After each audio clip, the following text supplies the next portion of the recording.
Reach your impossible. Lenovo Legion.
We have made it. The rise of chess to the pinnacle of esports is complete.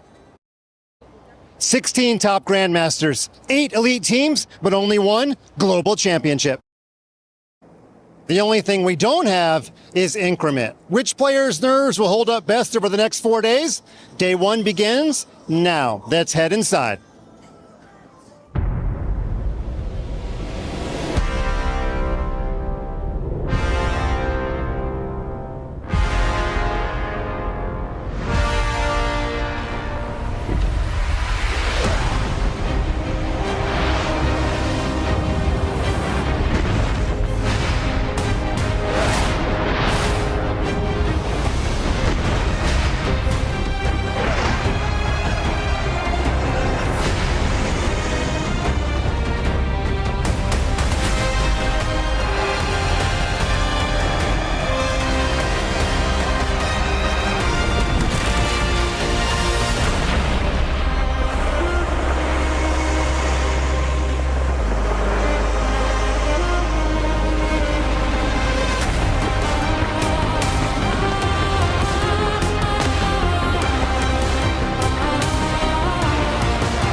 Hello, everyone, and welcome to stunning Riyadh, Saudi Arabia for the Esports World Cup. And more specifically, welcome to chess at the Esports World Cup. You're getting a look at the sights and sounds outside of the arena that will play host to our chess competition over the next 4 days. 16 of the top players from around the world enter. Only one will reign supreme here at the Esports World Cup. I'm your host, James Dash, and I'm very happy to be joined by two brilliant chess minds in the studio here. It's GM Ben Feingold and GM Maurice Ashley. Of course, we'll also be joined by IM Yovi Hauska as well later in the broadcast. But I got to come to you first, Maurice. Chess on the world stage, the World Cup stage at that. Can you believe how high we've come? It's incredible. Chess has been around for 1,500 years.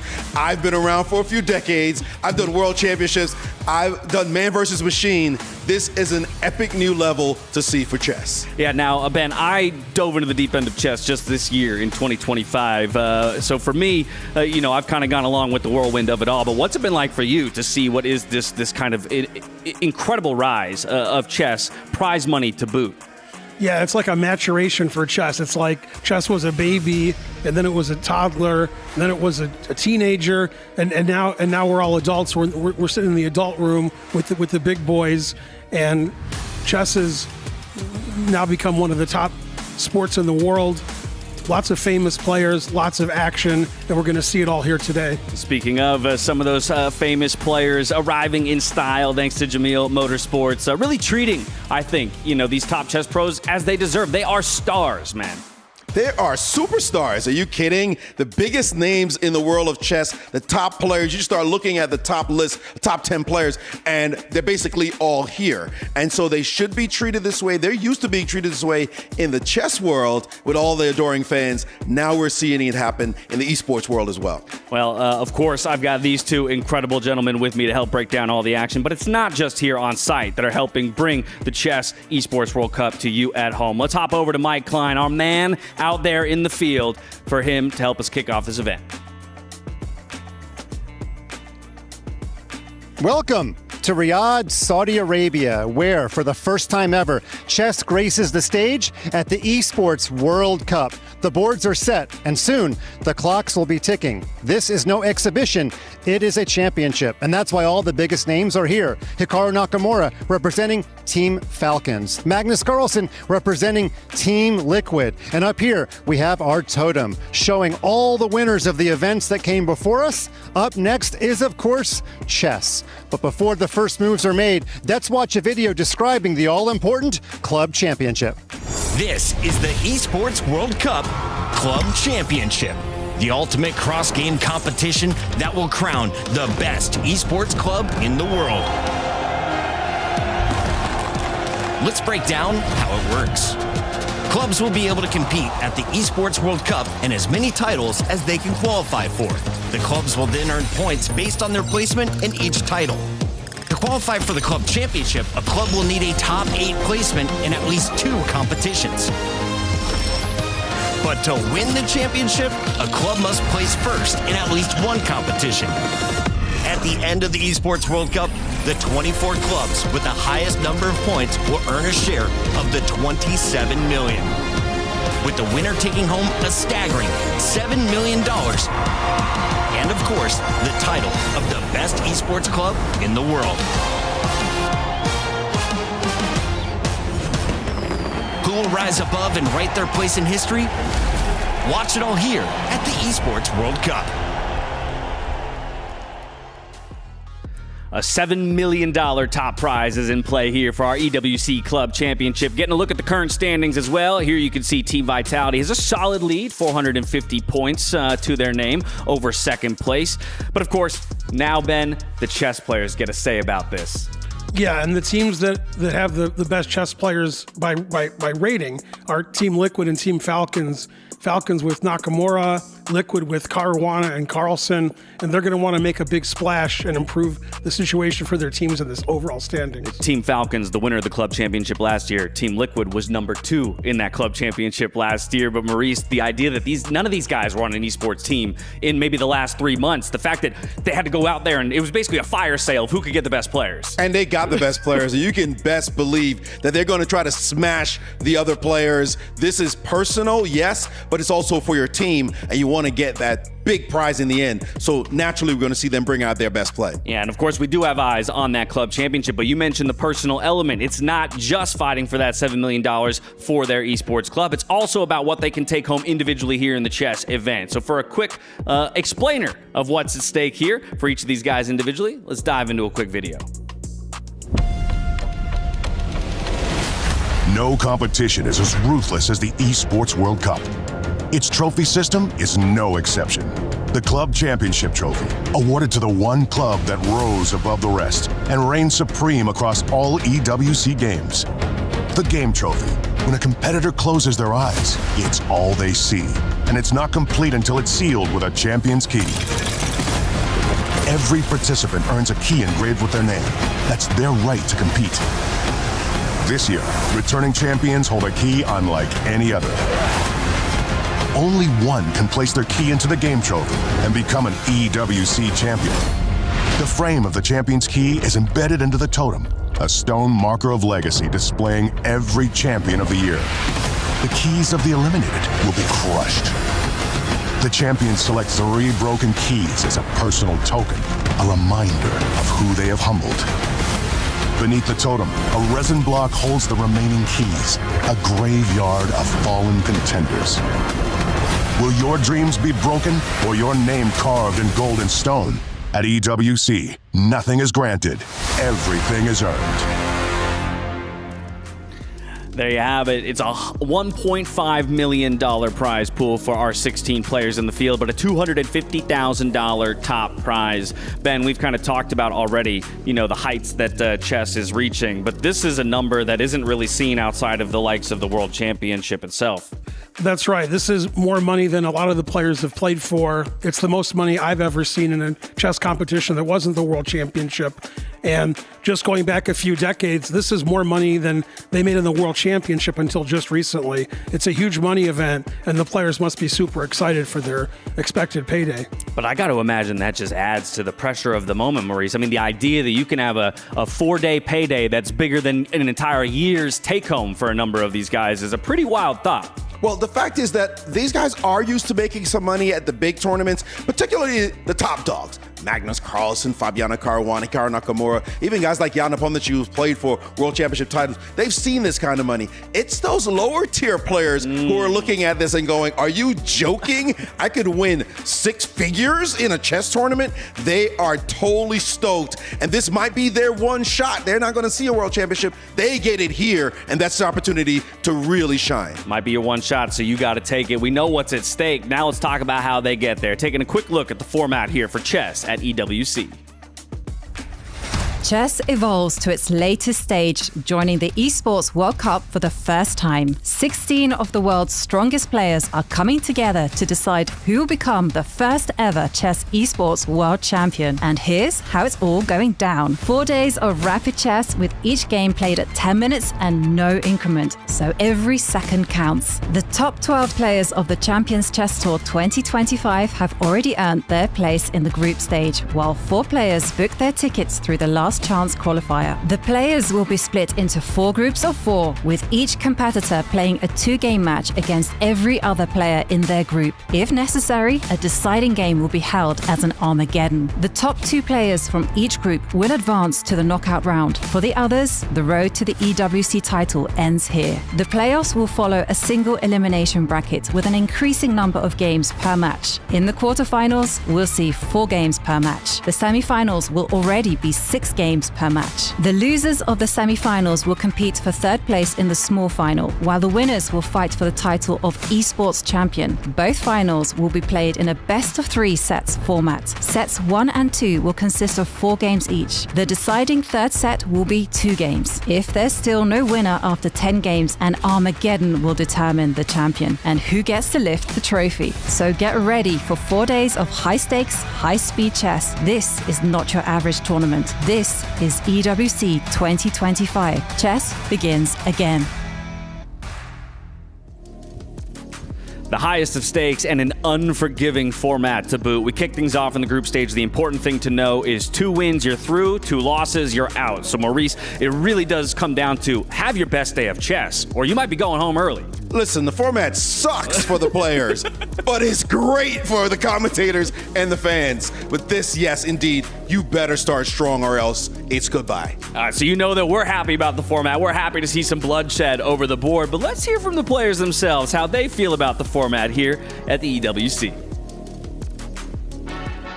I personally love that there's no bonus time on the clock, and I think it's truly going to be the 17th piece because time management will be as much of a skill as what's happening on the board. The fact that there's no increment is a big advantage for me because I'm a very fast-paced player and I'm generally up on time. It's a huge factor unless it comes to like last 15 seconds for both players, in which case I don't think I'm the fastest. We are so used to playing with increment. This adds a different dynamic to the game. You know, it maintains the integrity of it because when you play over the board, no increment chess, which we also have done sometimes, then it can get really, really messy. And at the end, very often you don't even know who really won. So I think playing without increment on the screen is a pretty decent format. it's all right for me, but in the wrong matchup, it could certainly be a stress factor. In general, I do like the faster time controls a bit more. At least one of my strongest suits is my intuition, I would say. And rapid and blitz is intuition matters quite a bit more. Esport is a young player's game, so even in chess, there are many players that are playing the game for 20, 30 years in this tournament, but I feel like young players still have more experience in this format. It is a young player's game, but this has been there forever. So I don't necessarily love the fact that mouse speed sort of equates a lot into playing here, but it's also part of this being a little bit different than it's being an esport. And I do love the fact that the time control is done for giving. So overall, it's a good thing. To be honest, that's a bit of a mess, but I would say that all in all, this favors me a little bit because, okay, I'm like very, very quick. You know, one of my nicknames on some online gaming zones was like fast player. To play faster after the openings, and I think it helps me in the last chance qualifier, so we will see. Maybe it will help me in the finals also. I think the players, they're embracing the fact that things will be super fast and they'll be thinking on their feet, and as audiences, we'll have to do the same. Well, and I gotta be honest, the players better embrace it. You know, straight from David Howell's mouth right there. They have no choice. It is going to be a brutal and unforgiving format. What do you make of all of those player interviews? The confidence out of some, maybe the tempered expectations of others? Yeah, I thought most of the players showed a lot of confidence, saying that they were fast. They play well in fast time controls. But MVL said it best. When both players have 15 seconds or less, it's just a toss-up, and you don't know what's going to happen. And that's, again, for the players, it's rough, but for us spectators and commentators, it's great. Yeah, it starts to become any man's game when you get down to that 15 seconds a piece and no increment. But now let's try and put a little bit of a picture to our player field, our 16-player field. Some favorites, some contenders, some dark horses. It's not an easy task that I'm asking you to do, Maurice, but when you think about favorites, where does your mind go? Come on, it ain't rocket science. We know who the big dogs are. It's Magnus Carlsen, it's Hikaru Nakamura, and definitely Alireza Firouzja. You know, you look at Magnus, the guy's just the best player on the planet. Hikaru Nakamura, number 2, and it's been a bullet king forever. And Alireza Firouzja, the youngster, has shown that no possible time control will ever phase him. He said it was a young man's game, esports in particular, right? And so maybe he's looking to prove something here for the younger generation. There's a name missing from that favorites list that might cause some controversy. Fabiano Caruana definitely Caruana should be in that favorites list as well. Well, what's going on then? Why is he not top 3? Well, because the fact is these 3 are better, but you look down to the contenders list, you might think that he belongs on this contenders list for sure. And you see Maxim Vachier-Lagrave, who belongs on the list, and Abdusatorov, who's mercurially quick as well. So he certainly belongs there. Jan. These are players where you say Fabi. I think Fabian, he belongs on both lists, if you will. He's right in the middle. He's like 3.3 if you're going to talk about the top 3. He's straddling them all. So yeah, we've got a number of contenders there. I think, Ben, these are guys we wouldn't necessarily be surprised to see make it to the final table or even take the whole thing, but maybe not the person you're betting on. Maybe your thoughts on a couple of those contenders as well as the dark horses, the ones that can really make a mess of the tournament. Yeah, one of the contenders who I think would have been a dark horse a week ago is Levon Aronian, who just won the freestyle chess in Vegas. So he's used to the hot weather, he's used to the desert, and he's going to be going on to be one of the contenders. We see here Artemiev is one of the dark horses. Iragasi, boy, Arjun Iragasi being one of the lesser. I don't know about that. Sindarov, another young player. All these players have chances. They're all dangerous, and none of the results would surprise me at all because even the lowest rated players can beat anybody on a given day. Nihal specifically has been a name that's been thrown around behind the scenes pretty much by every commentator on the team that this is the guy to watch out for. He really could surprise a lot of people in this field of 16. Nihal Sarin is sick on the mouse. I mean, when it gets down to like 3 seconds, it seems like he could play about 14 moves. And I'm not kidding. It's just all of a sudden, it's a blur, and he's dropping brilliant ideas, and he just shock his opponents, and suddenly he's winning, and the game's over, and somebody's crying as a result. Yeah, and I'll just call out players like Arjun Iragasi and Javakir Sindarov, also dark horses on our list. I've had the pleasure of watching them in freestyle chess, and in the group stages where we have faster time controls, they've been taking it to players like Magnus Carlsen, one of our favorites. So these are guys that definitely should not be discounted because of the format that we have here at EWC. Of course, there are 16 total players in the field. We had 12 of them that qualified through because of their Chess Champions Tour rankings, and then 4 of which had to come through the LCQ. So that's a whole nother conversation as well. We're going to get a quick look at those 16 players here. You can see the 4 on the right-hand side of your screen. They're the ones who had to play in to this tournament. My question is, do they have a little bit of momentum? Is that maybe a little bit of an advantage kind of warming into, the format of the tournament here right off the bat? That's a huge point.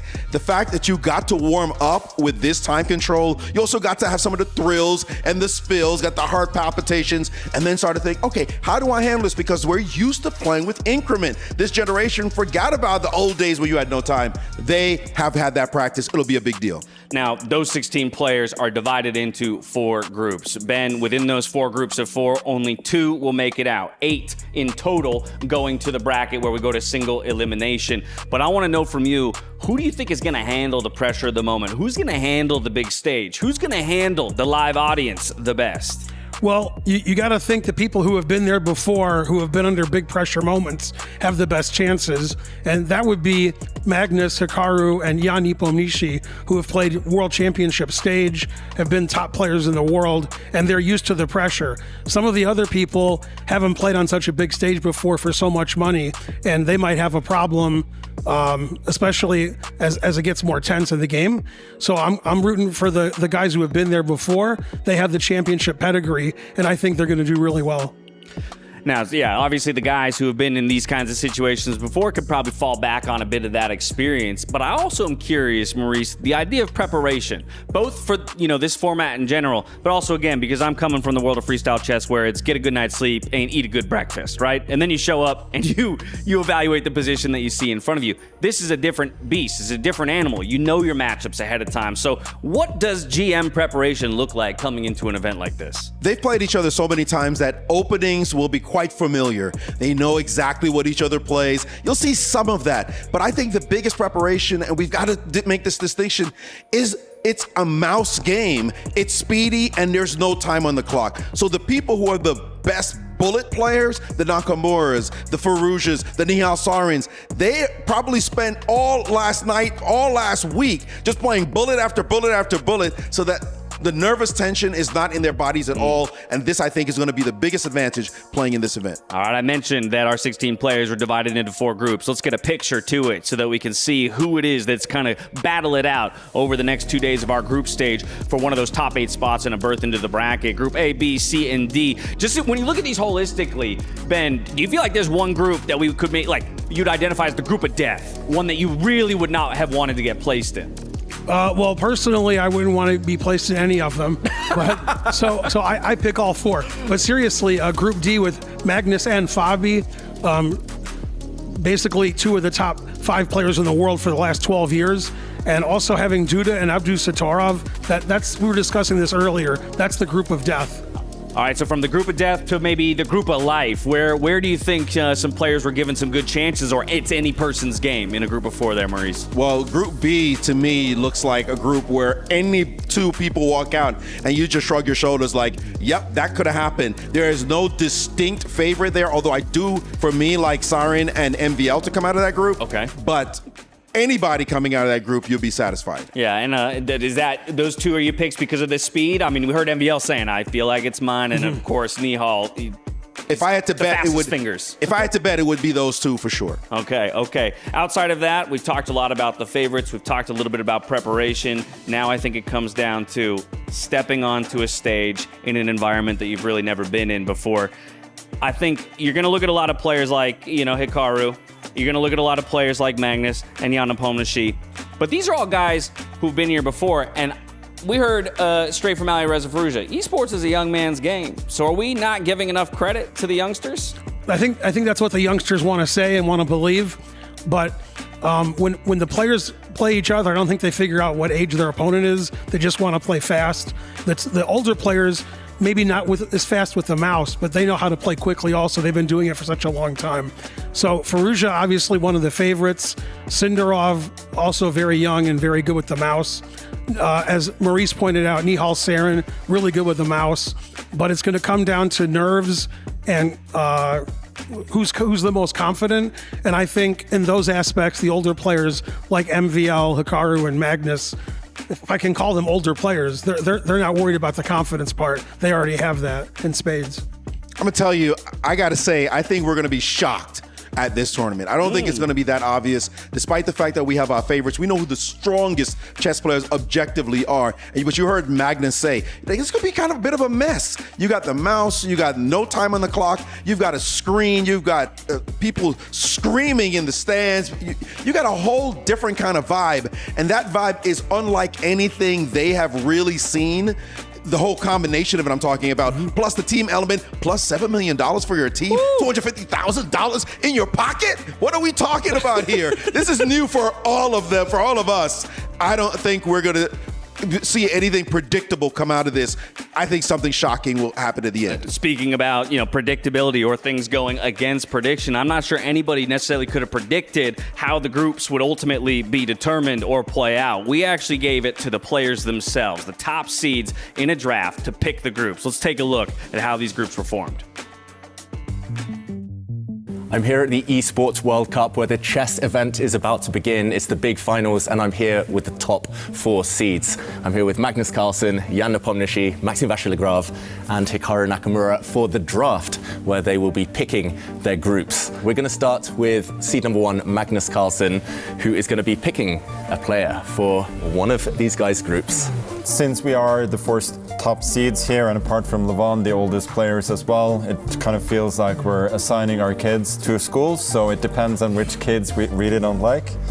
This Falcon kid will be assigned to another Falcon, so here we go. Well, since Magnus decided to pick Alireza for me, I'm going to put Fabiano. This girl. Some big mind games. Yeah, I think it's your turn, right? To my turn, yeah? Assign me. Which one would you like, left or right? I'll pick right. Your right or his right? His right. My right. Okay, then Arjun. Arjun for you. So probably I keep it. You can keep it, but keep no, I want to give it to you. Okay. Yes. Okay. Levan's here for you. Thank you. And because this is a snake draft system, that means Maxim, you were the last to pick in the previous round. Now it's your turn to pick first. So there's Jan Krzysztof Duda, Nihal Sarin, Vladislav Artemiev, and Vachier. And I'll give Jan Krzysztof to Magnus. Okay. What was your thinking there? It was really random, basically. So I thought they're against Fabiano. Very equally matched, and I thought, why not? So now it's my turn. Happy Magnus, first of all?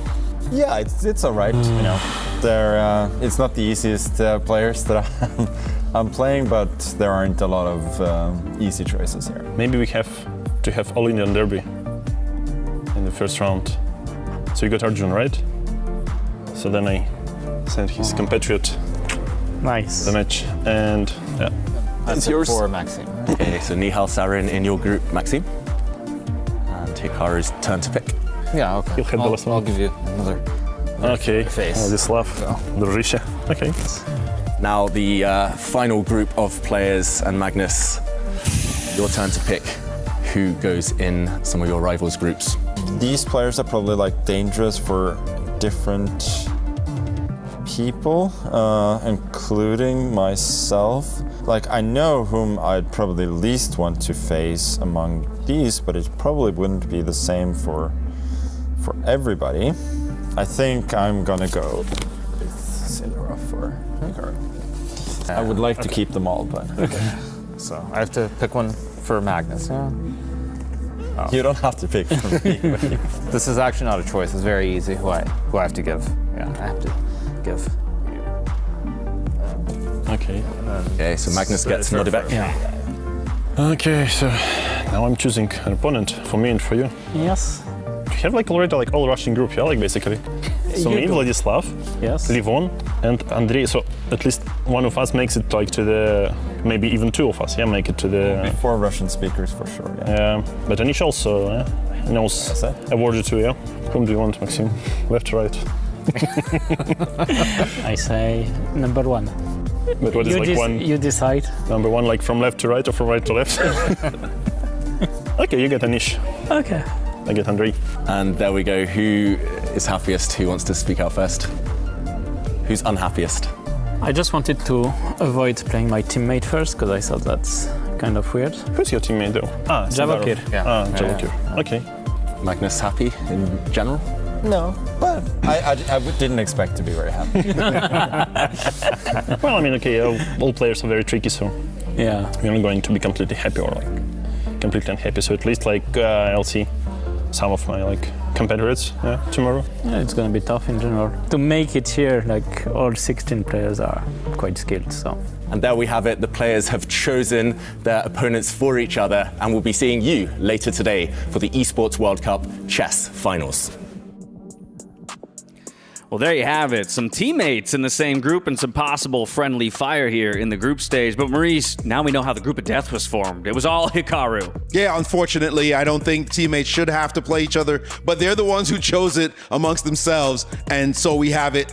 Friendly fire, as you call it, it's going to be rough. Now, by the same token, if those teammates manage to get through in the top two positions, they would split to other sides of the bracket and then have a possible potential run for a final of their own teams. Either way, the stage is set. The stakes are set here. We are geared up for what promises to be an incredible 4 days of over-the-board chess action. It's going to be fast-paced. There's going to be blood. There's going to be some decisiveness and maybe even some Armageddon. I'm hoping for some Armageddon between these players. But like we say, with $250,000 top prize on the line and 16 players entering, we got nothing left but to head out to stage and meet all 16, getting chess at the Esports World Cup underway.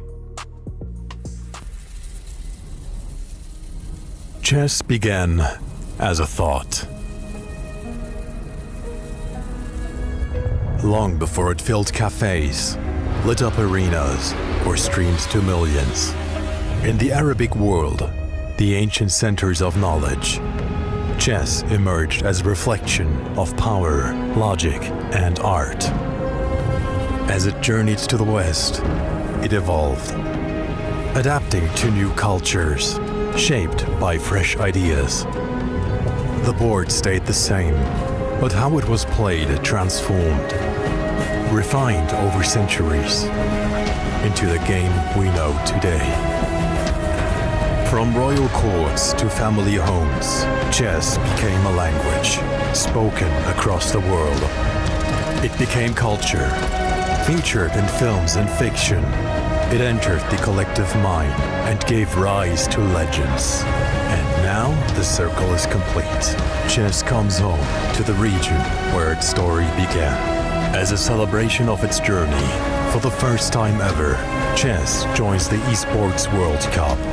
Faster, immersive, global. Strategy meets speed. History meets the future. Esports World Cup 2025. Chess begins again.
For the first time in Esports World Cup history, chess is here! The biggest, the baddest, the absolute best chess players in the world battling it out for $1.5 million and a chance to etch their name in esports history. I'm Tyler One, This is Sandstorm. And this is the SNB Esports Arena. The 4th week of competition at the Esports World Cup. $70 million prize pool. And we have some of the brilliant, brightest players in chess history here in Riyadh, Saudi Arabia, with one thing on their minds: fighting for that crown and to be crowned the champions of Esports World Cup. I think it's time we introduce them. I think you are absolutely Let's go! correct. First up, we have SAUL Esports. Represented by Nihal Sari, who qualified through the last chance qualifier with an absolutely dominating performance. Next up, we have Team Secret. The man himself, Anish Giri, representing them, who also qualified by absolute domination in the last chance qualifier, taking down Hans Niemann. Team Reject, represented by Levon Aronian, making a historical last chance qualifier lower bracket run to make it to EWC. Next up, the bees from the hive, it's Team Vitality! Represented by Vachier Sindarov and Maxim Vachier-Lagrave. The two from Vitality. Vachier coming up through the LCQ and Maxim qualifying just because he's so good at the game. And next up, it's Virtus Pro. Represented by Andrei Yasipenko. Regardless of what may have happened, he may have missed out on the top 12, but still, he earned his spot here. Let's see what he can do on the grandest stage of all. And for the first time in the SNB Arena, give it up, it's Aurora Gaming! With Jan Nepomniachtchi. Qualifying as 3rd place after getting 3rd in Chess Bowl Masters. Getting 40 more points in the Chess Classic as well.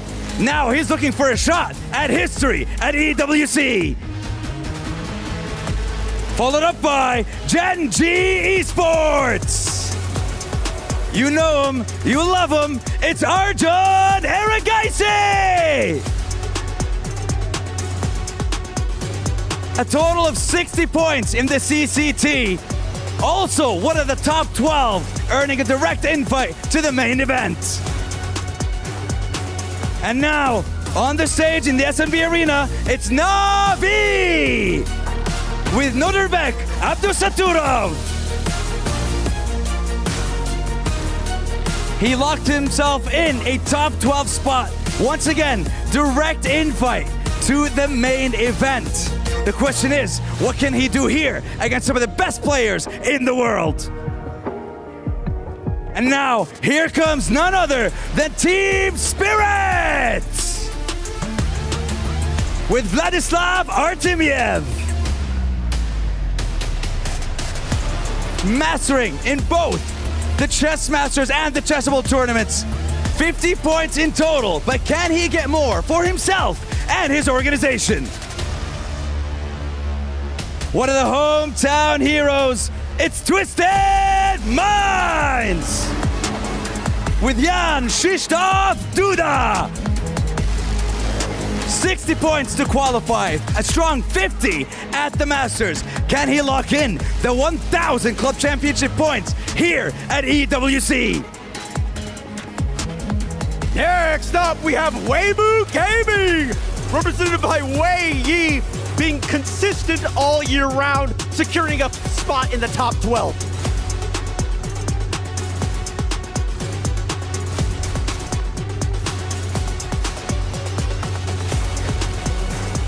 Next up, we have one of the big dogs of the tournament, Team Liquid! These two need no introduction. Fabiano Coriana and Magnus Carlsen. Fabiano qualified through the Masters and the Classic, stunning performance. And Magnus is the top seed entering EWC. And finally, your reigning EWC 2024 champions, Team Falcons! Represented by two legends themselves, Alireza Firouzja and Hikaru Nakamura!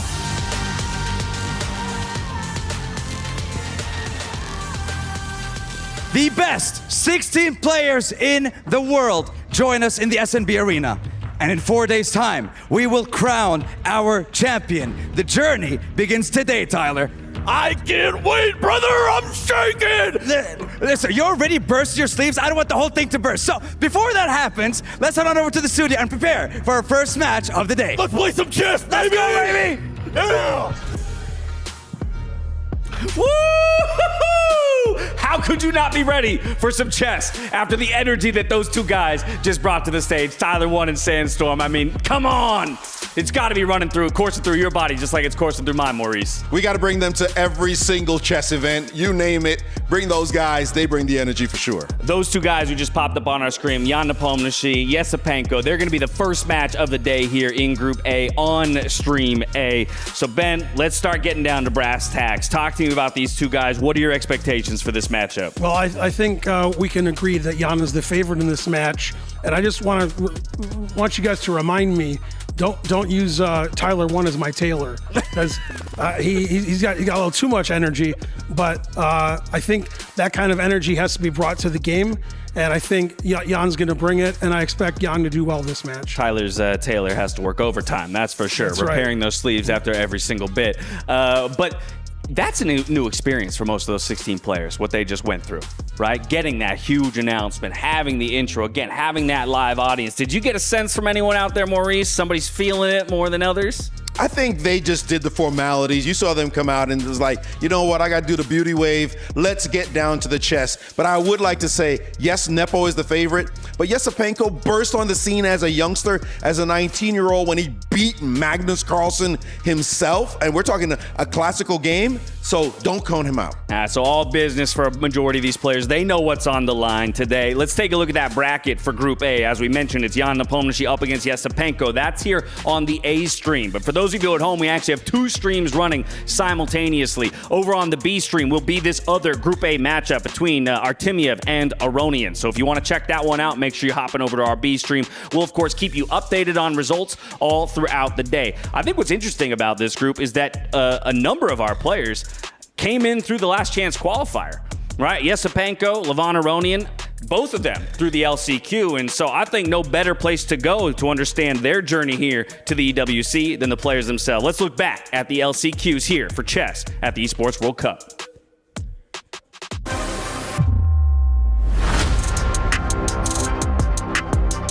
My name is Andrei Sipenko. I represent the team Virtus Pro. I packed my bags already. I couldn't imagine playing here, but yeah, I was very lucky and I'm very pleased and happy. In Riyadh, I played one of my best chess games I've ever played against Sergei Karyakin. The place is quite lucky for me, I would say. I'm Levon Aronian. I'm representing Reject. The first time I came in 2017. I was really upset that I couldn't qualify straight to here. Yeah, it's such a tough tournament. So many people missed out on this opportunity. So I'm planning to do my best, not just over the board, but also outside to promote our game. My name is Anish Giri. I'm with Team Secret. You know everything about me. I tweet all the time, man. Well, I mean, I guess it wouldn't be nice to be in a group with like all the best speed chess players all at once. Like if I'd have a group where there's Carlsen and Hikaru and maybe Alireza, let's say, all three, you know, it's gonna be really tough. Everybody is so strong that there isn't someone I consider like a client or anything. But there are some players with whom I have better score than with some others. My name is Nihan Sarin. I'm a chess grandmaster from India and I'm representing Team SATL. This format for chess is, maybe you could say, the future, because I think it's extremely entertaining Yeah, I think the whole setup is very good, and I hope this will be the future of chess. I would love to play against Magnus, for example. Also, it sounds a bit strange to wish for Magnus to be in the groups. I mean, if I had to say someone is an underdog, then I guess I'm among the ones. I am Vachier Sindarov. I'm representing Team Vitality. Everyone was here very strong, of course, but mostly I want to play, of course, against Magnus, because he's the best of the best. Maybe also I want to play with Hikaru, players which I want to play.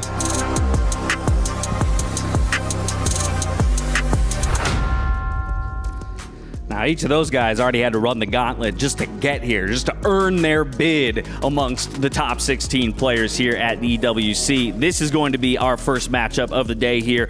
Group A, on Stream A, it's Jan Nepomniachtchi, it's Andrei Yesipenko. Let's talk a little bit more about it. We've said that Jan is expected to be the favorite. I then want to really put the screws to you, Maurice. What does a win look like for Yesipenko here today against Jan Nepomniachtchi? It's all about confidence. He knows that his elder, his countryman, is the one who's more experienced. He's looked up to Jan, no doubt, all his career as the best player in his country during this time period.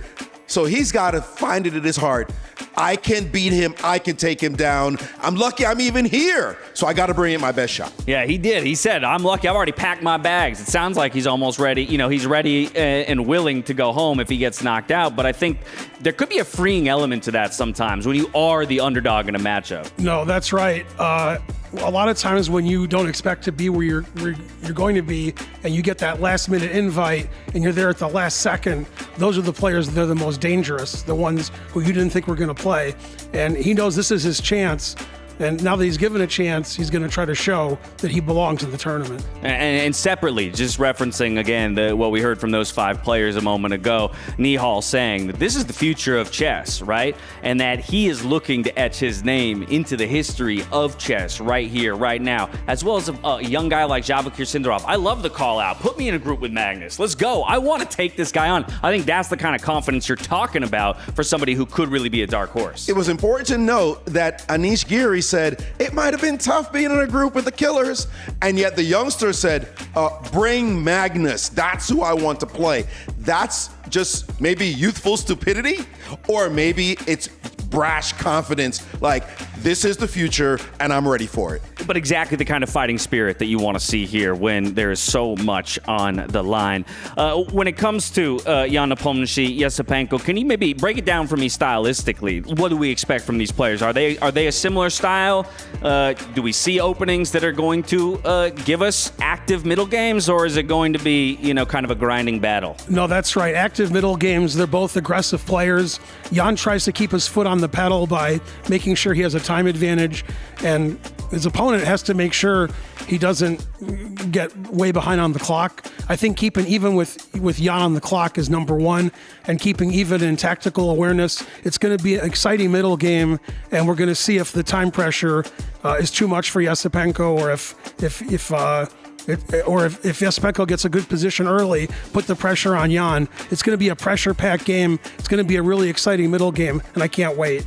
I expect it to be fireworks galore. Yesipenko made a name for himself originally in, I believe it was the 2017 Rapid World Championship, when he sacrificed a bunch of pieces on another countryman of his, Sergei Karyakin, and it was a brilliant game, maybe the move of the year that year. This kid is a tactician, but let me tell you, Nepo is as well. I expect to see fire and brimstone on the chessboard. I think that's such an interesting thing about chess, right? Because, again, from an outsider's perspective, or maybe somebody who's more of a casual viewer, you look at it, and again, you see that eval bar starts at 0. So the expectation kind of is that, well, if everybody plays to perfection, that bar is going to stay right there. But the onus, who's the onus on to start making it messy? Who's going to throw the first punch in this matchup? I think the reality is, white in the first game, you play 2 games. You're going to have white in the first game, so whoever is black is going to make sure they equalize, and then we can start throwing patties. But that's going to be the key. Can you control that with the clock ticking, with the nerves, with the money on the line, with the fact that if you get knocked down now,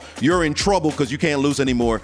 That's what you're going to see. Conservative play a little bit with black to just make sure you got a good position, and then, are you ready? Start swinging.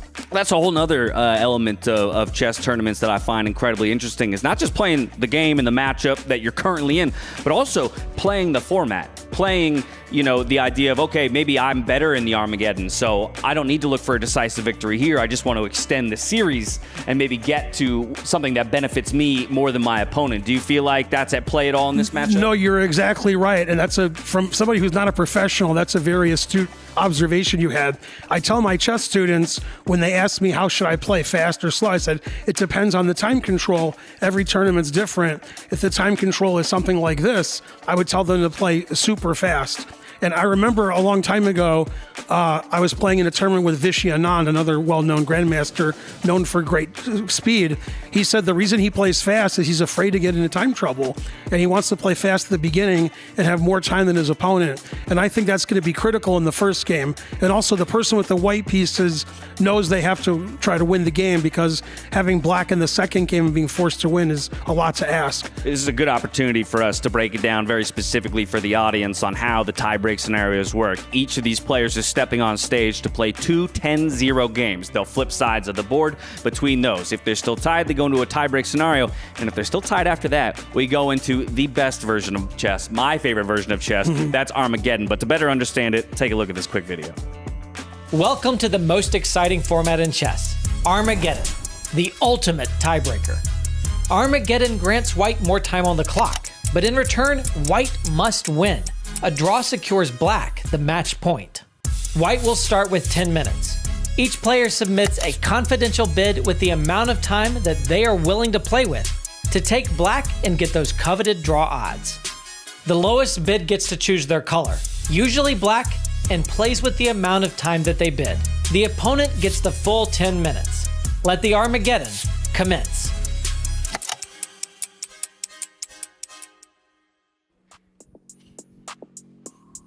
It is absolutely one of my favorite ways to settle a chess match. I, of course, have never experienced being in a player's position and having to bid for time. I'm curious from either of you. Have you been in an Armageddon situation yourself? yourself? Never been in, but I've called it many a time.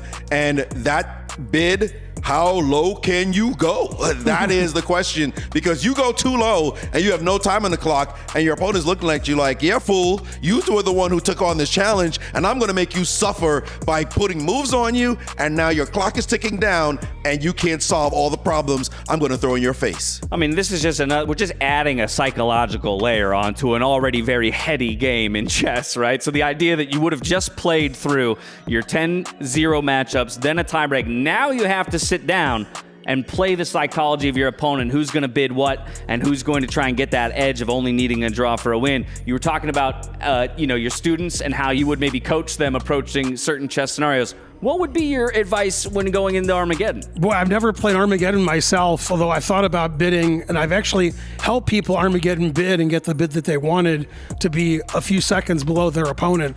I think typically you're trying to have the black pieces, so you have those draw odds, but there's a fine line between having like 10 minutes to 9, which is very reasonable, and being unreasonable, having something like 10 minutes to 6, having the draw odds. There's a number there somewhere, I don't know where it is, and I advise my students, like, don't bid too low, and if you have white, just win the game. So sometimes you just have to win. And so if you have the white pieces and more time, you're expected to win.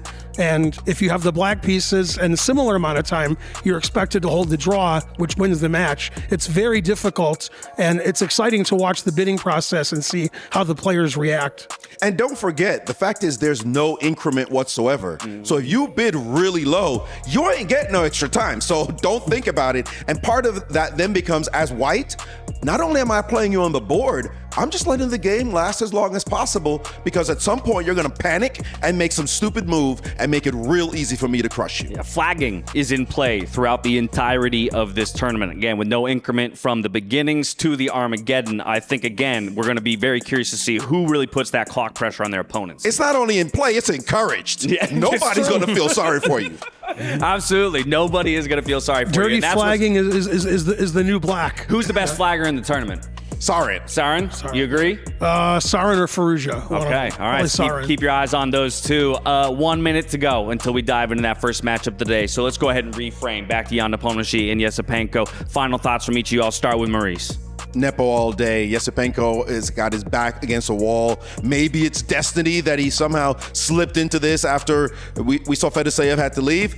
but Nepo's got the experience. He's like gonna be like a wall to try to get through. I don't see him losing this one. I want to disagree with Maurice, but I can't. I got Nepo all the way. He's the favorite. I think he's going to win both games. And Esipenko has his work cut out for him. It's going to be a tough match for him. Sorry, we got 4 days to disagree, so we can find That's some right. disagreements. Oh, we're going to disagree plenty between all of us. I'm receiving word they're trying to corral the players and get them ready to walk on stage. So we actually have a couple more minutes to chat about it. Whether or not it's this matchup or looking at other big matchups throughout the tournament, is there one that you particularly excited for? You know, that's like, ooh, that one is already. I've got my calendar set. The alarms are set. If you're on the other side of the world, you should be waking up for this one. What would you be looking at? It's got to be Fabi versus Magnus. Yeah. Teammates in the same group of death, Group D for death, for devastation and destruction. Somebody's going to be dejected after that matchup. And to see them play again, they've been playing now for easily over a decade. And now they're teammates who might have to beat each other's brains out. That is going to be must-watch TV. All right, well, there you have it. That's about all we can say to set up this tournament. Once again, there's a lot on the line. A $1.5 million prize pool, a $250,000 top prize, and you're trying to earn points for your team in that EWC Club Championship. Nothing left to do but to get chess at the Esports World Cup underway. It's always been my dream since I was young to kind of grow the game of chess, to spread the word. So it's incredibly exciting to see chess alongside these mainstays of the gaming world. Chess is going to feel like a roller coaster with no time on the clock. I think we're going to see a lot of hits and misses, a lot of brilliancies at the end. You know, Magnus is always going to be considered the on-paper favorite, and for good reason. Of course, there are like some major favorites like Magnus or Hikaru or me, like, and so on.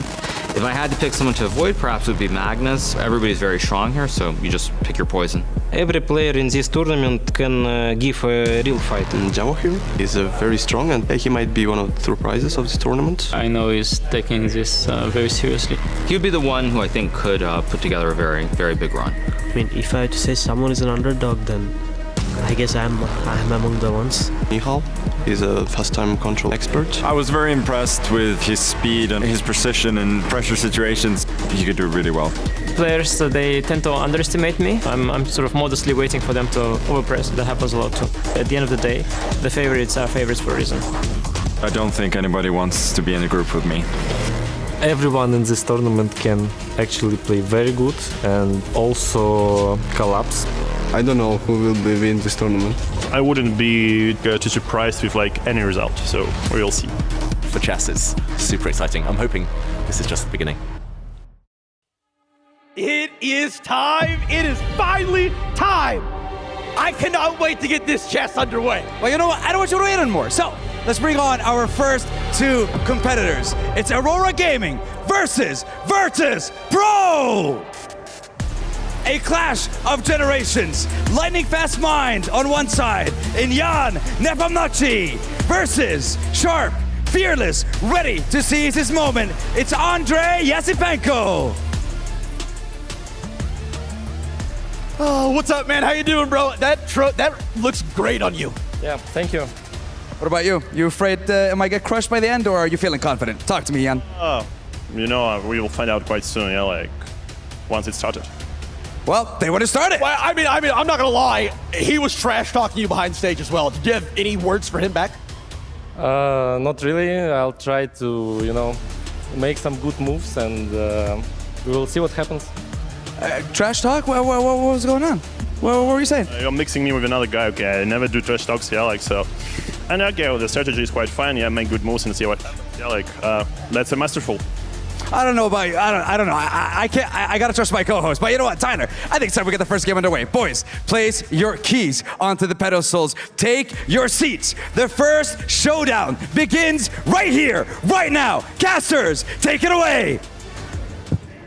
Thank you very much, folks. It is time. Chess at the Esports World Cup 2025, and we are about to get going. It's going to be a best of 2, 10 minutes with no increment for both players. I cannot believe we have finally arrived at this moment. Tanya, this is huge. I'm hyped, I'm pumped. What a moment this is for the chess world, about to officially make its first move here at the EWC in the heart of Riyadh. My heart's all over the place. David, I can only imagine the tension that Jan Nepomniachtchi, a heavy hitter, and an underdog, Andrei Asipenko, are feeling right now. Yeah, we've been waiting for this moment in chess for so long to be part of something like this. The stakes are so high. These two have the honor of kicking off the whole event.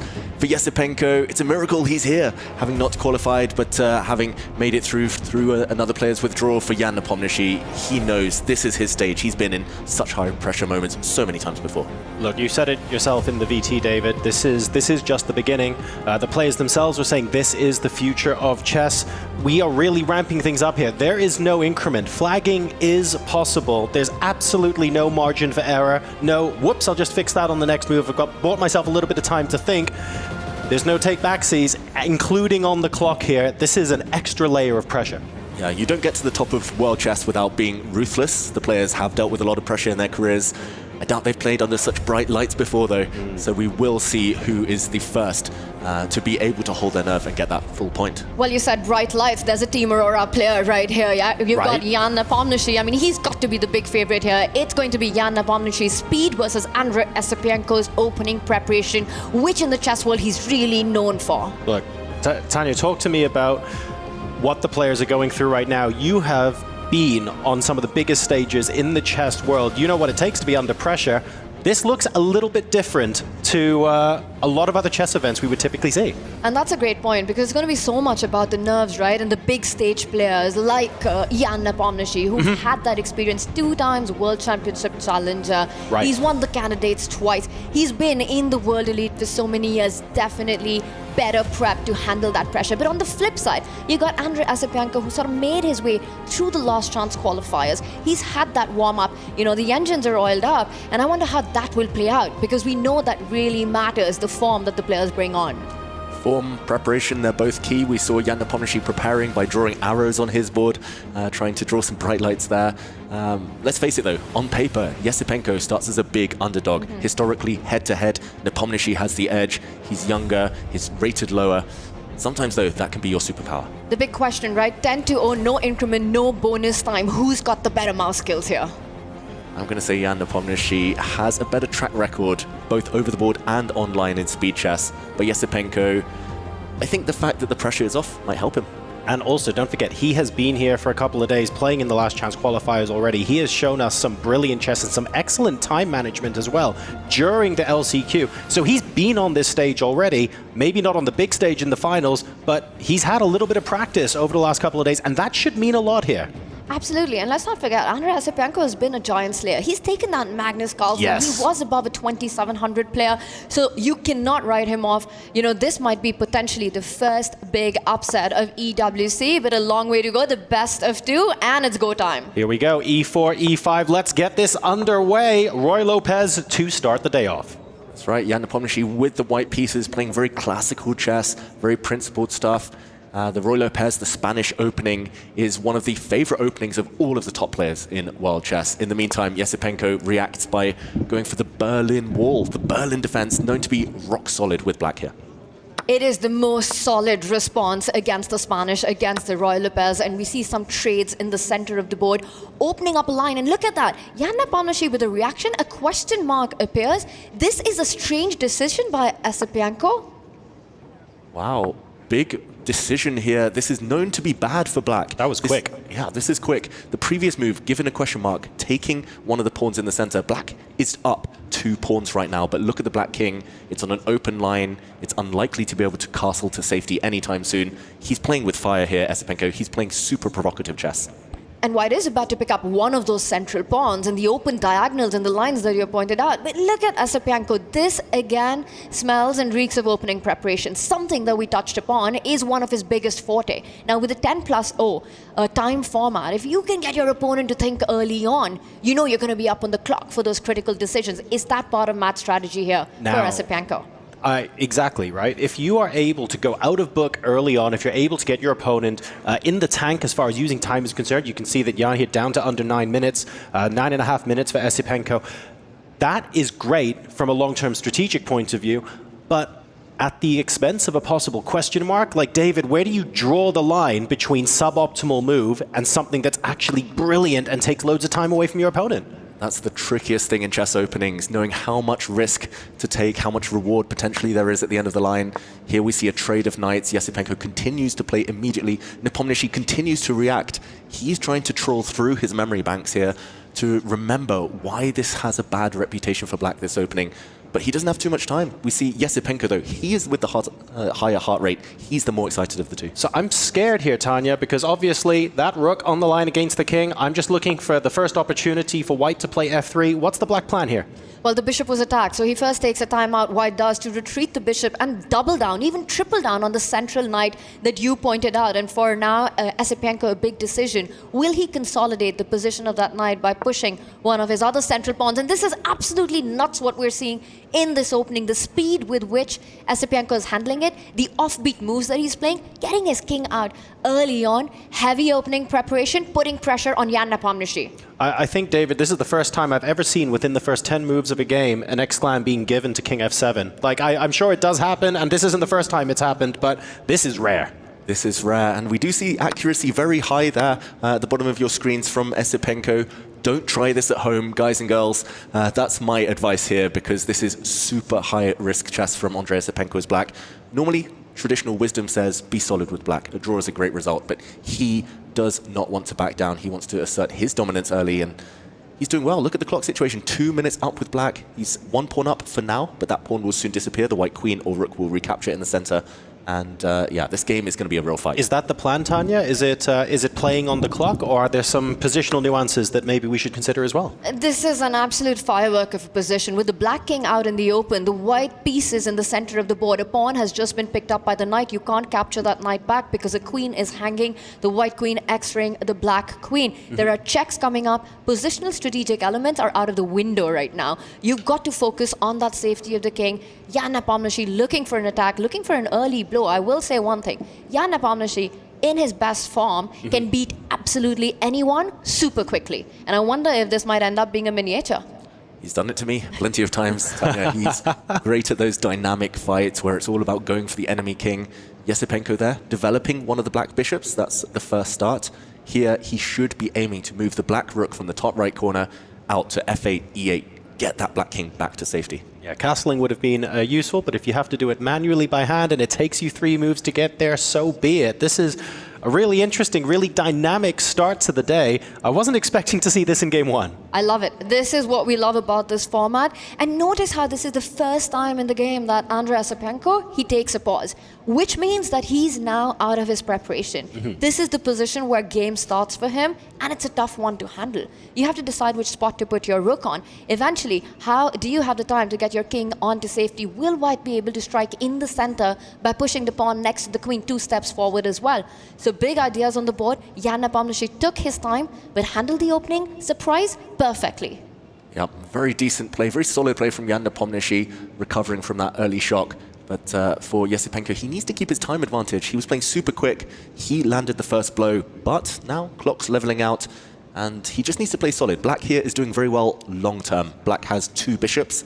When the board opens up, that is a great trump card to have up your sleeve. But I do fear if he plays too slowly, that will not come to pass. And I also noticed, like you said, clocks are leveling out. Heart rate, far from leveling out. It was Yesipenko with the higher heart rate. And now that we've got the 7-minute mark, you know, Jan will shift focus to his forte. He'll start pushing the pace. He knows he's out of that opening surprise element. He's going to now just make sure he gets the moves in quickly. He's already up on the clock. The piece is looking great. Material balance in place. Now, Yesipenko starts with attacking the white queen, which falls back. It might be time to get the rooks off the board, get that black rook to the central open line. I have to say, Yesipenko looks pretty chilled on the camera. He looks pretty chilled, but from my experience of rapid chess, you can't afford to relax too much. Sometimes you go into a bit of a lull, you tank for a couple of minutes, and suddenly you realize, whoops, I've lost the thread of the game. Another quick couple of pawn moves there, both sides just solidifying their positions, but the key moment's still ahead. I find it interesting that Yesipenko brought the surprise here in game number 1, but was also the player to go back into the tank and end up with lower time than Nepomniachtchi. It's interesting that we've chosen to play several other moves, including h5, rather than bring the rook on h8 into the center of the board. So he's thinking more creatively. He's thinking, great, I've caught Jan with one surprise. Where's the next one? That must be what he's thinking right now. Yeah, I love to see it. Just the ambition by the youngster Yesipenko, pushing his pawns, pushing his opponent's pieces back. That's a retreat from the white knight, a retreat from Jan Nepomniachtchi. I'm expecting the black light squared bishop to come out now, hit the white queen on the f5 square. But yeah, it's just the attitude is spot on from Yesipenko. I do worry about the clock situation though. He's taking the fight to Jan in this game, with his approach. Not something you need to do against a player like Nepomniachtchi, because you know that he'd always make that chaos. I will point out that Esipenko does have a long-term strategic advantage of the bishop pair. Yes. The positions are open. There are diagonals to play for here.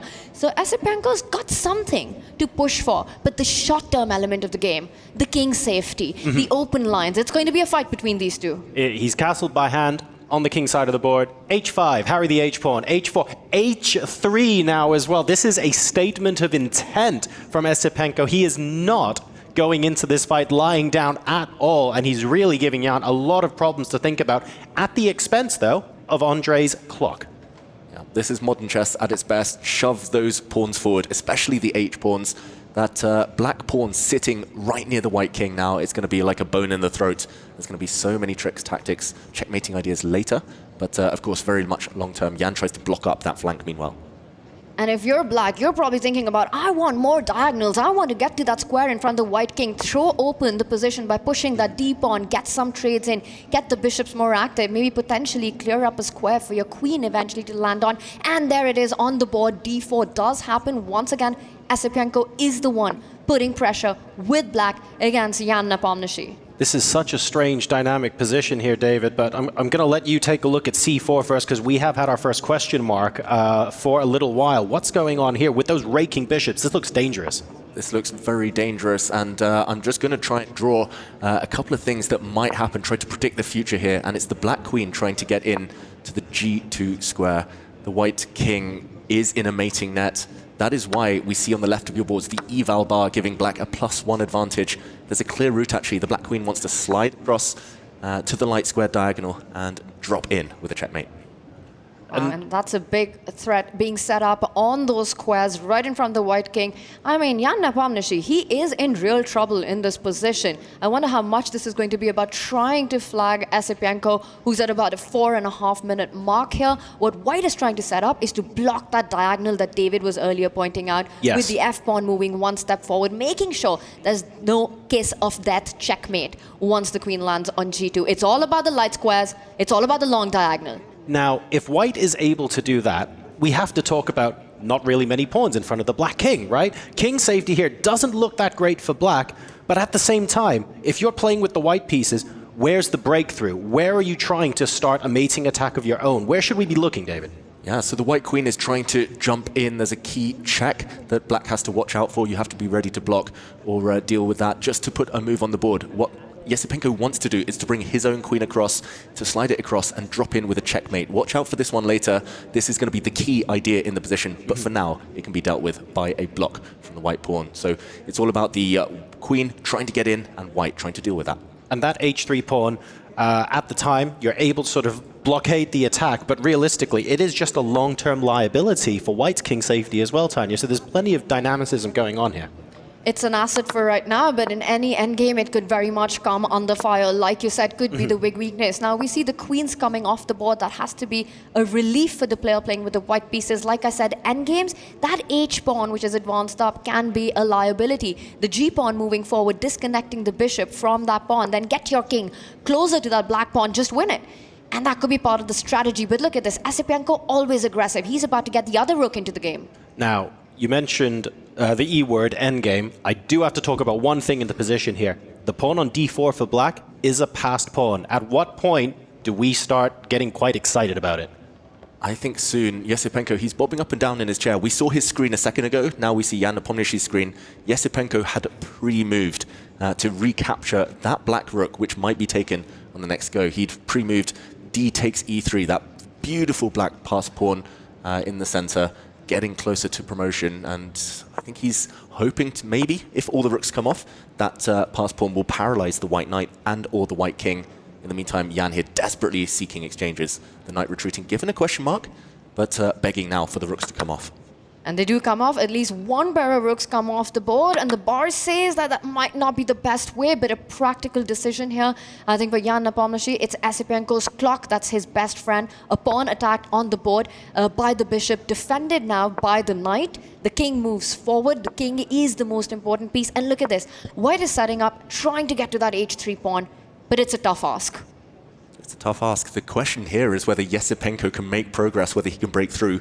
The clock situation, he's down under 3 minutes. Jan Nepomniachtchi just under 5, so 2-minute difference here. But if the game continues, if there's no breakthrough, the clock is going to be the biggest factor.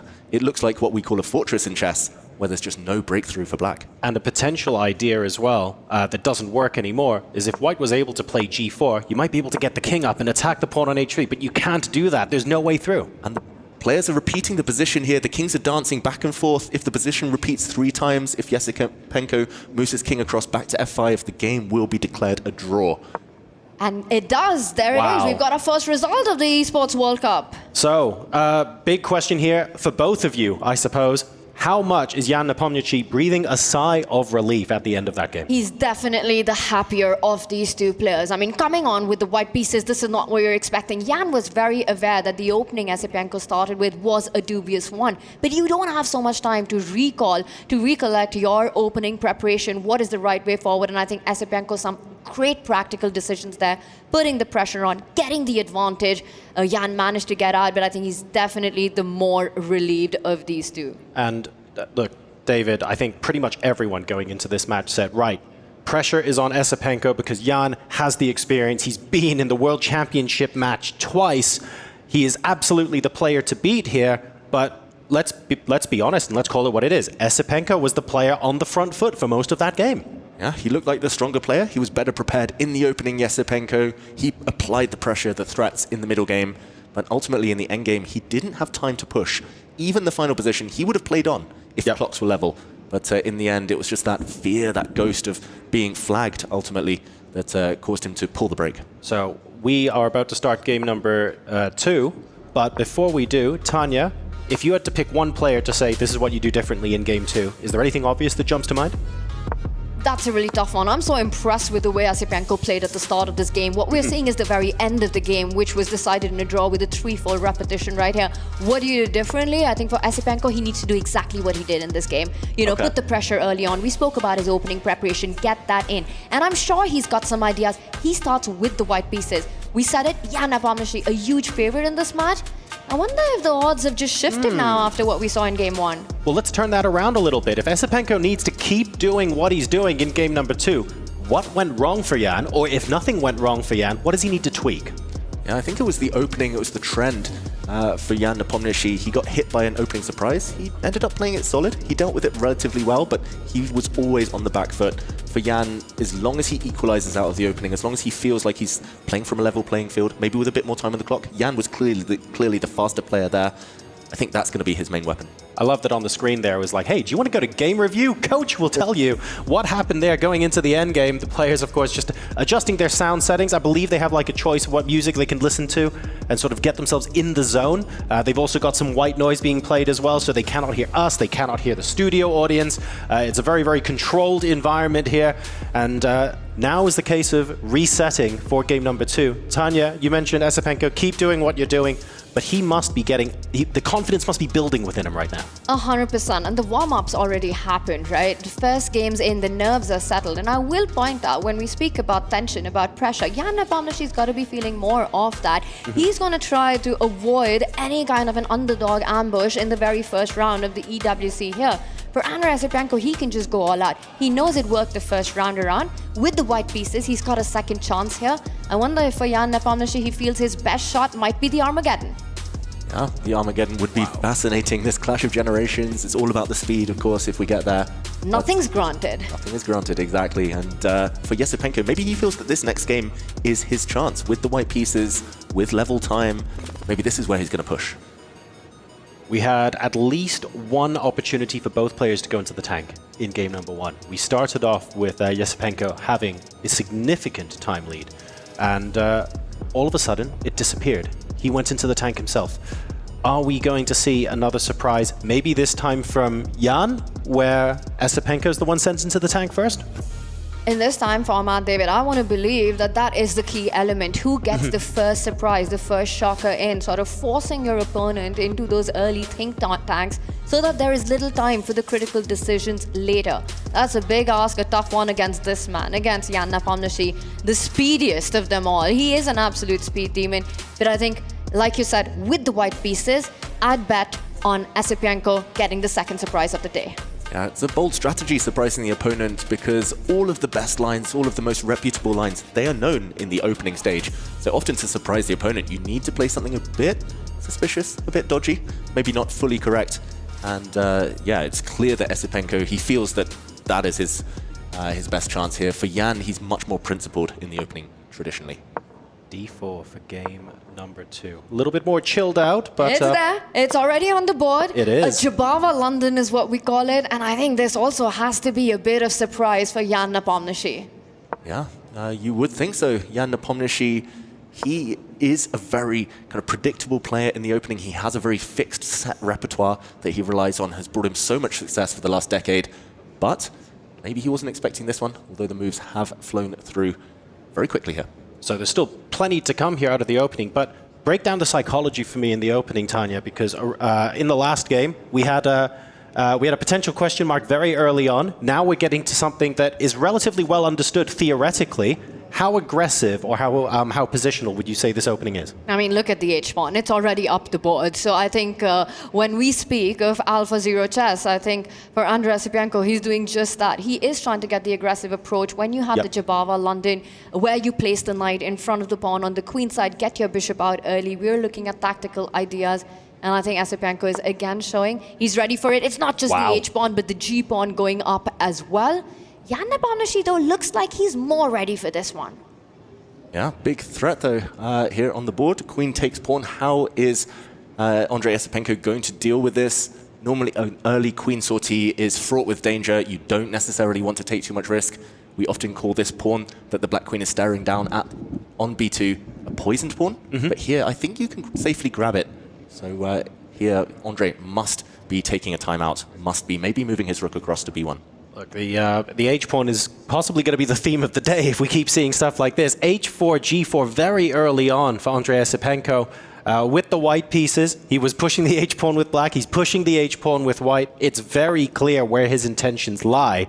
And very early on, showing that he is absolutely fine from a nerves point of view. Well, both players are showing just that, right? Jan Nepomniachtchi matching the speed as well on this one. It's Yesipenko who's behind on the clock already. Jan doing Jan things. He's putting the pace, he's putting the pressure.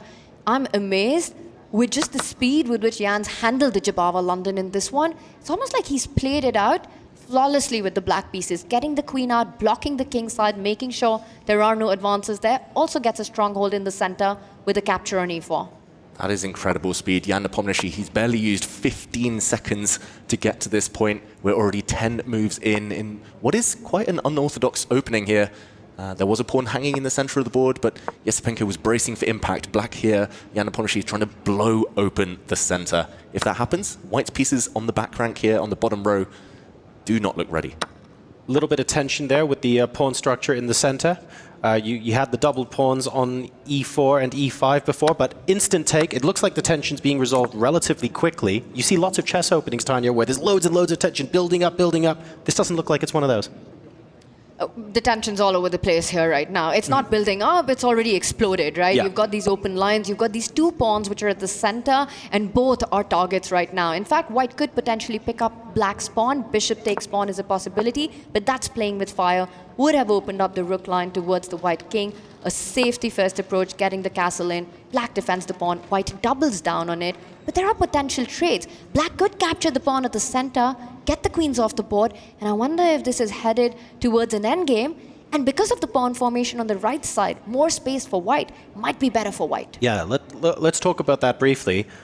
What should we be looking at earlier in the game, David, to give us an idea of whether white or black would be playing for a win in the endgame? Yeah, it looks fantastic for white. Here, Jan Nepomniachtchi making a bit of a face on the camera. Maybe we just highlight a few key ideas. Firstly, there's a huge threat on the board. There's a game-winning threat that white wants to land. It's all about the white knight.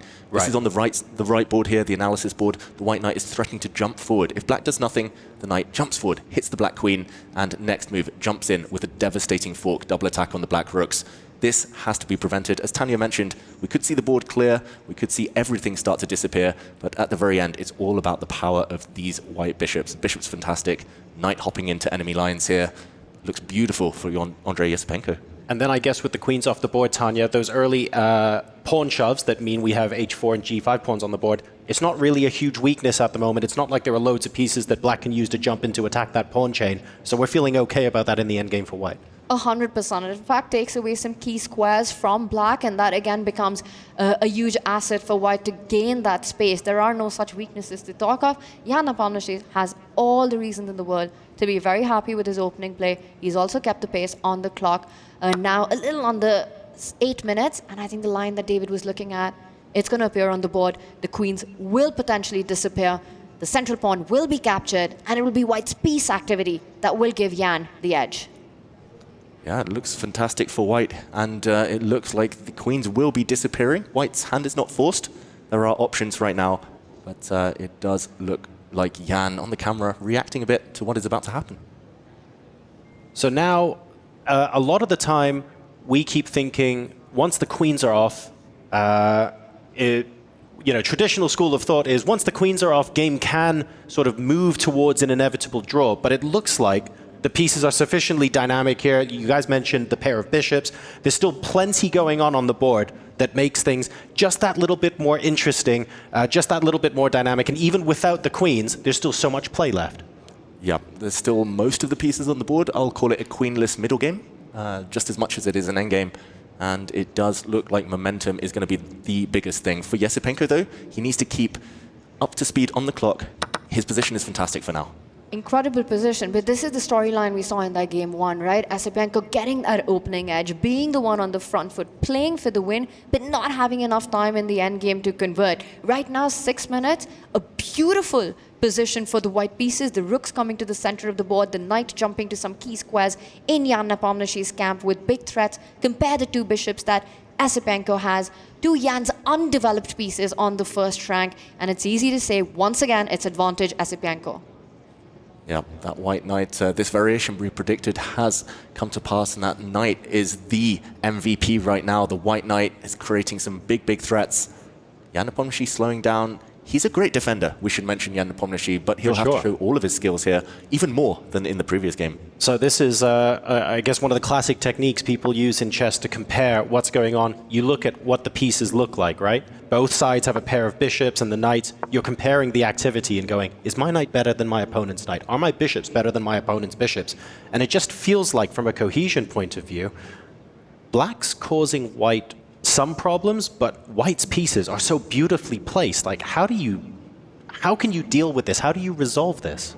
It's a tough ask, and the problem child for black in this position is the rook on a8 at the corner of the board, which can eventually come into attack, combining the knight with the dark squared bishop. There are so many threats, so many hanging pieces, so many tempos that the white knight can jump with, and all these ideas extremely tempting for Andrei Yesipenko. And David, this is the final 10-0 game. You know, whoever wins this, if there's a decisive result, they go on in the winner's bracket. Yeah, this is very, very important. Jan here with a bit of a frown, sipping some water, or at least trying to, struggling to open his bottle there. Normally that's a power move. You try to show your confidence. He's looking very relaxed, but I think internally he knows. We see the heart rates there. Jan's heart rate much higher than his opponent's. He knows he's in a bit of trouble if Yesipenko finds the best moves. You can kick away the black pieces here, but you have to be accurate about the move order. It depends on how you open the bottle, right? If your hand is shaking and you just about manage to get there, it takes you 3 or 4 goes, that sends one message. You flip it open, the lid bounces 3 meters off the stage. You don't care, you take a swig, and you have a wry smile on your face. That's all good. I'll tell you one thing. We've seen Jan Nepomniachtchi with all those hand movements as World Championship matches, struggling to open those water bottles. Right now, he looked more confident. I wonder if the clock is also the reason for that. Now, finally, the rook trying to come into the game, getting the bishop out of the way. You are giving up a pawn. The knight could jump and have taken that b7 pawn, but first, Esipenko protects his own queen side. So it felt like a couple of moves ago, Black might have been, I don't want to say in a little bit more trouble than he is now, but certainly now playing with a bit more confidence. Did Esipenko lose the thread of the attack somewhere? Did something run out of steam? What happened? Yeah, I think Esipenko, he tried to hedge his bets a bit. He has won a pawn. We should mention White is now up a pawn. The light squared bishop grabbed a pawn on b7. So he's kind of transformed his advantage. Maybe he would have maxed out his advantage by keeping the knights on the board. That white knight was so dominant that actually winning this pawn probably wasn't the kind of #1 priority. But this position, it still should be White who's the only side who can win. I do worry about the clock here, Tanya. It's an extra pawn for White, but we spoke about piece activity early on. And now look at Jan Nepomniachtchi. His pieces, they were the ones on the back foot, undeveloped, but it's the rook that's infiltrated on the first rank, looking at putting some threats on that white rook with the bishop eventually sliding to a square where it can attack it. A lot of piece harmony here for Jan. Yes, he's on the defense, but I think he believes he's got enough resources to keep the game in balance. So, short question, possibly difficult answer. White, piece activity, extra pawn. But what's the breakthrough we're looking for here? Like, what should we be looking out for at home? That's the $1,000,000 question. And 250,000 here. But 50,000, yeah, exactly. But you need a pass pawn. It's that simple. You need to push one of your pawns forward, break through enemy lines, make a new queen. But that's kind of a distant dream. So it's micro plans. First here, Esipenko, this move given a question mark, but logical. He wants to trade off dark squared bishops. Later, he might want to trade off light squared bishops, maybe the rooks as well. And having an extra pawn is his goal long term. But bishop f2 looks like a very sensible move. Given a question mark here, what could White have done instead, honey? And like you said, traditional chess wisdom, right? Get the pieces off the board if you're up pawn. Now imagine if all the pieces are off, it's a pure king and pawn ending. Esipenko wins, goes ahead in the upper bracket just to keep the game going. He makes the most human moves. You know, he declined a repetition early on that was offered by Jan Nepomniachtchi a few moves ago. And I feel he's done everything, which is practically correct. Got the king from the edge of the board towards the center. He's still, from a practical perspective, keeps winning chances alive. Now the rook looking at coming in from the 6th rank. But Jan Nepomniachtchi gets his rook on the attack. Yeah, like I'm trying to figure out what could Esipenko have done instead as an idea, because I'm looking at piece activity now and I'm going, you know what? Black's piece activity looks pretty darn good here with that rook being an absolute menace on the back rank. So has something gone wrong here?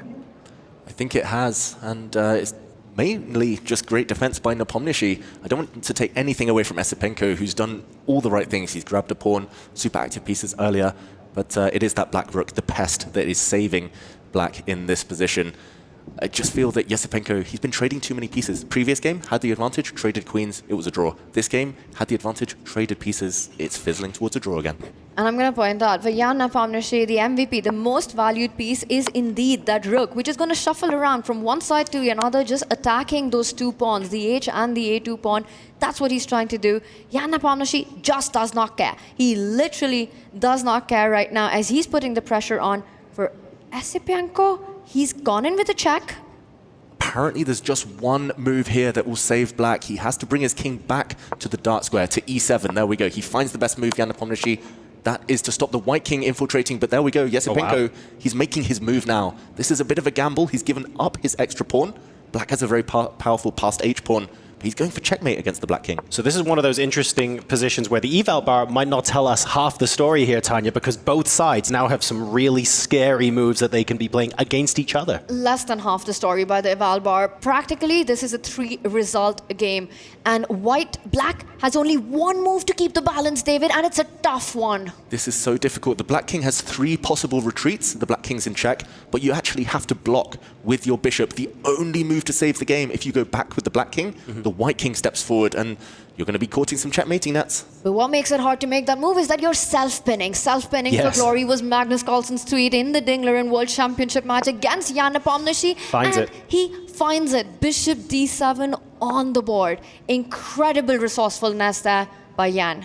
So is this a case where black just has to soak up the pressure and maybe play the rook to d1, David, rather than allow the king to get further back? Is that the whole point here? Yep, defending that black... Ooh, he gives a check. I was going to say defending that black bishop was the #1 order of priority. The reason chasing the white king back wasn't actually best is because now the white king is near enough to stop the black h-pawn from running forward.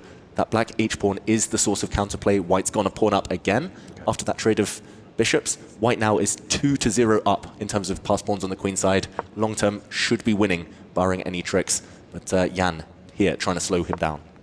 And those are two connected passes, right? The most dangerous of the kind in a rook pawn ending for white that Andrei Asipenko has. If anyone's playing for a win here, it's white. The king does a beautiful job of defending the h-pawn from moving up the board.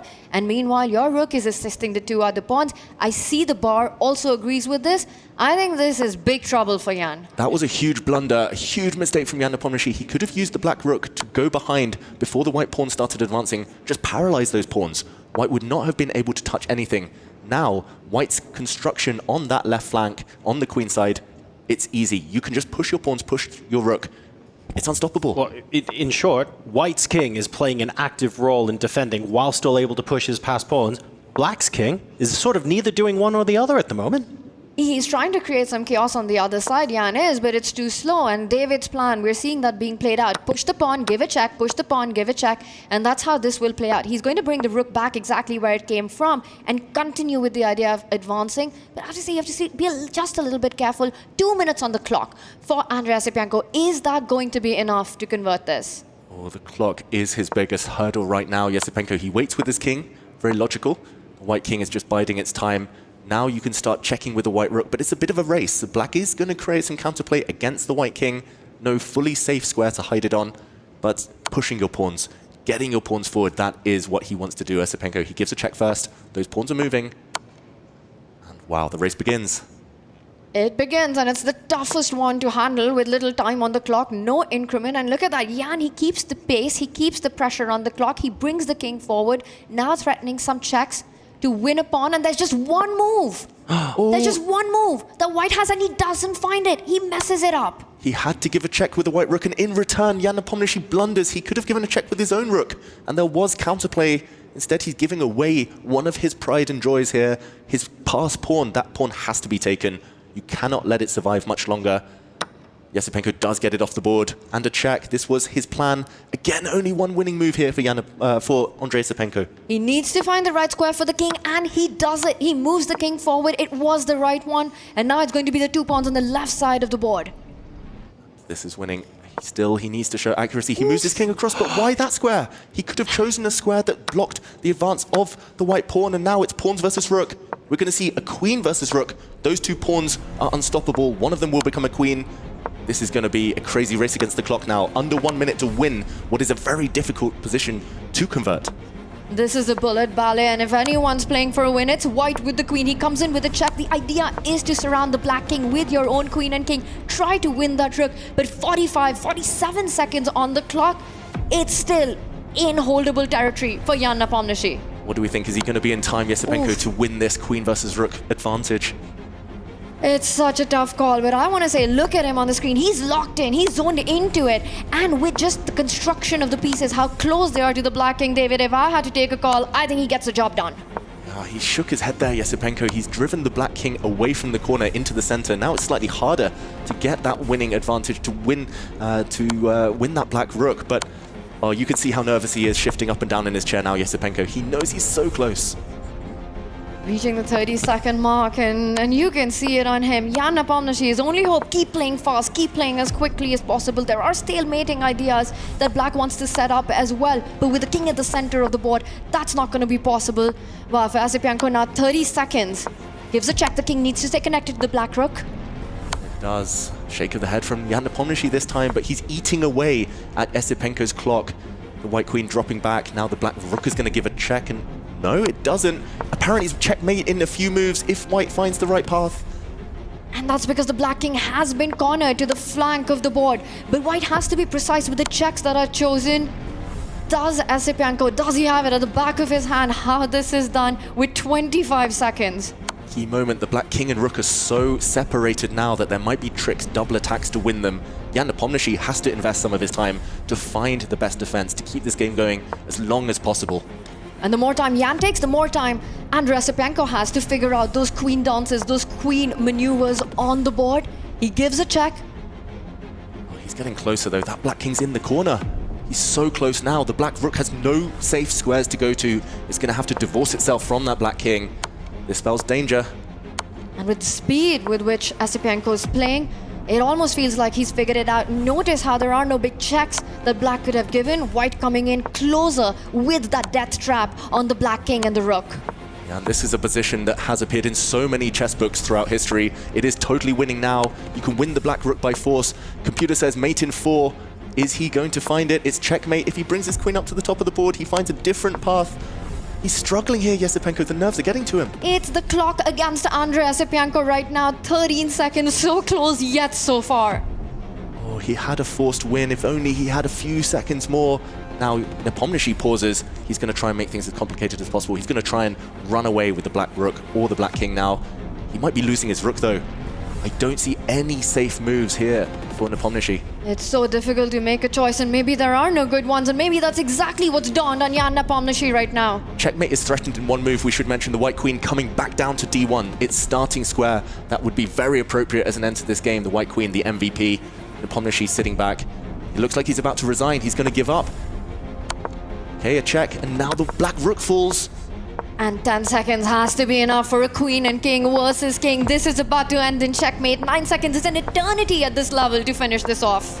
Esipenko's been practicing this since he was born. This is checkmate next move, and Esipenko takes the win. And Andrei Esipenko takes down Jan Nepomniachtchi in this incredibly tense first best of 2. Look, game number 1, tense draw. Esipenko was on the front foot, but that game ended in a draw.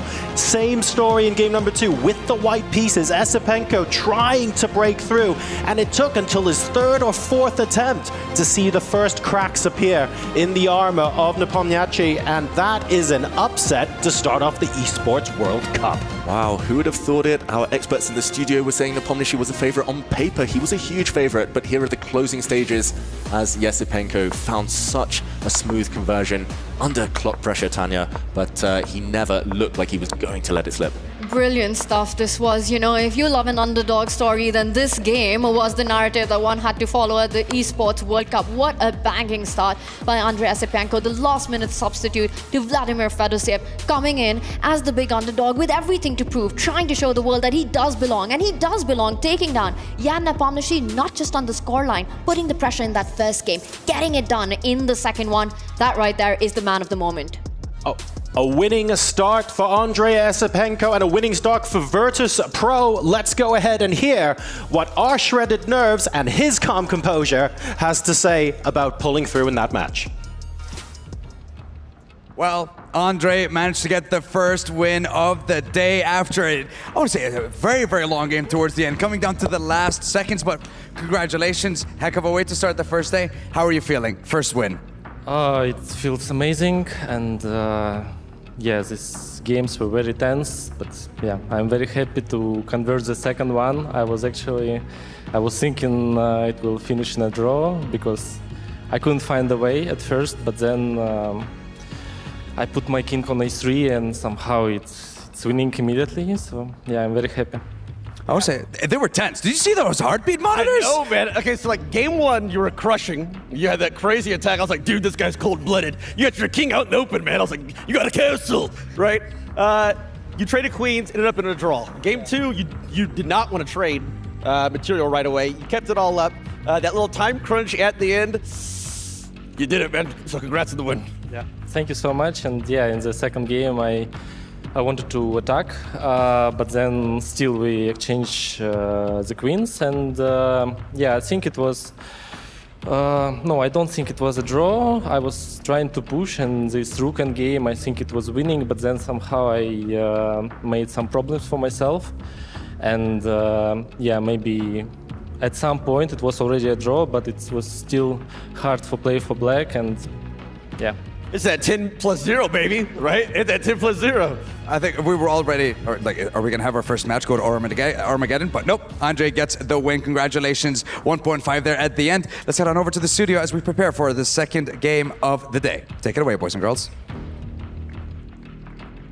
Thank you so much, gents. And it's Andre Yesipenko who gets the victory in match 1 of the day here at the Esports World Cup. And he does it, Maurice, against one of our contenders from the top of the day, Jan Nepomniachtchi. We said he had to be the favorite, and yet he falls down here. He made fools of us all, did Yesipenko, but I did say we're going to see some shocking results, and it's the kid, it's the youngsters. They know about the mouse, they know about no time on the clock. They've been doing this all their young lives, and the older players have had to adjust to this, so we see it happen here. Just an amazing match. The brashness with which he played it.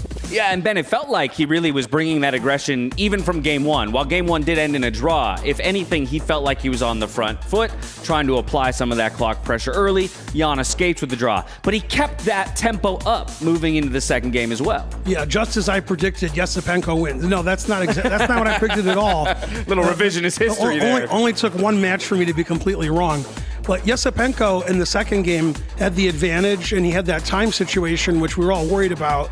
And he had just enough time on his clock to deliver checkmate. So it was an exciting finish to a game that could have gone either way. But Yesipenko Nepo was on the back foot the whole game. Yesipenko was pressing, and he won this really nice queen versus rook endgame with no increment. So a very exciting win for Yesipenko. A great start for him to the EWC. Yeah, break that down for me. Queen versus rook endgame. Obviously, the queen's the stronger piece. I'm thinking, okay, you've got a material advantage, but with 25 seconds on the clock going into that endgame, how impressive is it to actually find that checkmate? It's very impressive, and let me tell you, the most important name, one of the most important names in all of chess history, is a guy named Francois-André Philidor. He figured this stuff out in the 18th century, the 1700s, and this is just basic timetables you got to know your endgames, and one of them is queen versus rook. And Yesipenko definitely knew it and got the job done. Now, he got it done in the endgame, but let's maybe talk about the opening, because there were some utters of surprise seeing the Jobava London come out, maybe even a surprise for Jan to run into that. Do you agree? The only surprise is if we don't have any surprises. So these things happen all the time at the top level. You see the Jobava London occasionally, especially when it's a 10-minute game. So I don't think Jan could have been too surprised, but he didn't really deal with it in the absolute best way. And Yesipenko had him on the back foot right from the beginning, and he kept his foot on the pedal, and it looked like he was just better the whole game, trying to win.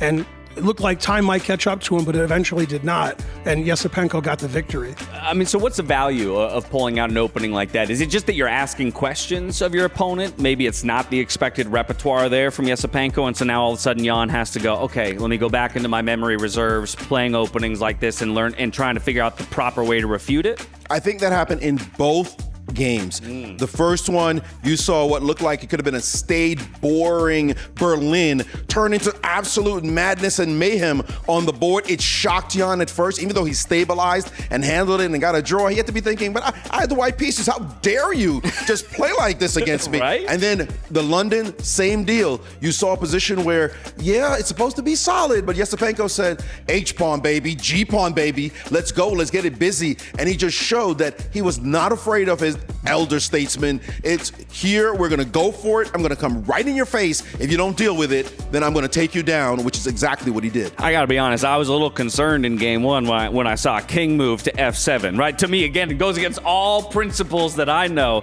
as a chess player, thinking of how dangerous and how long it's gonna take for that king to end up getting castled. But he wasn't playing for that. He's playing for the king activity in the late game, never needed to move that king back to the 8th rank. He also played it instantly, and he played it leading back. He already knew all that stuff, so he wasn't afraid at all. I wasn't concerned. I was laughing, actually. I was in the playing area with everybody else, watching it on a big screen. An amazing experience here in Riyadh. But watching that, I knew he was ready, and he's shown it. So how about this? Right out the gate, already an upset on the board. It's Andre Yesipenko who moves right along there on the winner's side of the bracket. One more win for him, and he is through. One more loss for Nepo, and he's out of the tournament. Things are already starting to get ugly here at the EWC. You can see there the scoreline of the other matchup happening over on Stream B. They look all tied up, but for a better perspective of what's going on between Artemiev and Aronian, let's hear from Mike.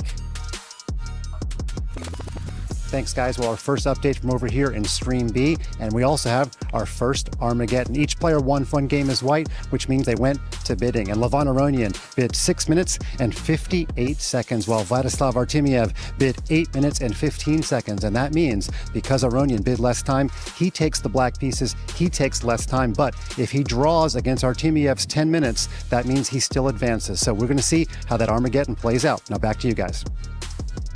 Thank you so much there, Mike Klein. I mean, Armageddon already on the B stream. Get over there if you want to see those guys duke it out. We were talking about the time of betting, or rather bidding for time. An incredible 6:57 for Aronian. I'm curious to see if he can get it done. We're heading to a short break on this stream before we come back for our second match of the day. It's Maxime Vachier-Lagrave up against Anish Giri here on Stream A. After this short break, we'll break it down for you here in the studio. But in the meantime, go check out Stream B in that Armageddon game. We'll see you back here in just a bit.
We are here at the SNB Arena, and the future of Saudi chess is right beside me. Basil, I met him the other night. He's playing a side tournament. Are you excited about the best players being here? Of course, it's a big tournament, big performances. It's going to be exciting to see all the amazing players joining us. Who do you want to meet the most? Maybe MVL or Fabi. Why them?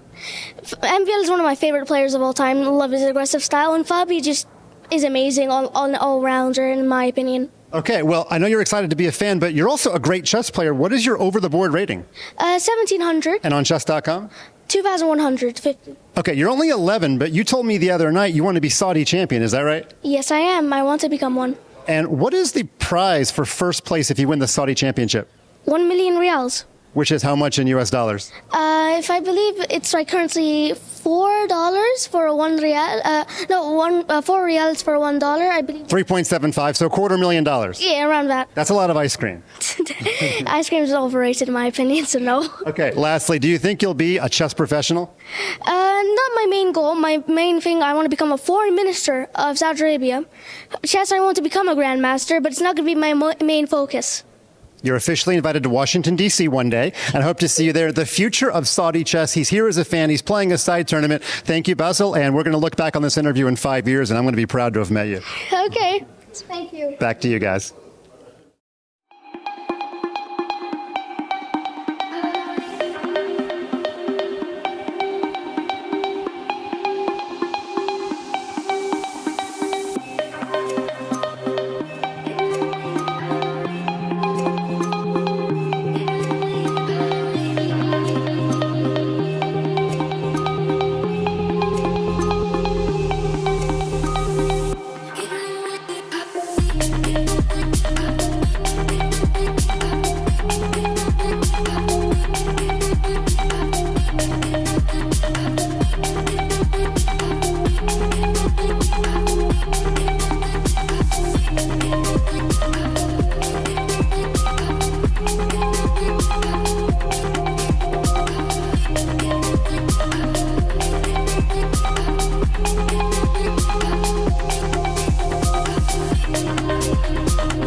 Welcome back to the Esports World Cup, where things are already heating up. We had an upset here to kick off the day, but now we must turn our attention to the second bout here when it comes to chess at the EWC. It's Maxime Vachier-Lagrave up against Anish Giri, and to help us set the table, we're pulling a little bit of a swap here in the studio. None other than Jovi Hauska IM is joining us.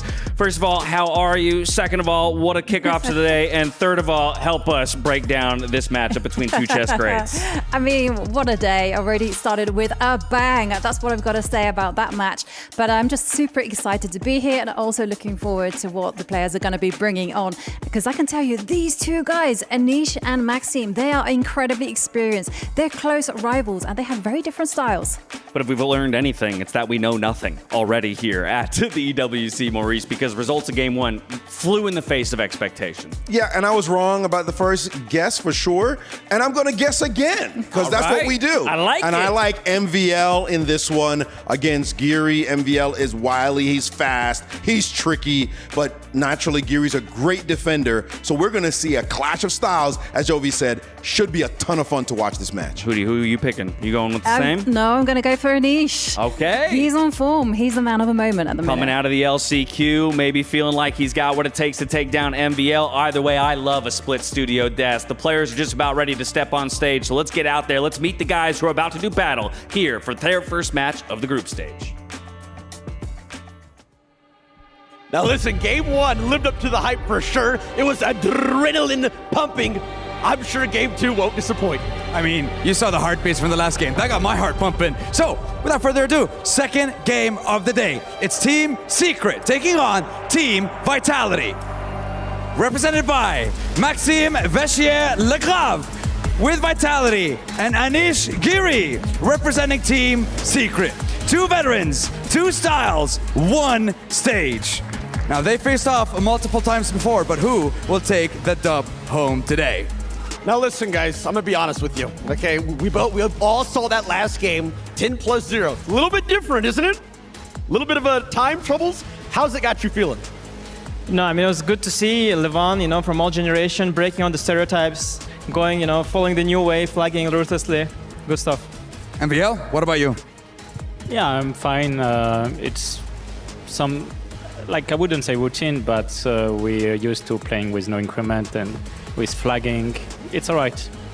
That you may be used to it, but maybe not used to a stage like this. So, boys, keys in pedestals. Get yourselves in your seats. Second game of the day is underway. It's Vitality versus Secret. Fireworks guaranteed. Casters, the floor is yours.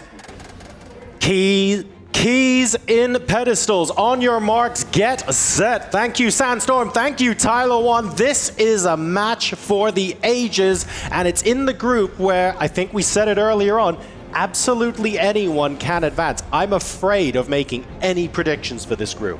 It's so tough. They're so level on paper, each player with their own strengths, their own skill sets, and these two, so difficult to separate, Tanya. They've both got such a pedigree and both in top form recently.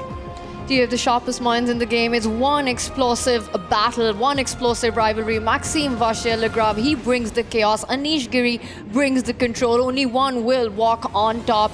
Can't wait for this matchup. And I'm going to say one thing. What we saw previously, Yana Pomnashi going down to Andrei Asipienko, I'm not playing the prediction game anymore here in Riyadh. Well, I'll tell you what, let me switch up the question a little bit, because look, these two players, unbelievably level in so many different ways, but this format is different. There is no increment. They are playing with mouse speed as well. So here's my question.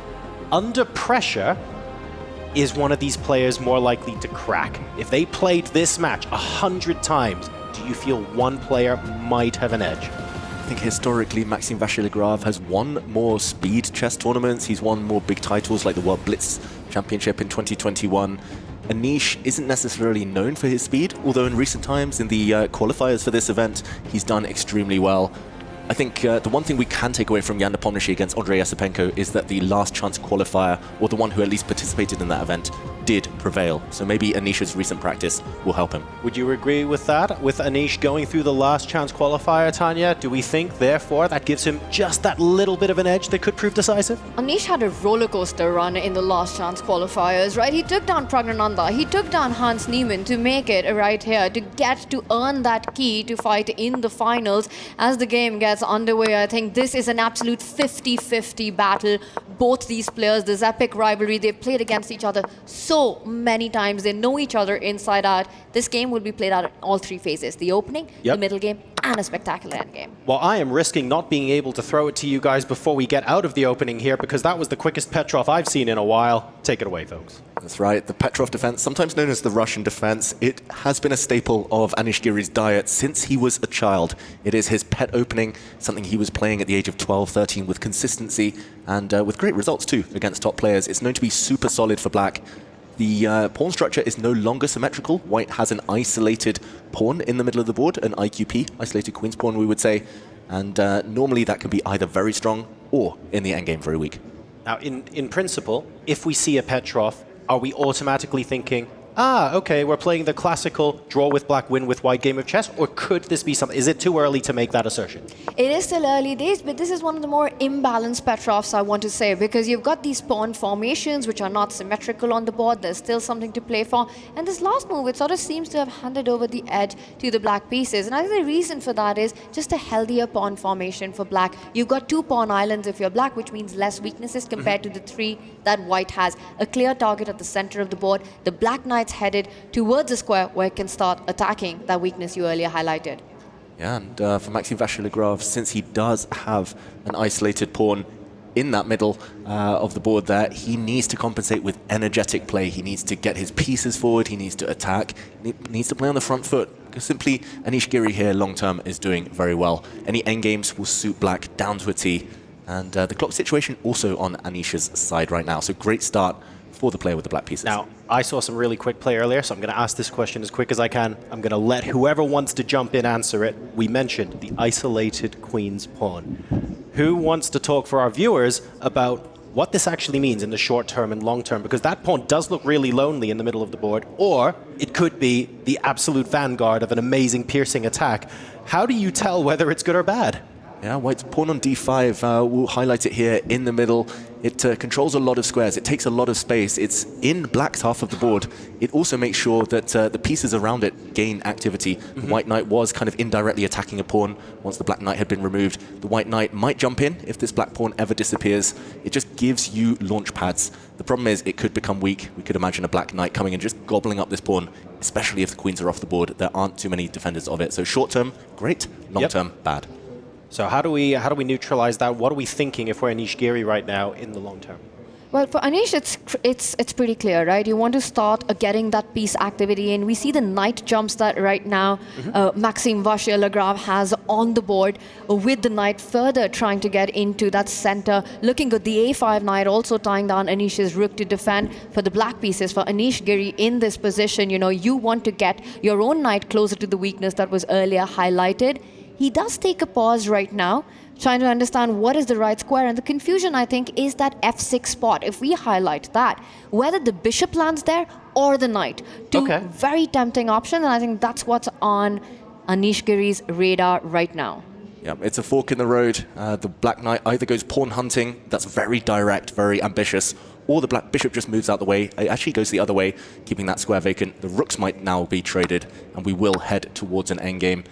Very solid again from Anish Giri. The computer says 0.0, the engine, the bar locked, undecided in the middle. I think that perfectly reflects the actual position here. You know, we spoke about the styles of these players and how this matchup, just given the head-to-head throughout their rivalry, is so 50-50, and I think it comes down to the kind of position that appears out of the opening. If we get more chaotic, more intuitively attacking positions, perhaps that's where Maxime Vachier-Lagrave would have the edge. But this is Anish Giri's position for breakfast, lunch, and dinner. It's solid. He's in control right now. No big weaknesses.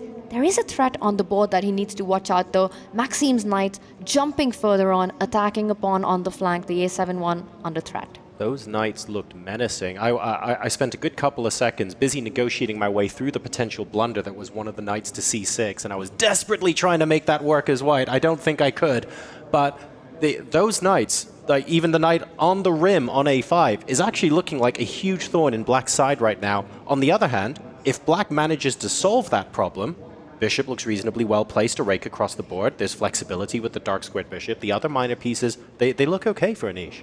Yeah, everything looks okay if you can fend off the immediate threats, but momentum is definitely on White's side. We talk about threats, that's the side who is kind of building the initiative, and it's definitely MVL trying to put Anish on the back foot.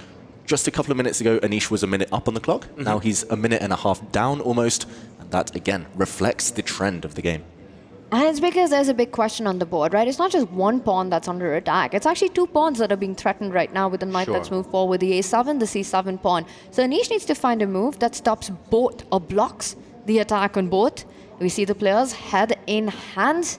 And I'm trying to figure it out. What are the ways that you can actually keep your material intact here if you're Anish Giri right now? So I'm embarrassed because I feel like I dismissed the move that they might play. Because I was thinking, there's no way you'd play bishop c5. I'd be so afraid of a3 and b4 coming in. You're not going to play that bishop out there to try and hold this, are you? But maybe that's the way forward. Yeah, only one move to stop going down a pawn here for Anish Giri, and that is to bring the black dark squared bishop out to c5 to block the white rook's line and to cover the pawn in the corner. No, Anish sacrifices a pawn. He jumps forward with his knight. Problem is, for the white knight now, you have a choice of two. No matter where you go, there might be no way back home. Very committal decision here, either way for Maxime Vachier-Lagrave. And he'll probably have to burn the clock on those decisions. It's just so tempting to go pawn hunting, to go pawn grabbing right now. But is your knight too far gone in that place? Is there no way home? Then for Maxime Vachier-Lagrave's knight, I really liked, even though Anish Giri did not find the move that you were talking about, which felt like it would fend off the threats that we were talking about, I think he's found a very practical decision. You know, he took his time. Now he's sort of tempting Maxime into those dangerous waters. What do you think? Does Maxime take the bait? He's so ambitious, Maxime Vachier-Lagrave. I grew up with him, and he's always been the type of player to kind of start games in this fashion, slight advantage, and then he tries to take risks to go for it. Rook takes pawn, given a question mark, and look at this, the white knight, white bishop, they're all overloaded. That white rook might have to give itself up. Look at this, a transition here. White wins a rook. In return, black gets a bishop and knight, but white has so many pawns in this position. Was that all forced? It felt like someone highlighted the queen side and hit the delete key there. What on earth just happened?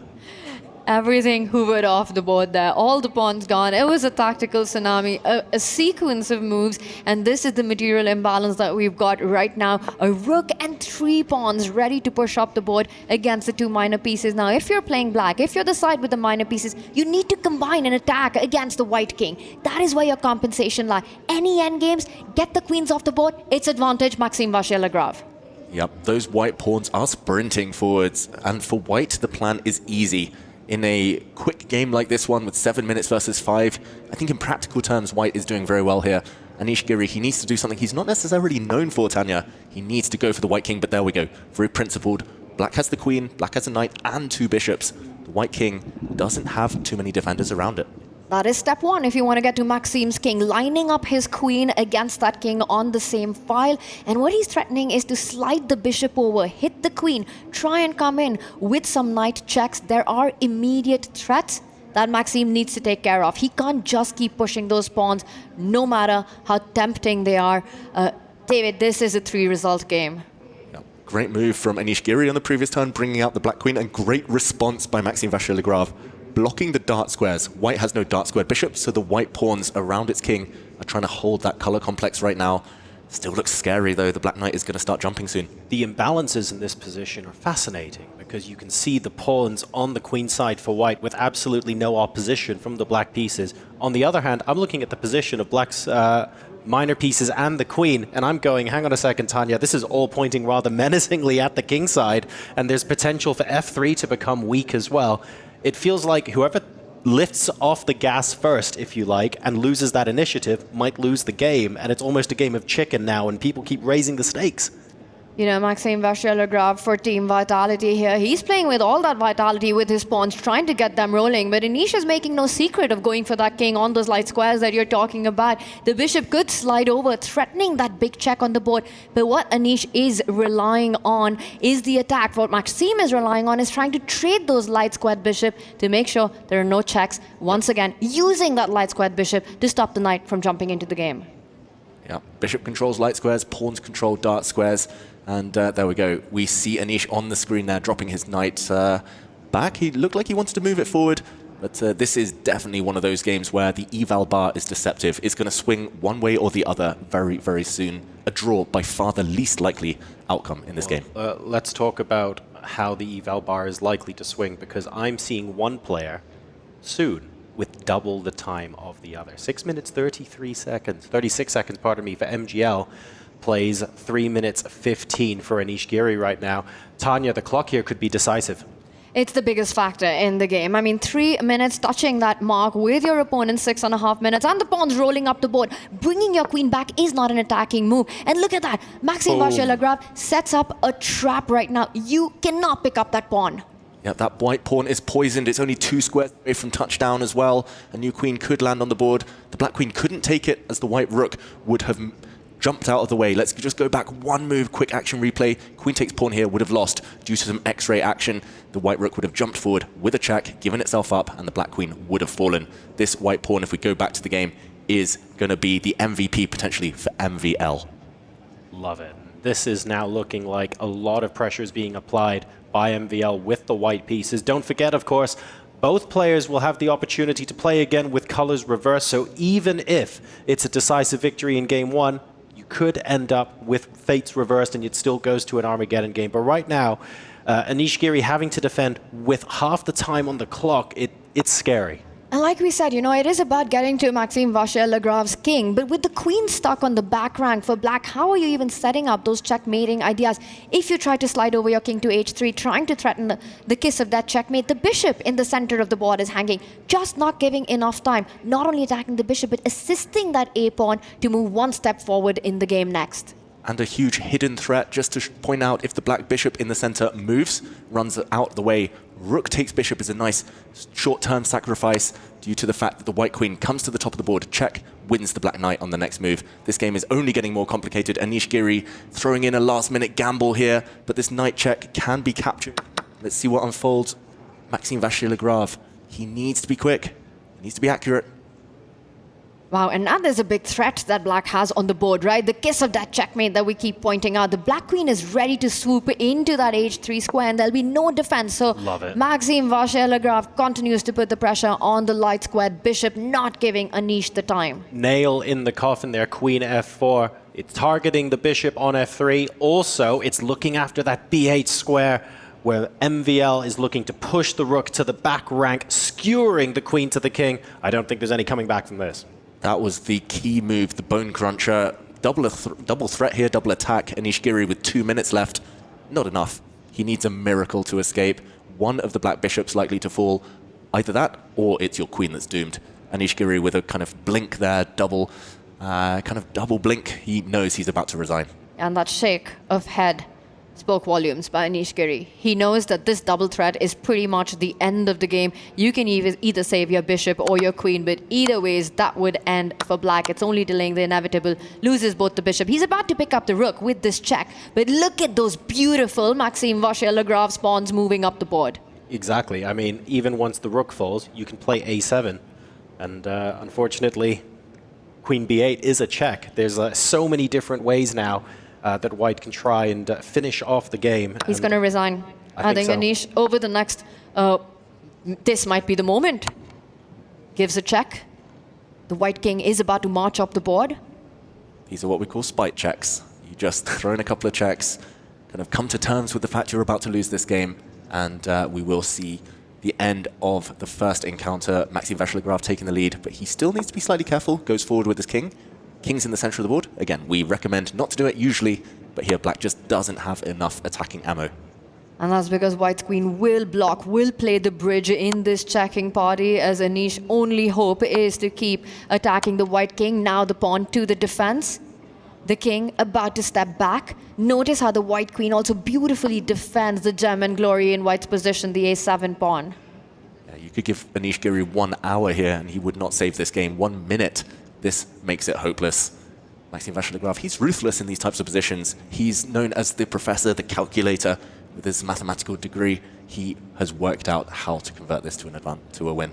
The clock is least of Anish Giri's troubles here. And just the way masterfully Maxime is combining the queen and king at the center of the board, defending the pawns, he's now going to step up with his queen, potentially block the check. He could also come back with the king, all plenty of options, but what's most impressive has been his time management. 4 minutes, 20 seconds in a completely winning position. The king keeps going up the board. Yeah, efficient. He's done it all correctly. Maxime Vachier-Lagrave, Giri still fighting on desperately. Check. The checks are drying up though. The white king is going to hide behind its queen, behind its own pawns maybe, and that will spell the end. As soon as the checks dry up, game over. That's when the handshakes will happen, and I think we're very close. I actually do not see a check in this position, which is going to force either the handshakes or Anish Giri's queen to step back in defense. And he gives up. MVL, a comfortable conversion at the end in game number 1 with the white pieces. Anish Giri now very much on the back foot.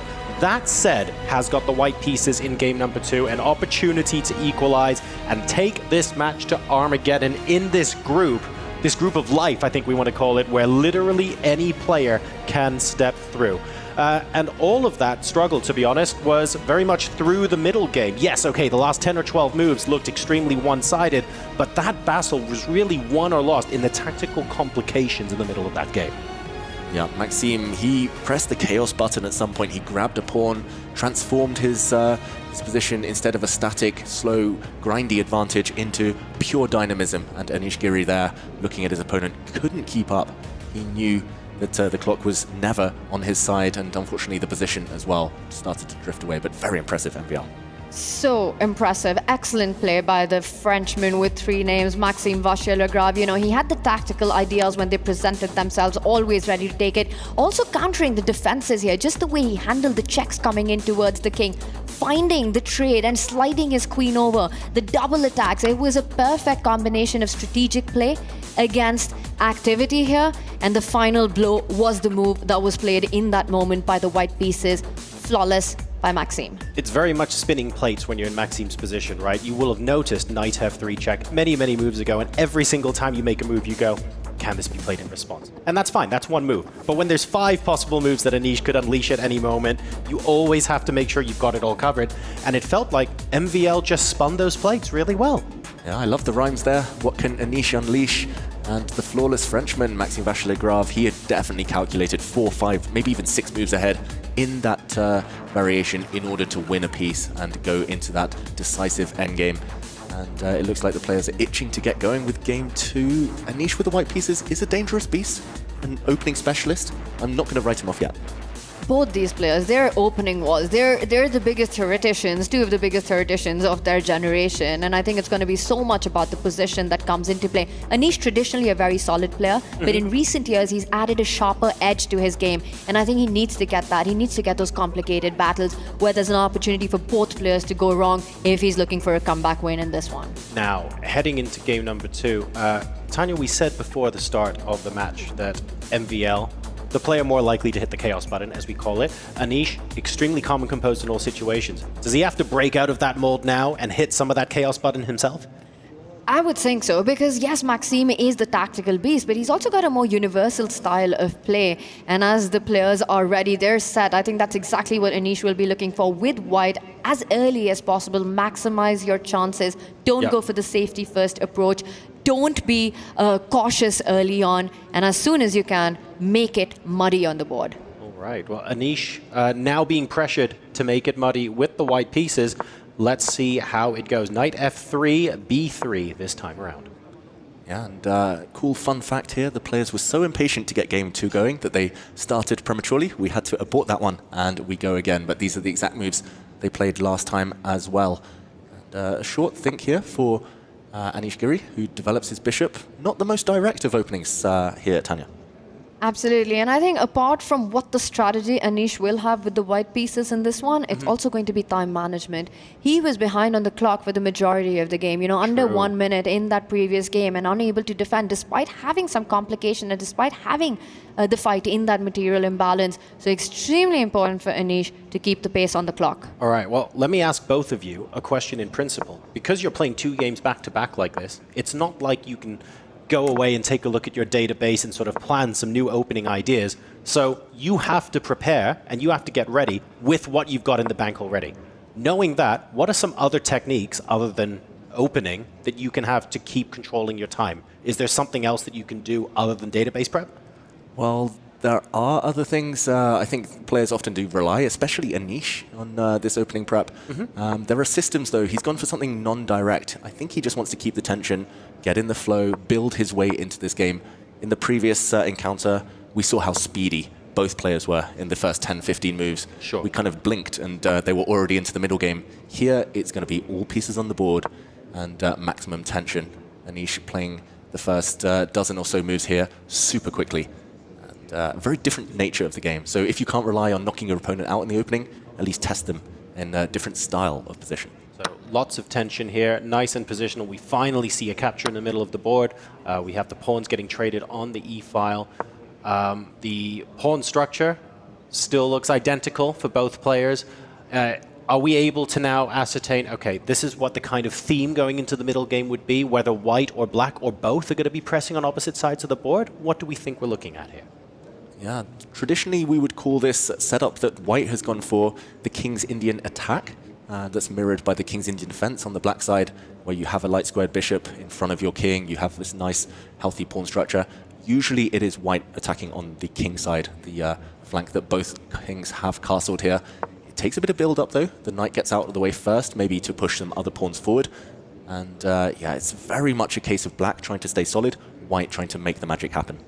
A lot of piece moves at the center is what I would be predicting here. Black lining up the rook on the only open line that we see, the D1 file, as he does right now. White trying to get his knights into the game, jump that other knight as well towards that C4 square. But first, Anish Giri does get his own rook on that line. We might be seeing some trades, but here's the thing, right? A draw is not good enough for Anish. It would be a dead man's draw because he would lose the match regardless. He has to win this game with the white pieces. So the more pieces on the board, not a single minor, not a single major has been traded off, is good for Anish. It's a slow game, it's not a chaotic one, but the idea is get Maxime low on the clock, get him to those final few minutes, and then create the chaos. Yeah, the question is whether he'll be given that opportunity. Maxime just playing super speedy, some committal moves by black. We saw a trade of pawns early on, now the black bishop is coming out, trying to persuade white to push a pawn forward and kick that black bishop away. Then he'll retreat and he'll argue that black's position rock solid, white lacking a plan. The pawn structure is almost symmetrical. That often lends itself to drawish tendencies. So for now, Maxime Vachier-Lagrave relatively happy. This feels almost like his heart rate should be ice cold. It should be like 55, 60 at the moment for MVL because we have hyped him up. And to be fair, he's got an excellent reputation as that bringer of chaos. But this is very much a, no, you're the one that has to prove you can do something here. I understand that I'm good at bringing the... There is no need for him to do that here, and I think he's making that point maybe to Anish. Absolutely he is. He's not created any weaknesses in his position. He's playing the slow game. Yes, he's moved the bishop to a diagonal where it pins the knight. It's sort of provoking Anish to gain a tempo by pushing his own pawn, attacking the bishop with that C3 move. But that would block the white dog squared bishop as well. Sure. So a lot of give and take going on. Anish doesn't go for the idea. He plays a slow move on the other side. But this might give Maxime some chance to try to make something out of that pin on the central line. Just so cagey right now. Feels like this is the calm before the storm. Anish, though, has burnt 3 minutes.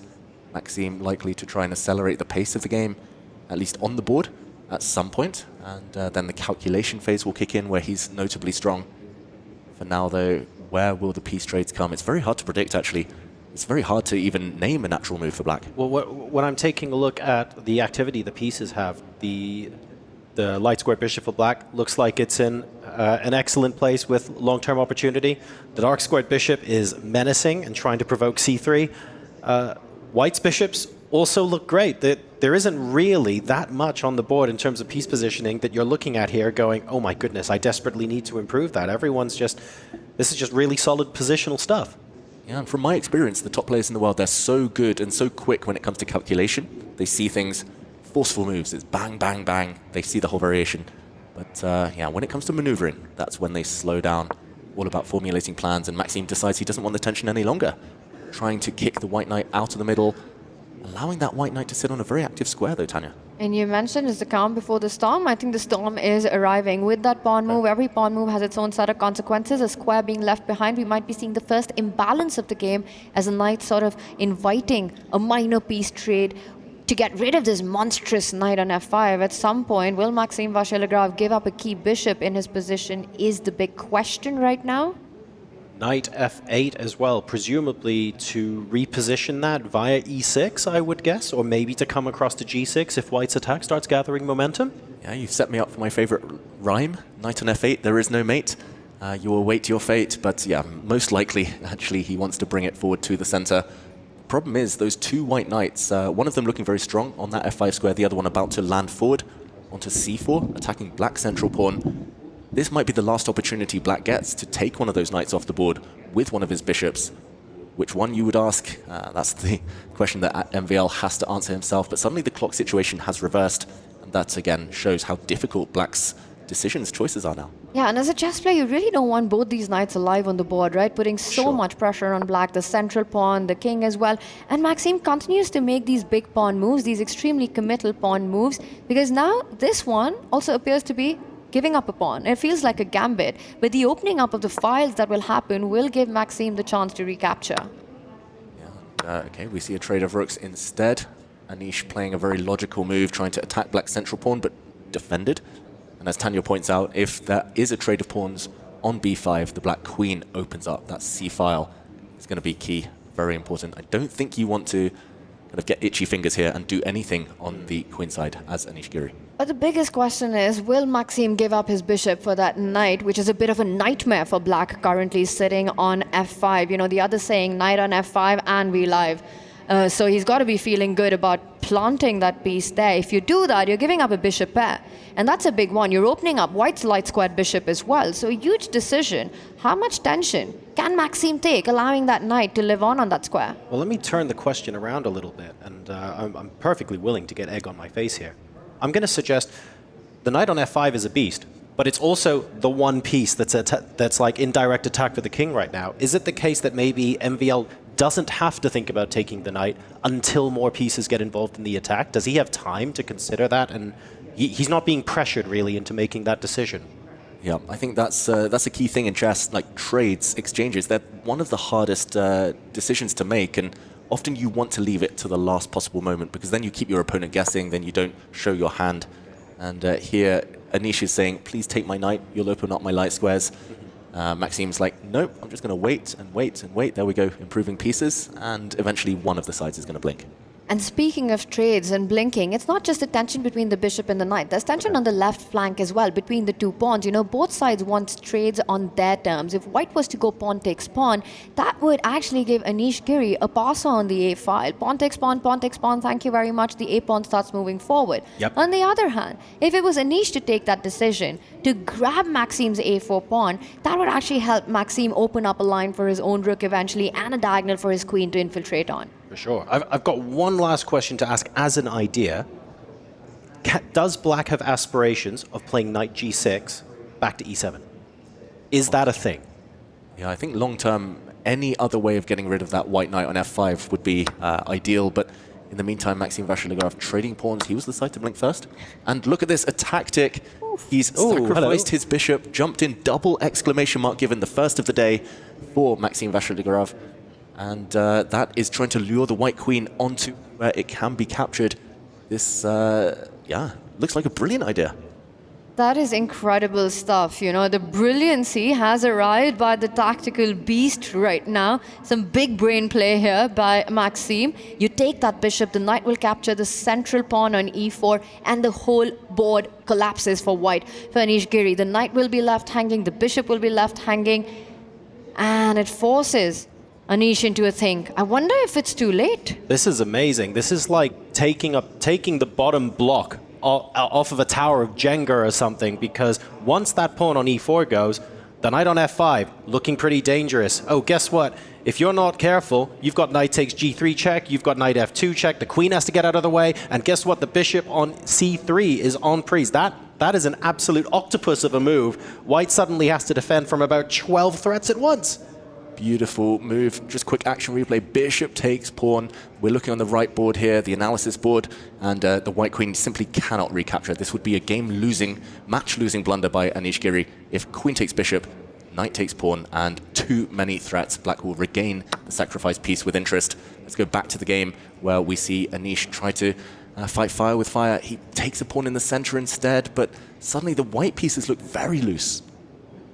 And with the rook, the black rook lined up against the white queen, one can start, the spidey senses getting activated here. You're looking at trades, checks, captures, threats. There are no checks in the position.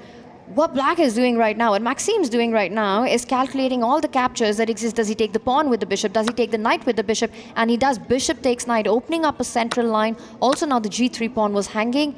The trades, the flurry comes in. Maxime Vachier-Lagrave with a big edge on the board. And tactics as well, David. Tactics favoring him. That knight might have to be captured. The white queen attacked. Cannot grab the black bishop right now. That bishop is poisoned. Queen takes bishop would allow a knight fork. Black would play knight takes g3 check, hitting the white king, winning the white queen. This could spell the beginning of the end for Anish Giri. He's just fighting for his life, fighting for a draw, but that is not enough in this match. So was it the case that fighting fire with fire was the fundamental mistake there? Did he have to take a step back, take a breather, and say, okay, that's really good. I need to just defend for a bit and consolidate. Is that where it started going wrong?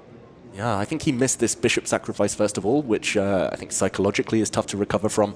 But he needed to just take his foot off the pedal there and just solidify. He still had great activity despite being a pawn down. Now the board is clearing, things are simplifying, and that only favors black. And Maxime Vachier-Lagrave is so good at shifting gears, playing in a controlled manner at the start when Anish had that strategic fight. But given that one opportunity to bring up that brilliancy on the board, and it barely took him seconds to spot that game-changing move. Bishop takes pawn, which is the outcome that we see right now being played out. More tactics coming in, and it's so difficult for a player to adapt in their brain. And that's why we see Anish's clock ticking down to under 2.5 minutes as well. This is proving to be problematic on multiple levels. Their pre-move of the retake, and that, of course, is with check to the king on h1. So we're going to have to deal with that first before anything else comes into play. And as things stand, MVL looking set to go 2-0 here. That would be a power pack performance. I mean, he's really on his way. And this sad retreating move was a necessity for Anish, because there was not only the check, but also the ideas of rook capturing that knight at the center of the board. The queen now coming into play by Maxime Vachier-Lagrave, attacking the pawn, defended. And look at that beautiful pin. Just multi-purpose moves on every single instance by Maxime Vachier-Lagrave. Yeah, every single move arriving with a threat, every single move arriving with a check or a capture. Right now, he's spoilt for choice. At the very minimum, he could remove that white knight from the board, get the queens off as well. He's moving towards safety. Black is a full pawn up, a very healthy pawn up. Very hard to imagine Anish Giri winning this endgame, and he is in a must-win situation. I think that would be the most practical way forward for Maxime Vachier-Lagrave. He looks locked in right now. He's such a professional. He knows he's so close. 1 foot in, needs only a draw. He could pick up the pawn with a check, but look how he doesn't do it. He goes towards safety. Instead of a professional approach, he's calculated the line to the end. He does bring his rook to make sure the a-pawn doesn't move anywhere forward. It's 4 pawns versus 3. That's an extra pawn for Maxime Vachier-Lagrave. The only hope for Anish is that a-pawn now. Yep, final hurrah for Anish Giri. I am slightly surprised Maxime tried to cash in his advantage this early, but he has worked out that he can force a draw most likely with some knight checks a bit later. For white, it's very hard to find a next move, so black has a few turns to start pushing pawns.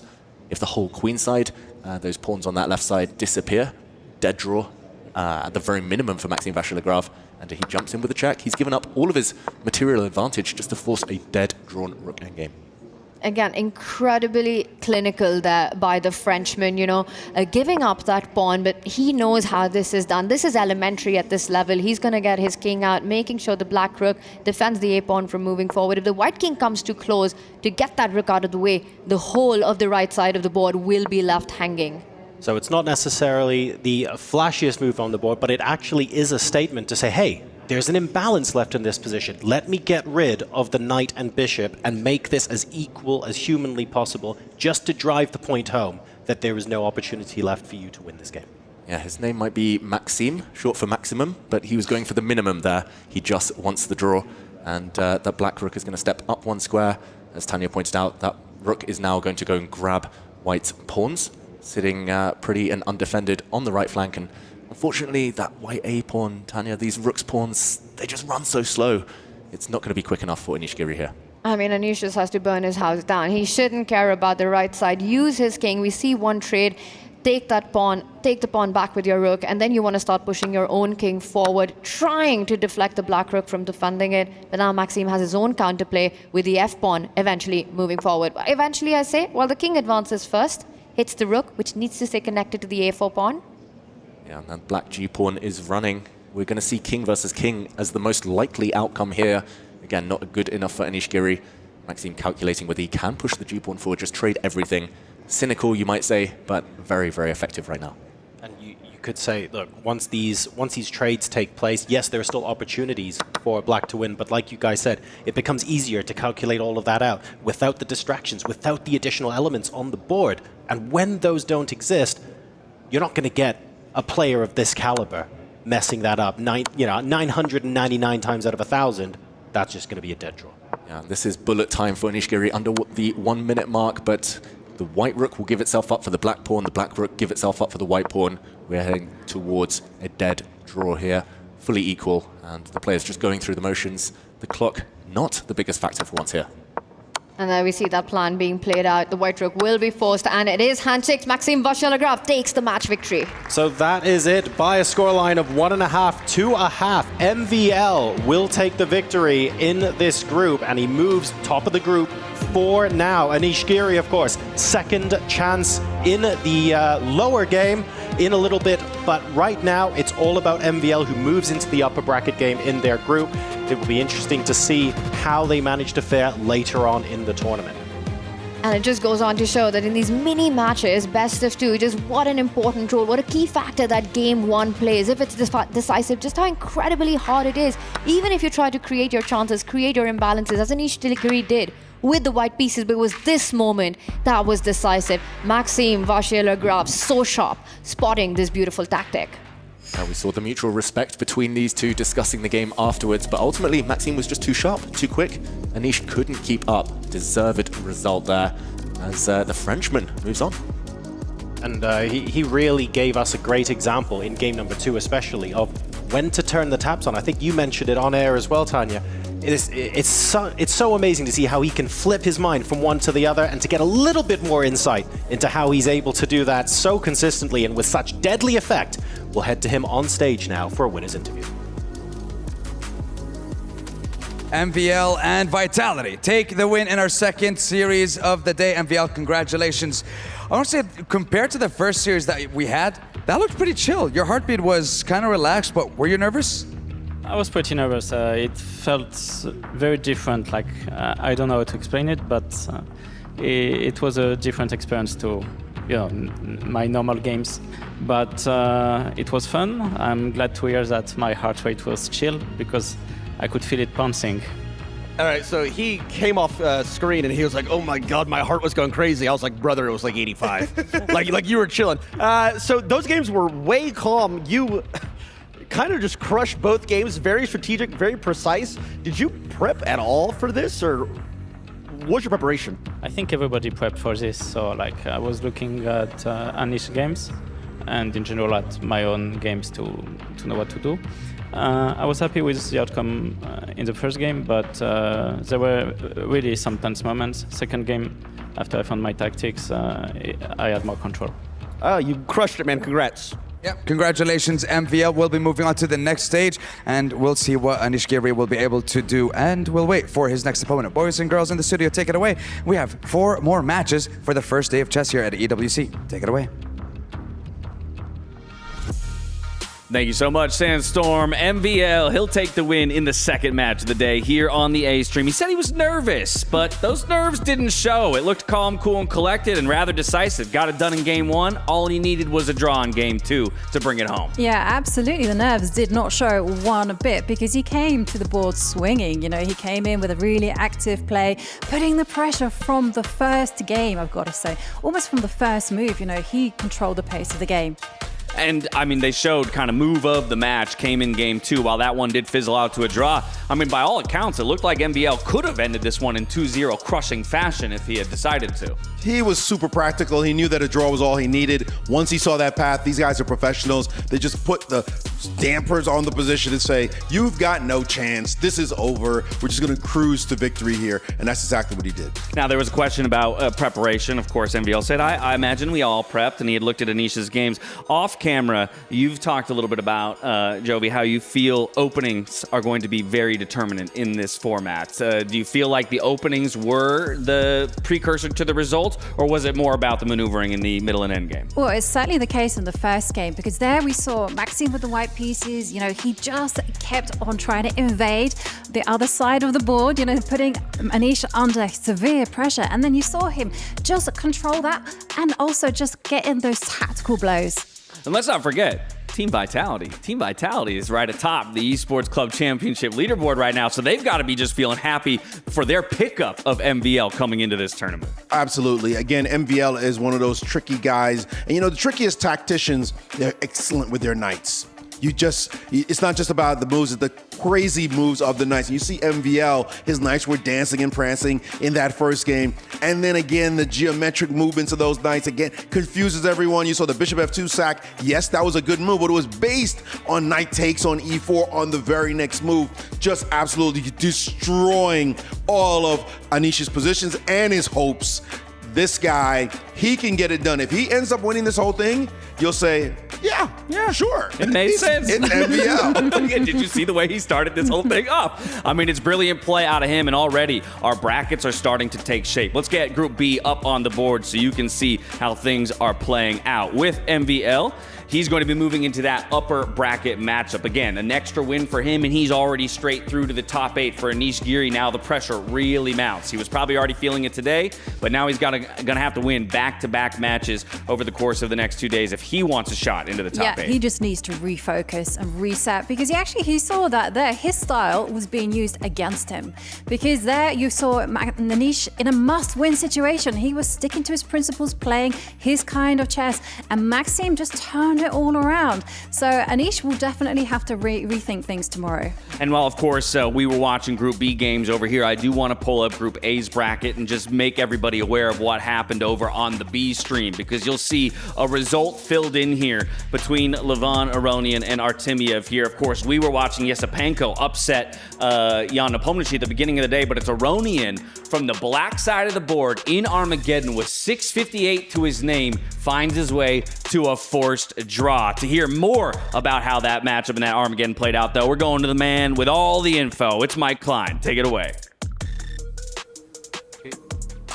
Over here in Stream B, we have our first result. Levon Aronian has advanced past Vladislav Artemiev in the Armageddon game by virtue of playing 2 brilliant rook moves in a row. They both came up with double exclamation mark on the screen, and in the end, he ended up forcing a draw by repetition. Remember, because he bid lower, he had the advantage of draw odds as black. In the actual 10-minute games that got us there, both players won as white. Now, in game 1, it was really interesting because Levon, the oldest player in the field, he did what we call dirty flag in chess. It was king and rook versus king and rook, but he played faster than Artemiev, and he got the win on time. Artemiev struck back in round 2, played a really nice discovered attack that forced Levon to resign, and in the Armageddon, as we said, Levon made the draw with those 2 brilliant moves, so he gets the first win. Artemiev loses, and that's the story from Stream B. Now back to you guys.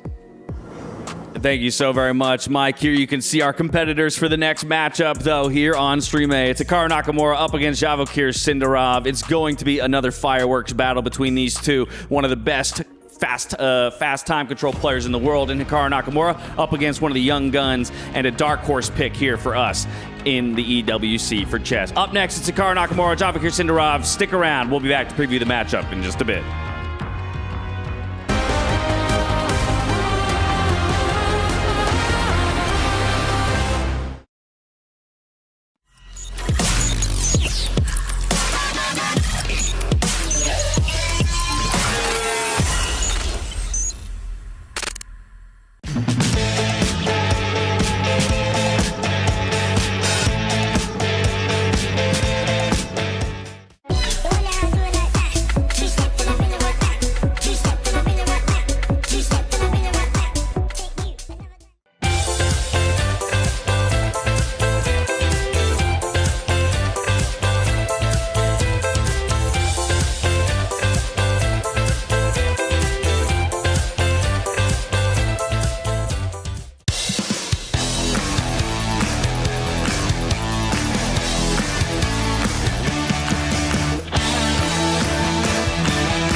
Welcome back, everyone, to the Esports World Cup. It's the world number 2, Hikaru Nakamura, stepping on stage next for Team Falcons up against Vachier-Lagrave, one of our dark horse picks from the beginning of the day. We're welcoming Ben Feingold back into the studio to help us preview this matchup. I'm coming straight to you, my friend. Hikaru, I think by many, as we put him in our favorites, would be the expected winner, but we've already seen how that's worked out for the expected winners today. That's right. I'm afraid to pick somebody because I don't want to jinx them, but I'm going to have to pick Hikaru, even though yesterday I saw Hikaru somewhere and he said, "What are you doing here?" And the answer is predicting a victory for you in the first match. So I got Hikaru. I think that's everybody's pick. Sindarov is going to try to prove me wrong, but Hikaru's been here before, done that, and against almost anybody in the world, Hikaru's a favorite. It's pretty clear. And it's not just because I'm American and that Hikaru and his wife are expecting a new baby. That's not why I'm picking him at all. I just think he's the better player. All good reasons to pick him, though. Can Vachier get it done? Can he do what Yesipenko did? He's going to be closer than you think. Vachier Sindarov, only 19 years old. He has beaten Hikaru before in official random chess earlier on in the year, so anything can happen. He's also taken it to the likes of a Magnus Carlsen, the world number 1 player in 10-10 over in freestyle chess world. So I think this kid can absolutely get it done, but it's up to the players to decide. They're ready to step on stage to do battle, back out to the arena to meet Vachier Sindarov and Hikaru Nakamura. 2 games down, 4 to go. Yes, sir. So let's bring on down our next contestant. What? Can I get one? Do one? Yeah, go for it. Representing Team Falcons, 5-time U.S. champion, Hikaru Nakamura versus representing Team Vitality, Vachier-Lagrave. One of the youngest GMs in history, one of the brightest stars of Uzbekistan here in Riyadh. Got a nice firm handshake there. Hikaru, how's it going? How are you feeling on the stage, playing for Falcons, first opponent, Vachier? Feeling excited? Nervous? I think it's really exciting to see the fans here, and it's an exciting new event, so really just looking forward to the competition. I'm not gonna lie, bro, he's part of Team Falcons. They're gonna be cheering like crazy and probably booing you. Is that gonna change the way you play? No, of course. Hikaru is one of the best players in the world, so I will just try to enjoy from this match. All right, well, boys and girls, let's get ready for our next match. Boys, place your keys in the pedestals and get yourselves ready. This is a fight on the stage, a battle on the leaderboard. This isn't just personal, it's also business. Vitality versus Falcons. Let's get it on, casters! Here we go. This is another fight for the ages here. Nakamura, Sindarov. I mean, Nakamura, many would even say like the greatest speed chess player the world has ever seen. And it's him versus Carlsen all the time, forgetting, of course, that frankly, other players are in knocking on the door, looking for the opportunity to dethrone them. And Sindarov, he has history beating some of the world's best players. He is capable of doing absolutely anything in a chess game to any one of the participants here. Yeah, one of the highlights of 2025 so far was Sindarov picking Hikaru Nakamura as an opponent very bravely on the freestyle chess tour and going on to defeat him in speed playoffs. He's nearly half Hikaru's age, 19 years old versus 37 years old here. I think my back just cracked hearing you say that. My goodness. Yeah, this is amazing. I mean, Hikaru Nakamura in the house, watching him here play the teen sensation, you know, part of the Uzbekistan young golden generation. Sindarov, he was part of the Olympic gold medal winning team. And as David was earlier pointing out, Sindarov has already handed Hikaru an L earlier this year in a big quarterfinal matchup. He knows he's done it before. I think he was being a bit modest there in that pre-game interview, playing against the best. But he did pick Hikaru as an opponent as well. Went on to prove that pick. Can he do it again? Or will this be the grudge match that Hikaru's been waiting for? I think it could well be a grudge match. Because look, at the end of the day, we have so many storylines where it is sensation versus experience. We have to remember, Hikaru's kind of both right now. Hikaru's just good at everything. It's so hard to pinpoint a single weakness. You might take him in a match, but to take him down in a longer encounter is difficult. I think for Sindarov, the fact that it is no increment helps. It randomizes things slightly. In the meantime, we see Hikaru with the white pieces start with the Spanish exchange, trading off a bishop for knight very early. This has been employed by some top grandmasters, Bobby Fischer occasionally, but this is a provocative pin, Tanya, that Sindarov has employed. He's actually sacrificing a pawn. If Hikaru wants to push a pawn in front of his own king, he doesn't. If he'd pushed the g-pawn, he could have won a pawn in the center. And I think the Hikaru from 10 years ago would have done that at a blink of an eye. That was his trademark. That was the brand of chess that Hikaru Nakamura got. But in the recent years, we've seen him take a more universal approach, a more strategic fight, getting those positional battles in. I like that he did barely take any time to make that decision, because that is absolutely key in this format. You know, you can't burn the clock deciding, do I play tactical? Do I keep it positional? He said, safety first. Safety first, Hikaru brings out a knight. Knights supporting each other now. This is not the deadliest of pins, but it looks like a very steady start to the game. This opening, the Spanish exchange, can either lead to very direct play or very slow, cagey maneuvering play. It looks like the latter on this occasion, and that was the choice of Hikaru Nakamura. Do we find that surprising that Hikaru has chosen to do this with the white pieces? Did we expect him to maybe, I don't know, like try something a little bit more provocative in game number one? I think he's playing the player as well, right? He knows that Sindarov is fearless. He will take those complications. He will take that bait. He will bring the fight if he has to. So for Hikaru, he believes this is sort of that anti-young player chess that he wants to get on the board. Once again, leaving those critical decisions, those perhaps chaotic positions for later on when Sindarov might not have enough time to make the precise choices. I've heard of the openings like the anti-martial. I've never heard the anti-young'un, but it looks like that might be what we're employing here.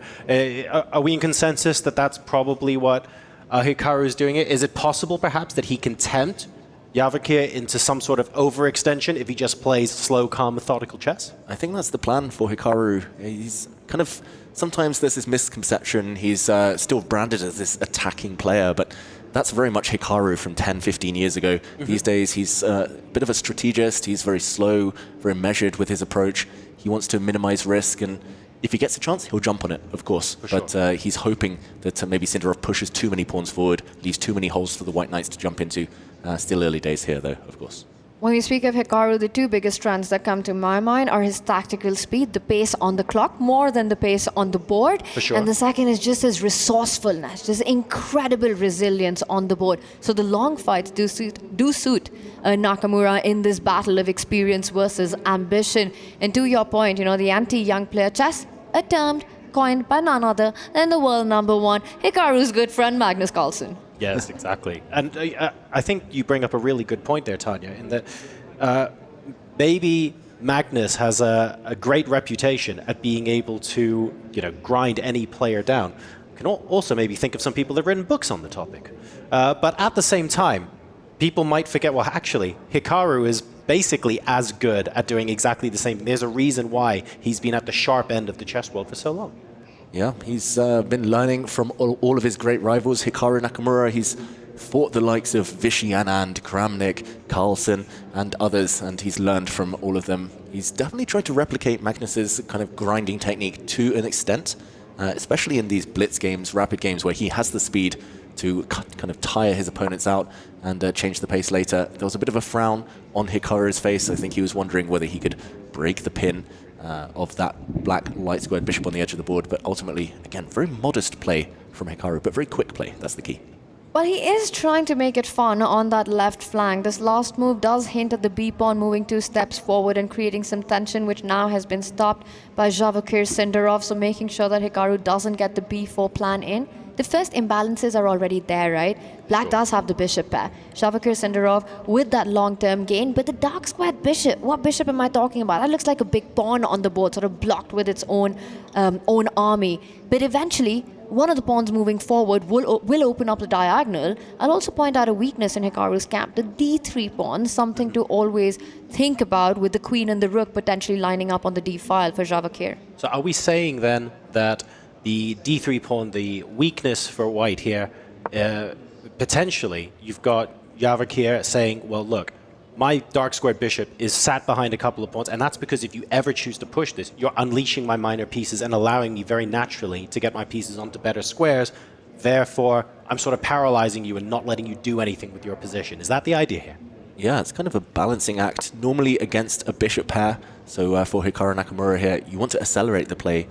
before the bishops are able to exert influence. But this dark square bishop of blacks, of Sindarov's that we talked about, is a bit of a dead piece. So blowing open the center might actually backfire for Hikaru Nakamura. I'm more expecting here that he continues developing his pieces. The white queen will step forward, connecting the white rooks. The white rooks will centralize, the white knights will improve, and only when he's fully ready will he press that button and say, let's go for it. And potentially, speaking of let's go for it, one of the plans that Vachier has in mind in return for that. And wow, before any of that happens, he goes for the idea, John, that you earlier pointed out. D4, but again, you're opening up the diagonals, you're opening up the lines for your opponent's bishops. This is a double-edged sword. Yeah, maybe that's why Hikaru kind of did the head bob. He's like side to side. Well, it's not great, but it's not that bad either. Ultimately, the Black King hasn't yet castled. I think that was the kind of trigger for him. He thought the Black King in the middle, let's try and go for it. And Sindarov here has to decide himself whether to trade off pawns, allowing the White Queen into the center, or whether to get the King castled as soon as possible. I quite like it actually from Hikaru. Now, if Black takes the pawn here, of course, White can take back with a knight, a bishop, or a queen. Positionally, what are we looking at in the short to medium term here for White? I actually like all three options, and I would be very tempted to even get my knight into the game, into the center of the board. The bishop has its own pros. You might be looking at the e-pawn moving forward next, and David's point of getting the queen centralized. I think it's a problem of plenty with all the moves. You know, chess is a complex game with different approaches. If I had to make a pick, I would probably go with queen takes pawn. Centralize the queen, get the rook onto the open D line next. All right, one more positional question while I have the chance, because they're going to speed up soon, I'm sure. The knight on f1, where's that going? While the bishop was out there, I was thinking maybe the knight would end up on g3. Now I'm not so sure. Yeah, it's unclear. Maybe the knight will jump now. There's a chance it might get chopped off within a couple of moves by the black dark squared bishop if it jumps forward to g3. The end goal is that f5 square, the square we talked about earlier in the day that Anish Giri landed a knight. Not to great effect, but here we go. Because he has more knights than the opponent, he tries to block the center. Knights preferred block positions. Bishops struggle slightly. Very logical move there from Hikaru Nakamura. And Sindarov eventually does get his king to safety, and the knight does leap forward. And it's not going to stop there, right? It is coming on that f5 square. Now, again, if you're the side with the bishop pair, you want to open up that center, which has just been closed. So c6 is the idea that black wants, which is why the rook was lined up by Vachier behind the c-pawn. He's just calculating if this is the moment that he strikes at the center with c6. Now, if I'm thinking about ways to push buttons, provoke the chaos, and all this kind of thing, I'm looking for ways to burst the position open as white or black. Are there things like, for black, bringing the knight forward to f4 and pushing g5? Like, do any of these ideas sort of hold water? Are we worried about pawn pushes on the king side for white or black? Yeah, I would say that maybe pushing the black pawns in front of the black king could backfire, since the white knights are poised. They're great defenders for now, but could also leap forward. I quite liked your knight to f4 move for black on the previous turn, but now that he's started retreating Sindarov, the black dark squared bishop going back, maybe a bit less support for that idea. It feels like Hikaru now trying to gravitate his knights towards the other side, the queen side, where he does have a bit more space. White has the most advanced pawn of them all on d5. It feels like that's the side he's playing on. Well, black can return the favor and get a very advanced pawn on that a-pawn moving forward. One pawn clamping down two of white's pawn. a4 is a move on black's radar. Now, this last move that Hikaru's played, one idea that's off the card for Sindarov was the c6 plan, because that would create a lot of dark squared weaknesses where that white knight was beautifully planted to head towards that c4 square. So Sindarov first falls back with a queen, a sort of a prophylactic move, making sure that you don't land in any sort of forks once the knight starts jumping forward. Yeah, a lot of retreating moves, though, from Sindarov. He just brought his dark squared bishop back home, bringing his queen now to the back rank. Does feel like a step in the wrong direction. He's also a minute and a half almost down on the clock. So we will see what kind of action Hikaru can go for. He's the king of changing the pace.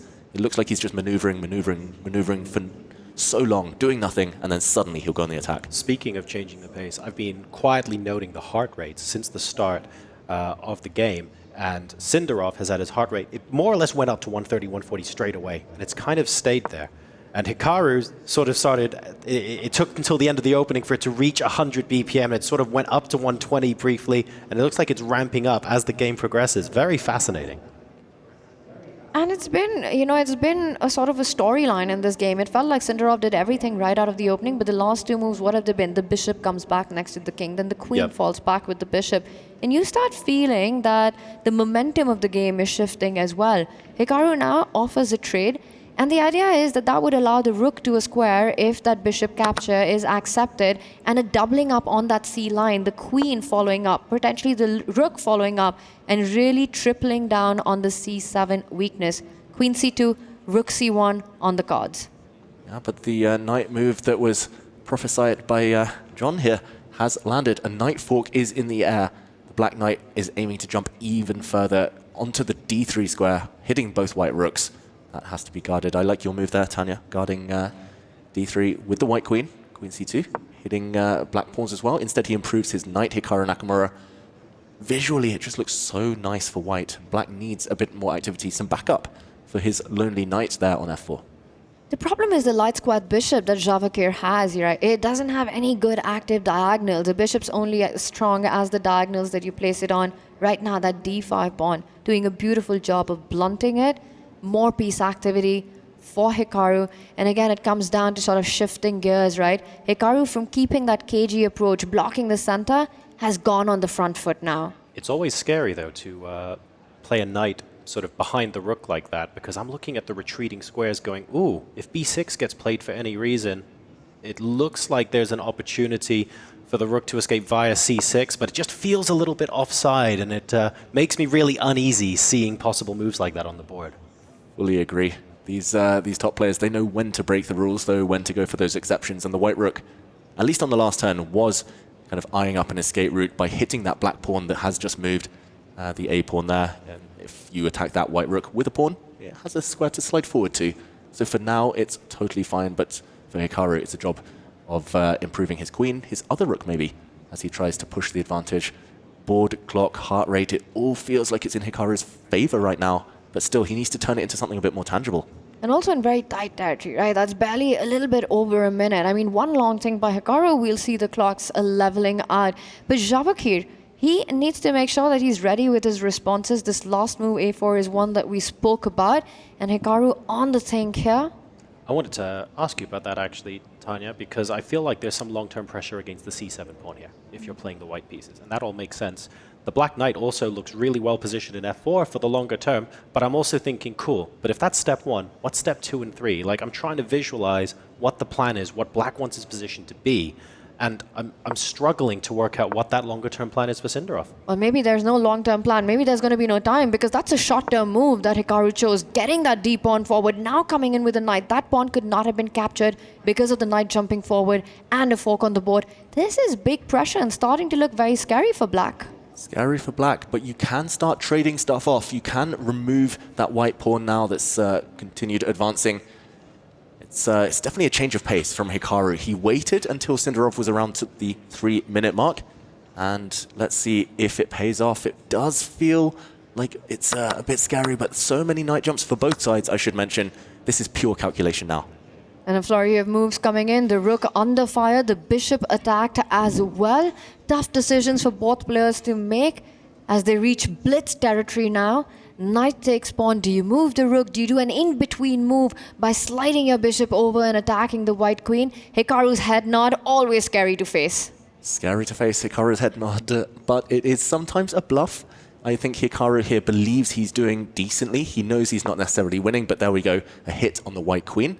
Brilliant intermezzo there, in-between move from Sindarov, given an exclamation point by our all-seeing engines. And Hikaru doesn't actually have too many great squares for the white queen. Yeah, I'm taking a look at candidate squares for the queen. I'm going, well, there aren't really many places where I think, actually, this would be better positioned. Like queen d2, for example, potentially runs into stuff with rook c2. Doesn't look that great. Going further forward, I'm not 100% sure that works either. What exactly you're looking at on f3, maybe g4, but I'm feeling a little bit like there aren't that many options. Yeah, you need to land a blow. Something very concrete, something very direct here with white. Otherwise, the white knights actually don't have so many escape squares, and they can get hit by the black pawns, by the black pieces. White's knights look clumsy. Black's bishop, black's knight, super active in the meantime. Maybe then you anticipate that and you say, fine, queen g4 so that I don't care about g6. I don't need escape squares if you're the one having to do the escaping. Yeah. Also lines up some potential checks with the white knights due to the black g7 pawn being pinned. That's the move Hikaru wants to play, but suddenly he's tanked. He's lost most of his time advantage. It's going to become a race to the finish line now.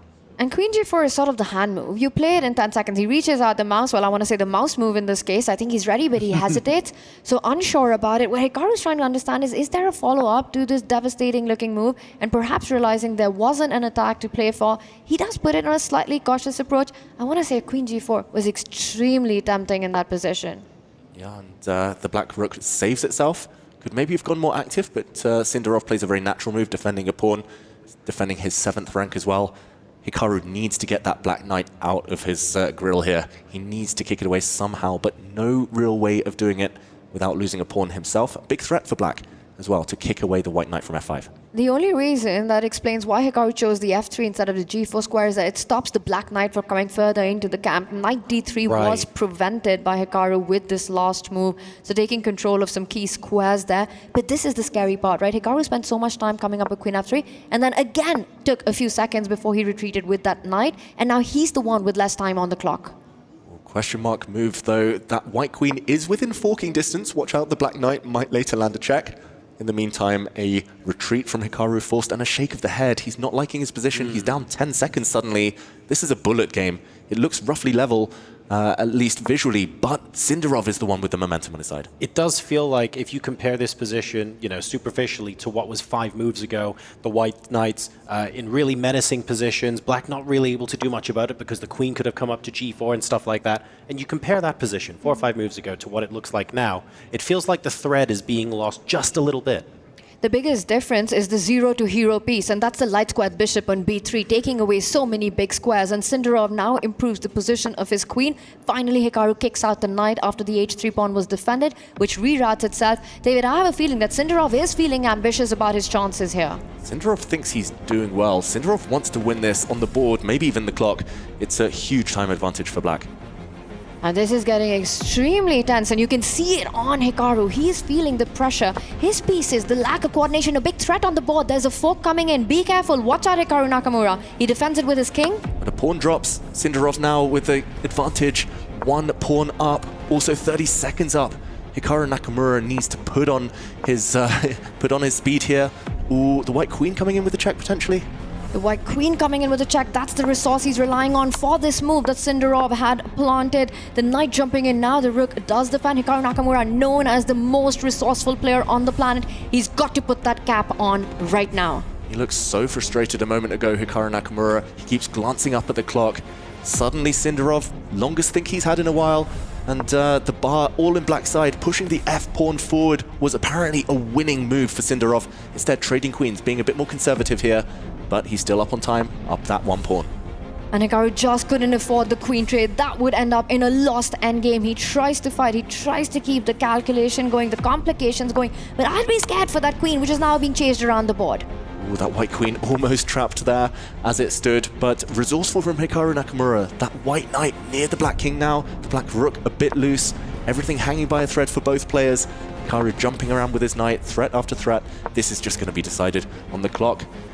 This is blunder territory for both sides. And it's 30 seconds. It's almost a hyper bullet mode right now. That extra pawn doesn't matter. Look at the control that Hikaru has on the light squares. The queen and knight, a deadly combination. The queen's forced off the board right now. A close to winning ending for black. But does Vachier have enough time?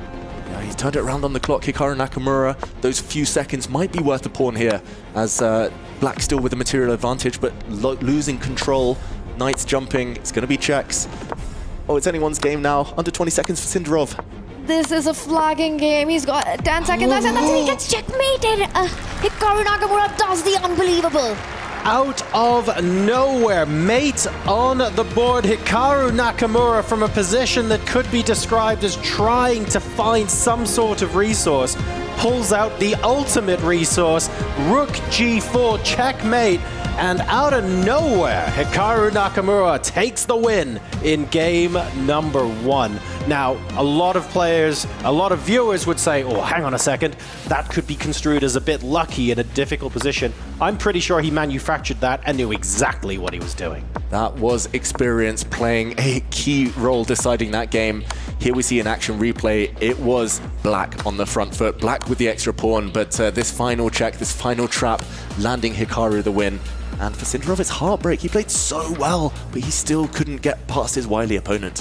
What a beast Hikaru Nakamura. And what we saw in those last few moves in that game 1 is wintered Hikaru win. Just a complete swindle. You call it luck? Well, you make your own luck on the chessboard. And that's what Hikaru did in game 1. On the back foot, on the defense for the most part. But again, his resilience, his resourcefulness, and he's the one who delivers a checkmate. And look, that result is all important now because Hikaru Nakamura now just needs a draw from this game in order to advance into the winner's match in this group. And that's so important considering he was on the back foot, even losing for parts of that game. He now needs to, okay, let's play slow positional build-up. Not sure we need to go so explosive now. Advantage Nakamura. Exactly, and that plays into all of his strengths. Hikaru, he's Mr. Solid these days. He has so many gears. The previous game, he was in trouble, but mainly because he was trying to make things happen. He was trying to be a bit too creative, potentially, and Vachier was able to counterattack. But here we see the Petrov defense, the opening of the tournament so far. It has appeared a few times, and that shows Hikaru's mood. Especially by the player who's got that match advantage, right? With the first game win, you want to keep the second game solid. And look at that, Vachier chooses a response that does try to create an early imbalance, but Hikaru knows this opening. It was incredible to watch him in action in those last few moments. That just felt like a Hikaru Nakamura stream on, just the way he turned around game 1. Really amazing stuff, and he pulls the rabbit out of the hat. I suspect that's not going to be the first time we see a similar finish to that in this tournament. That was simply the opening salvo, and many more to come, I am sure.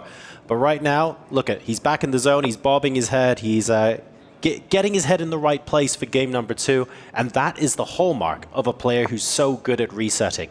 I think, correct me if I'm wrong, I feel like Hikaru holds the record for the number of Blitz wins in a row. Probably not just on chess.com, but other places as well. And frankly, his ability to reset after every game and just continue to crush his opponents is one of the hallmarks of why he's so good. Exactly, defeating dozens and dozens of Grandmasters in a row. Not many are capable of that, even on 1 or 2 occasions, but Hikaru, he plays game after game after game, and that experience, that kind of muscle memory really pays off. This opening, meanwhile, we only saw a trade of 1 pawn. Sindarov doing a great job with white of keeping as much tension as possible. But Hikaru seems to know his stuff, seems to have studied this before, just judging by the speed with which he's been playing. Opening success for Hikaru, it feels like, Tanya.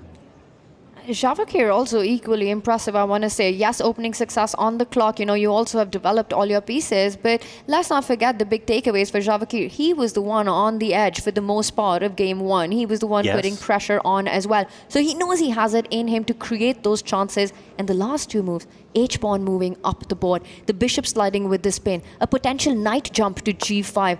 I think Vachier's got tricks of his own. Hikaru, meanwhile, unfazed, simply retreats, unpins the queen. I want to ask you guys a little bit about that because, you know, we see the Petrov, okay, we're trying our best to be nice and positional, very, very solid, and then we chuck H4 in there. How normal is this? Are we raising eyebrows? Is this perfectly within theory? I think up to a point it was within known territory, but this is Sindarov kind of trying to keep as much tension as possible, trying to put his own spin on things. The Petrov is known for quick trades, quick simplifications. Often it's very symmetrical, the pawn structure. So although objectively it feels like Hikaru is doing decently, it feels like Sindarov has managed to create enough imbalance to be optimistic for the future. There was a bit of a frown on Hikaru's face there in the meantime, the white queen stepping forward, hitting one of the black pawns on the diagonal, but inviting black forward. Yeah, I'm going to ask the question. D3 is screaming at me right now. Is that the insta move you play here, Tanya? It is the insta move, but you know, social media didn't get anyone too far. And I'm just wondering if white wants to plant that queen to the center of the board. You go d3, you go queen e4 with a duo threat. You're attacking the 8-7 pawn. You're also threatening the c4 pawn. I think we're going to see this being played out. And the only way black can counter this resource is g6. It arrives. Hikaru Nakamura, it's like he's seen far into the future, David. Yeah, and playing very quickly, playing intuitively here, Hikaru. He blocks one of the attacks, hits the white bishop. I know the move Vachier wants to play. He wants to sacrifice that bishop somehow, maybe even leave it on the square it's on. But ultimately, there are safer options. You can retreat it, you can trade it off for that black knight. The black king doesn't have too many defenses around it, and with the h-pawn marching, we have seen this type of thing lead to success for white before. But again, long-term, Hikaru doing great with the pass pawn sitting on d3. Short-term, Vachier needs to land a knockout blow. Absolutely, and Hikaru bobbing his head. I think he agrees with everything that you just said right now, as Vachier pins that pawn which was attacking the bishop, lines up the queen against the king. And this might be a good time for Hikaru to try and think of some trades that he can get going on the board with that d3 pawn planted so beautifully. Endgames would favor black. It is worth pointing that this looks hella scary if you're the black player right now, and white to an extent. You've got a protected pass pawn on d3 on one hand. On the other hand, you're thinking, hang on a second, those pawns in front of the king look like they could be seriously provoked with a move like h5. There's a lot of stuff to consider here, and h5 could still be on the cards, you know. Yeah, Hikaru trying to force some trades first, but definitely h5 is Vachier Sindarov's plan. There was a trade of light squared bishops that alleviates some of the pressure. 3 is the magic number when it comes to attacking. White had a queen, bishop, and 2 knights. That was more than enough to overload the defenses. But now with that trade, it feels like less pressure. And the white queen is staring at a pawn on the 4th rank on c4, but then a black knight will jump out the way. Knight takes e5, discovered attack, black rooks, black knight, all hitting Her Majesty there. But definitely in the air. Always watch out for those tricks. One of the trades that I would think Vachier wants to get on the board is get the bishops off the board. You know, you see for Hikaru's king camp, there are a lot of dark squared weaknesses. Yeah. So if Vachier is able to get that defender bishop and then plant his knight on a beautiful f6 square via a route that's already available at the center of the board, that might give him the attacking possibility and the chances to go for Hikaru's king. So if we had to pick any square for that bishop to be on right now, would the idea be to try and get a knight onto d4 and have it swapped off so your bishop can stay on d4 instead? Or where are we thinking that lives? I'd want to go to g5. Like I said, I want to get the bishops off the board, trade those bishops and make the most of the dark squared weaknesses. But Hikaru's got plans of his own right now. Even Vachier has got plans of his own. h5 does arrive again. He has to play for the win. He has no option at all. He's in a must-win right now, trying to create trouble for Hikaru on the king side. Yep, Harry the H-pawn is often used as a battering ram in chess, in modern chess, ever since AlphaZero. The AI entity introduced all of these ideas of just planting a pawn near the enemy's king and playing the long game, hoping for checkmate a bit later. But Hikaru says there might not be a later if you want to go for checkmate with the queens off. And again, long-term black's doing well, so this queen trade most likely should be avoided by Sindarov. Yeah, and I should point out as well that the pawn on h5, if the queen moves out from defending that pawn, it looks on the surface like you've got a pawn and knight attacking it and black can go a pawn up. But given that g-pawn is directly in front of the king, that's not really something Nakamura is seriously considering at this point. Yeah, you rarely want to capture one of these h-pawns, especially capturing away from the center, opening up your own king. Better to let the pawn live and just maintain the status quo. But Hikaru just looks very, very chilled on camera. This is like streaming Hikaru, as you mentioned, Tanya. Vachier locked in, but goes for something very forcing. We talked about how this pawn maybe was poisoned. He's playing with fire right now with the rook lined up against the queen and a potential knight jump. You've got some juicy squares to choose from, including a pawn capture at the center of the board if you are Hikaru Nakamura right now. But I think this is the need of the hour for Vachier. He just had to go all out right now. Just hard to find how to keep control, otherwise hard to keep playing for a win. But this is playing with fire.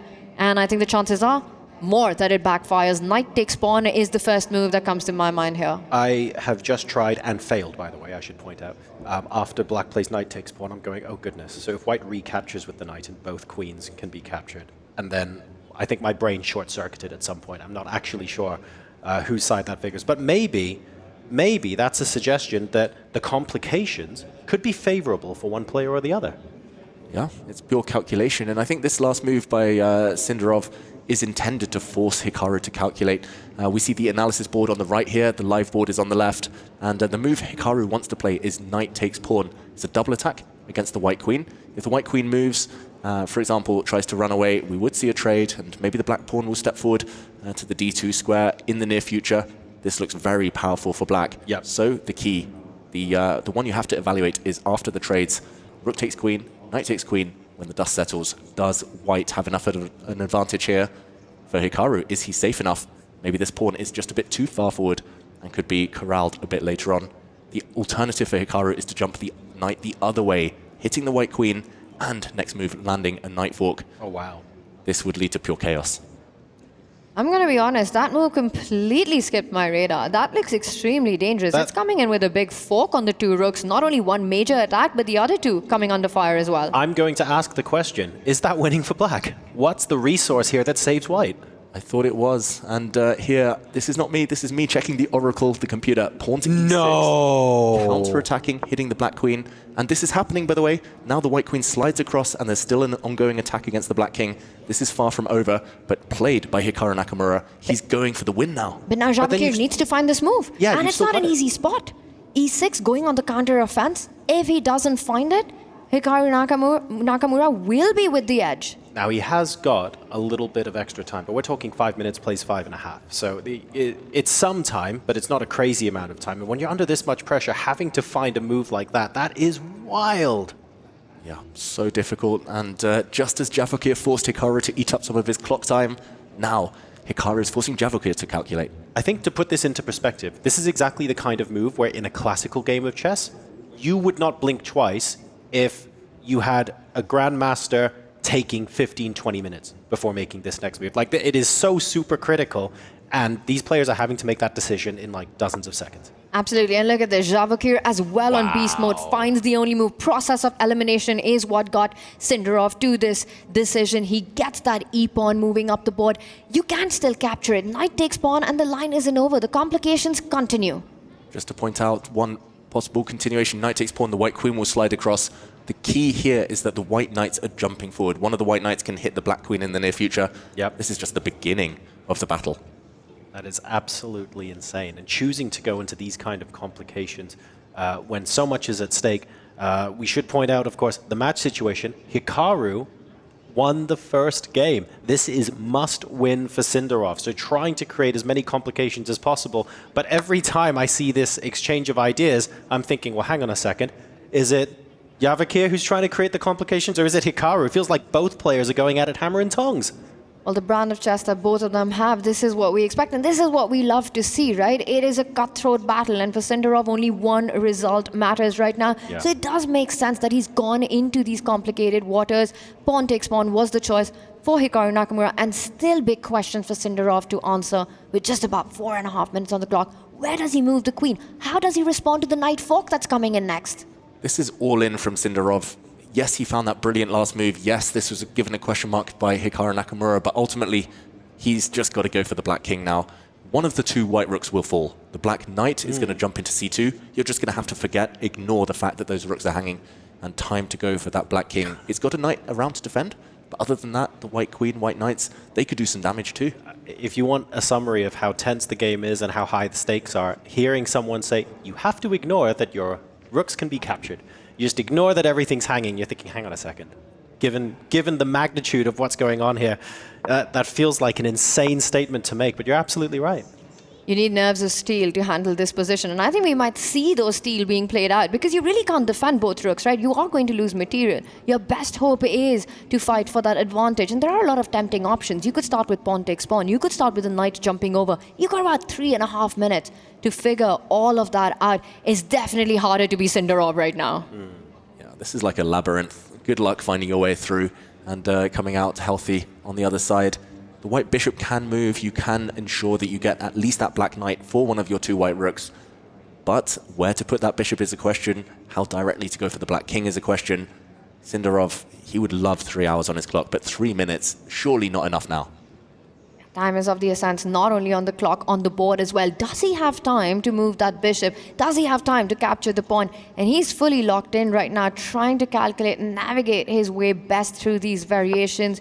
A tough ask. He does jump in with a knight, comes in with a threat on that queen, which can be centralized to a more active square by Hikaru. Hikaru doing the queen's gambit pose there, starts looking at the ceiling right up. Psychologically as well, it's just, it's so important where Sindarov is trying to create complications. He needs to win this game to stay in the match. And Hikaru is staring him down, saying, you want complications? I'll give you complications. You can't handle complications, and he's really bringing the fight to Vachier here. But do not underestimate Javokir's ability to handle those complications. David, eventually he does go for your idea that at least he wins some material back. Not only that, he places the bishop at a square. That Hikaru's pawn cannot move any forward. He's still eyeing that g6 pawn for trades to open up pathways towards Hikaru's king.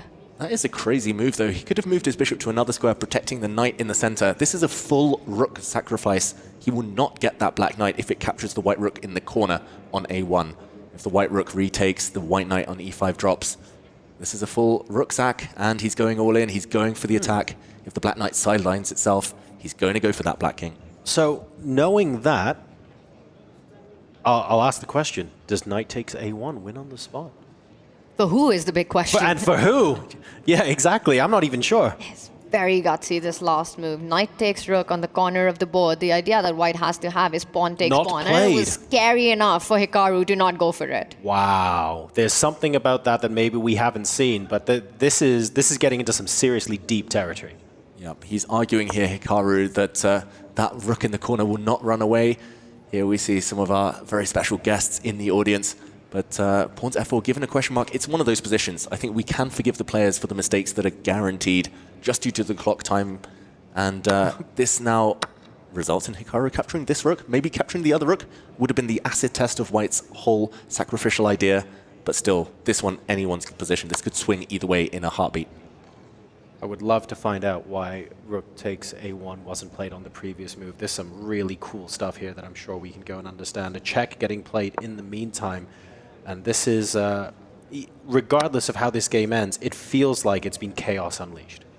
Well, Hikaru, with every move, is just not giving Sindarov the opportunity to go pawn takes pawn on that right flank, to open up the line for the white queen towards the black king. There have been trades and captures on every single move, forcing the capture back. Now the white rook hits the queen, and Hikaru Nakamura needs only a draw. So will he force further trades there? He seems undecided. Will he put the rook to block? Will that be the bridge, or will he find a square for the queen? Hikaru looks tensed. Yeah, I think he wanted to move the queen, but realizing the black queen doesn't really have anywhere good to go. She can drop into f2. She'll get hit by a white knight, so he does block. Very, very logical. When you're up material, you want to exchange, and he sacrifices his queen, Hikaru Nakamura.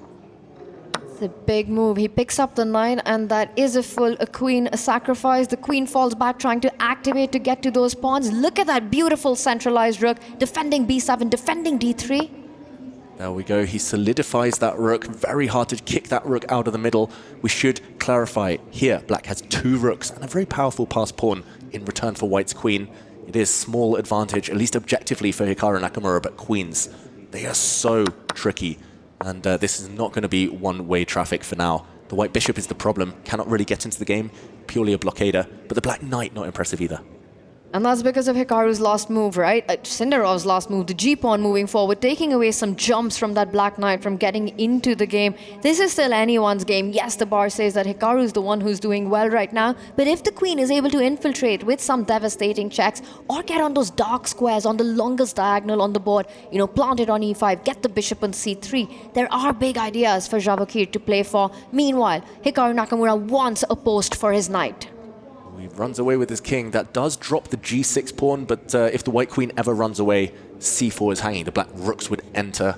If you could pick up the black rooks, put them anywhere near the white king, this is Hikaru Nakamura's game. But for now, it's very, very tense.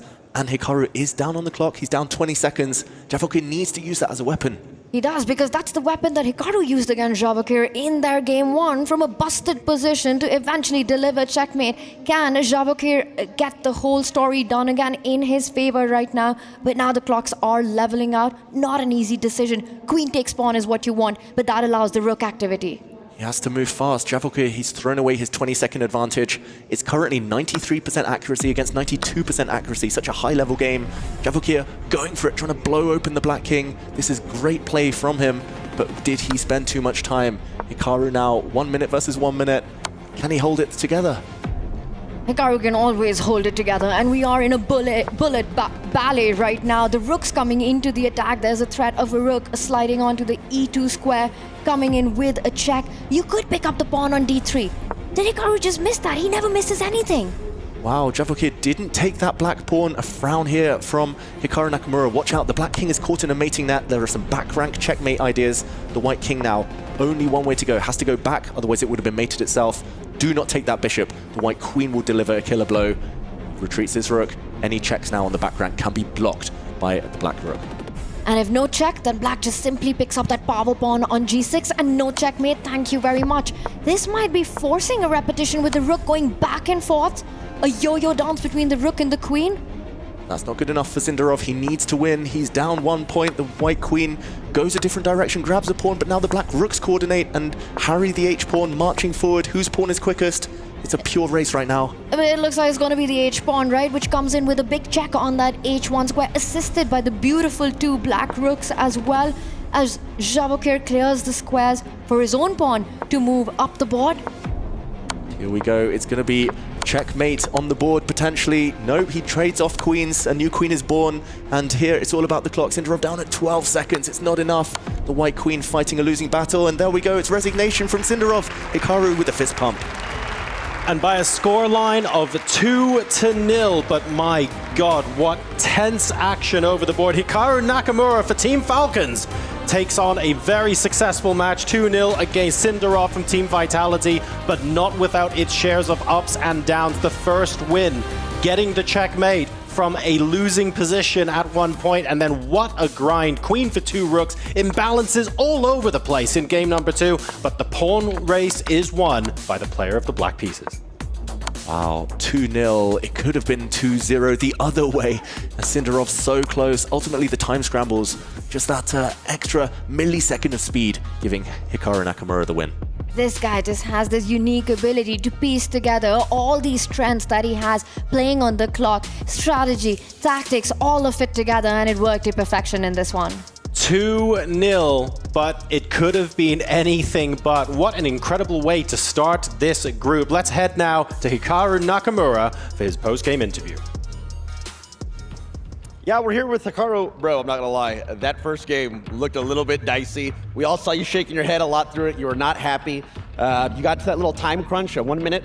I see your YouTube shorts, bro. You're really good at bullet. And you delivered that checkmate. What was going through your head in that moment when it was all going on?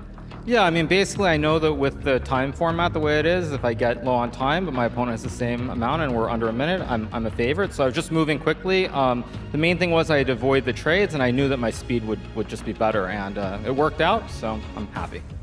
Honestly, you should be after that performance. Now, your next opponent is going to be either the winner between Wei Yi and Alireza Firouzja. Do you have any preference when it comes to those opponents? I mean, it's tough. On the one hand, I want to play Alireza, so one of us is guaranteed to make it through to the top 8. But objectively, I'd prefer to play Wei Yi because I think he's a little bit weaker, but we'll see. I think this is the first trash talk. Oh my God, that was absolutely trash talk, by the way. That's what we love to see. We want more of this. Boys and girls, 3 games down, 1 more, and then we're going to be starting the qualification matches at day 1 for just here at EWC. Congratulations once again. Let's head on over back to the boys and girls in the studio. Thank you so much, gents. We want the trash talk. We want the decisive games. Our rapid time controls are delivering us rapid results. It was a 2-0 in this one, but Yovi, I think it was all about game number 1. Yeah, that was wild. It was a little bit topsy-turvy, to say the least. Hikaru Nakamura just living his life there, and seconds left on the clock, you know, just getting that checkmate at the end. That was absolutely fantastic. Lucky. Game was bouncing on a knife's edge, but we heard straight from Hikaru there. He said, hey, if we're both going into 1 minute on the clock, I'm always confident that I'm the favorite. Yeah, I can't disagree with Hikaru on that. When he has less than a minute and so does his opponent, there's like nobody in the world that I'm going to take over Hikaru. And even though he was fortunate to get the checkmate at the end, it looked like time situation was good for him anyway. So Hikaru was looking good at that point. Then the mate in one just made things real easy. Nice win for Hikaru. It could have gone either way, but when the chips were down and the time was short, Hikaru was the one who shined. We saw the fist bump because he's got to feel good to get the victory, but I will wonder how he evaluates his performance today, because just the fact that he kind of had to fight back from what was a losing position against Vachier-Lagrave in that first game is probably not a situation he really just had the foresight of. Yeah, well, he's not going to be feeling like ecstatic about his play, but you know what? It is all about the clock. That is the 17th piece of the game. I think if you flip the script too, then I'm wondering about what's going on in Vachier-Lagrave's head, right? Because that was your shot, right? You almost took down Hikaru in game number 1 and put yourself in a position to only need a draw in game number 2. And that's where I question, how do people deal with the losses and retool towards a future now elimination match? That's right. It's psychologically crushing when you have a good position, you end up losing. Now you have to win the next game. But these players have had this situation happen before, so they have to be ready for it. Sometimes things don't go your way, and you have to put it out of your mind, clean slate, and just play the next game. And unfortunately, Hikaru, with time scramble, was the stronger opponent again. And talking about slates, let's take a look at the bracket, because like you say, you got to wipe this one from your brain. You now got to refocus on what's coming ahead of you. You heard the interviewer Sandstorm Tyler 1 out there on the stage talking about Hikaru. You know, who do you want to play? Of course, if I play Alireza Firouzja, it means one of either myself or my teammate is going to go through, to that top 8. By the same token, he thinks the better matchup for him would be Wei Yi. Either way, he goes upper bracket. Vachier-Lagrave, he drops down, and now he faces do or die in future games. He's got to win 2 in a row. He loses one more, he's out. His road here at the EWC is done. Yeah, absolutely. Tomorrow's all about survival, right? You lose, and that's it. You are out. But of course, everyone is going to be fighting hard. Everyone's fighting hard, and as the group fills out here for Group C, there it is, 2-0 fashion for Hikaru Nakamura. We're awaiting the results for Wei Yi versus Alireza Firouzja. Moving a little faster here in the A stream than the B stream. Some more decisive results. But that's why we've got the man, Mike Klein, over there in the field to report everything that's happening over on Stream B. Let's hear from him now.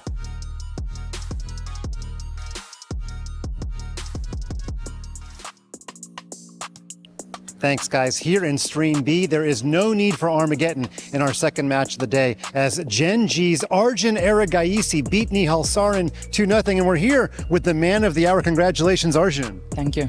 Now, a lot was made in media day about the speed of Nihal Sarin, but you won the first game with less than 10 seconds on your clock, and then you were actually kind of faster in the second game, too. Do you think that you are just as fast as Nihal? No, when it's pure scramble, I think he's faster, but in general, I also maintain a pretty decent speed.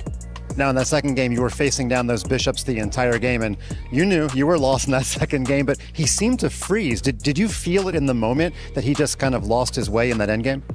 To be honest, with this pawn on d4, with all my pawns on dark squares and his past a pawn, it should be winning, but it's not that easy because he cannot easily come up with his king, because then the d pawn would be quite dangerous.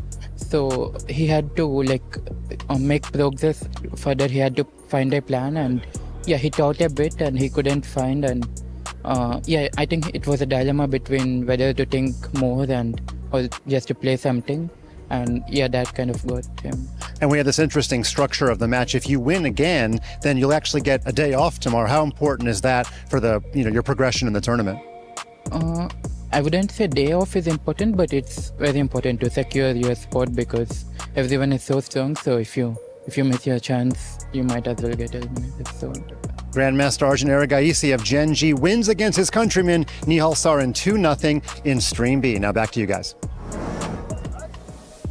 Thank you so much, Mike. Great respect shown by Arjun Erigaisi to his opponent as he takes down Nihal. But now we're getting a look at Magnus Carlsen, the world #1, arriving courtesy of Jamil Motorsport here to our esports arena. He dives into our next matchup to see if he can follow the likes of Hikaru Nakamura and buy himself a bid into the upper bracket. We'll be back in just a few minutes to preview that series. Stay tuned.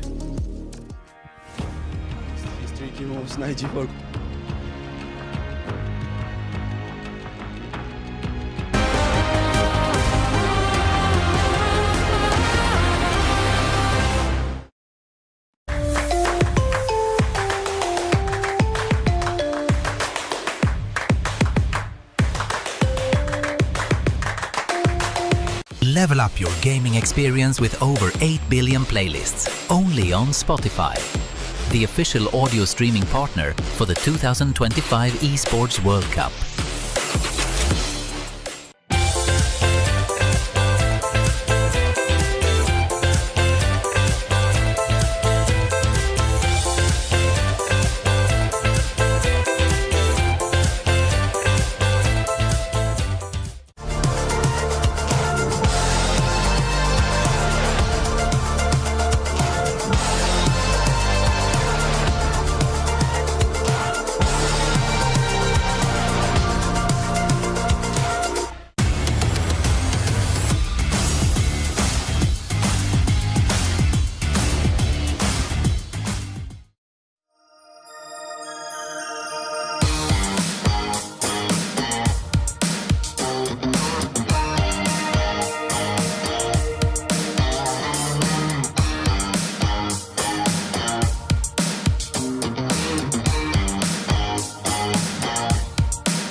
Thanks, guys. We're here with Team Vitality's Vachier Sindarov. Things did not go well against Nakamura, but you had him on the ropes in game one. What happened there at the end? Yeah, in game one I was completely fine and have a big advantage, but also I saw in some moment I have 20 minutes more and my position was completely good, and I was thinking like, okay, I don't need to play very fast and just find best moves, but some moment I missed his tricky moves, knight g4, queen a6, and my king was not safe, and then I lost a lot of time, and and the last position I saw my clock was on red screen. It was like you have 20 seconds, and so I was scared to play very fast and missed this mate. Okay, we are playing without increment, so everything will can happen. So what you're saying for fans who don't play on chess.com very much, when the clock gets below 20 seconds, then the color changes. And that's the exact moment where the blunder was made. Maybe we should change that or something on the screen? No, I think it's fine. Just I'm just thinking I have more than 30 seconds, but then I was realized I have 20 seconds, and just play fast. I was like, right now I was also thinking I have a lot of moves which is winning, but in the time increment it's very hard to find. You played very energetically and you almost evened the match in game two, but couldn't quite break through. So just tell me about your thoughts going forward. How do you regroup mentally after that loss? After that loss, I was thinking I need to play more tactical positions because strategically it's very hard to beat Hikaru, so I take the position I think very interesting, but in my opinion he found the best moves for maybe blitz. I don't know, maybe I have somewhere a chance, but I didn't find anything. Anyway, it was a very interesting match.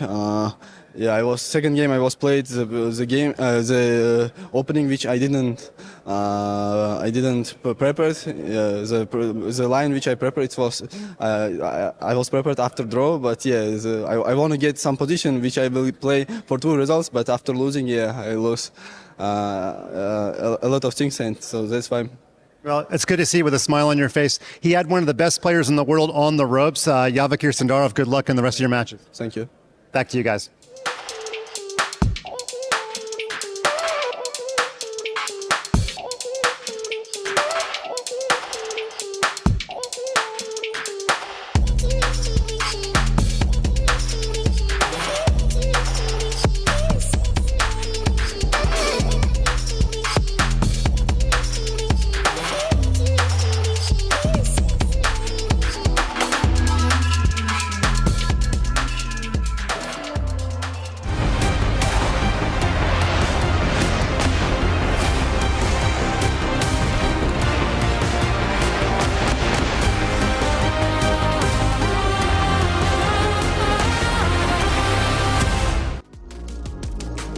Welcome back to the Esports World Cup as the world #1, Magnus Carlsen, about to make his debut here on the EWC stage. His opponent, though, Nodirbek Abdusatorov, somebody who I think could be seen as an underdog in this competition and maybe someone that the time format will favor.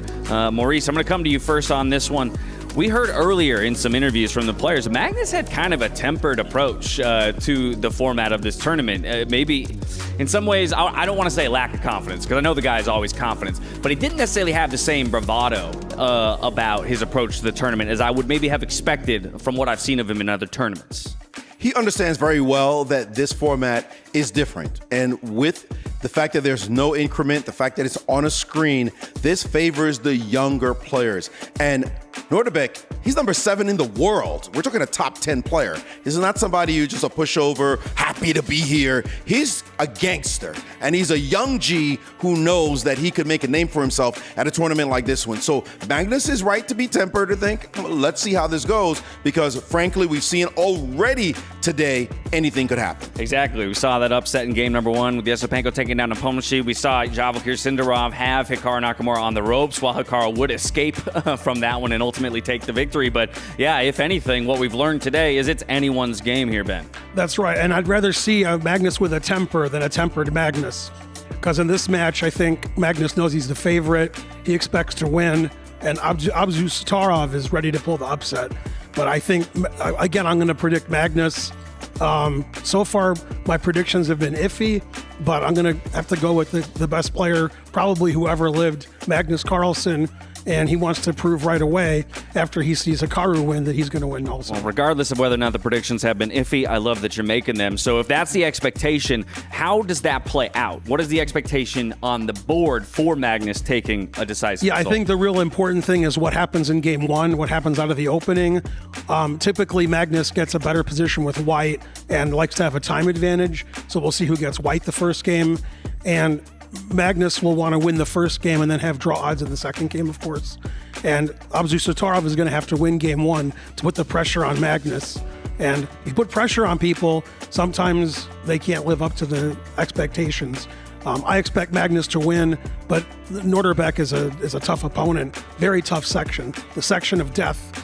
The destructive section. That's a great point. This is our first matchup in Group D, the Group of Death. So it's going to kind of set the tone, I think, for the rest of the matches in this bracket specifically. Well, you got to realize that D stands for Darth Vader when it comes to Magnus.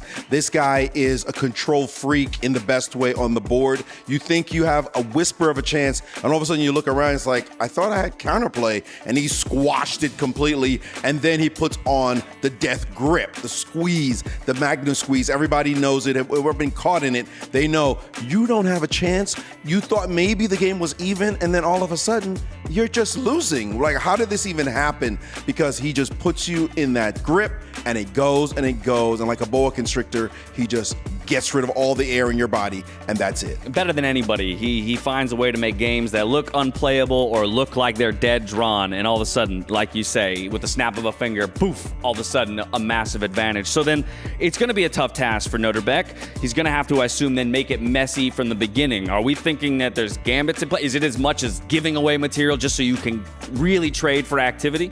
If he's got some kind of fishy opening line or something a little bit weird that maybe he can surprise Magnus with, something like what we saw Yasipenko do to Nepo in the first game with the black pieces that you're like, you can't do this, and you still have to figure it out at the board. Now, Magnus, though, has such an incredible memory. The guy could just blink at something and remember it forever, that you may not be able to just pull out something out of a hat that he hasn't seen. So I don't think we're going to see that. I think Nodirbek is going to play more correct chess and hope that other things come into his favor. Maybe the clock a little bit, maybe his youth, but it's Magnus. I mean, come on. Right. Again, we're trying to craft a story or a way for somebody to conquer Mount Everest, basically, in this moment. Nodirbek over Magnus. But I think, if anything, you can maybe take a look at an event that a number of these players are coming off of, from Vegas to Saudi Arabia. And Magnus, he struggled in the group stages there, got knocked out of contention for the top spot very early on, again, in quick time control. So maybe Nodirbek sees this as his one fighting chance. Yeah, and I think Magnus isn't going to want to repeat what happened in Vegas last week. He's going to make sure that he keeps his foot on the throat of Nodirbek. And Nodirbek, I think, for him to win the match, has to come out strong time-wise at the beginning. He has to have a time advantage and get a 2 or 3 minute time advantage against Magnus if he wants to get a position that's good enough to win.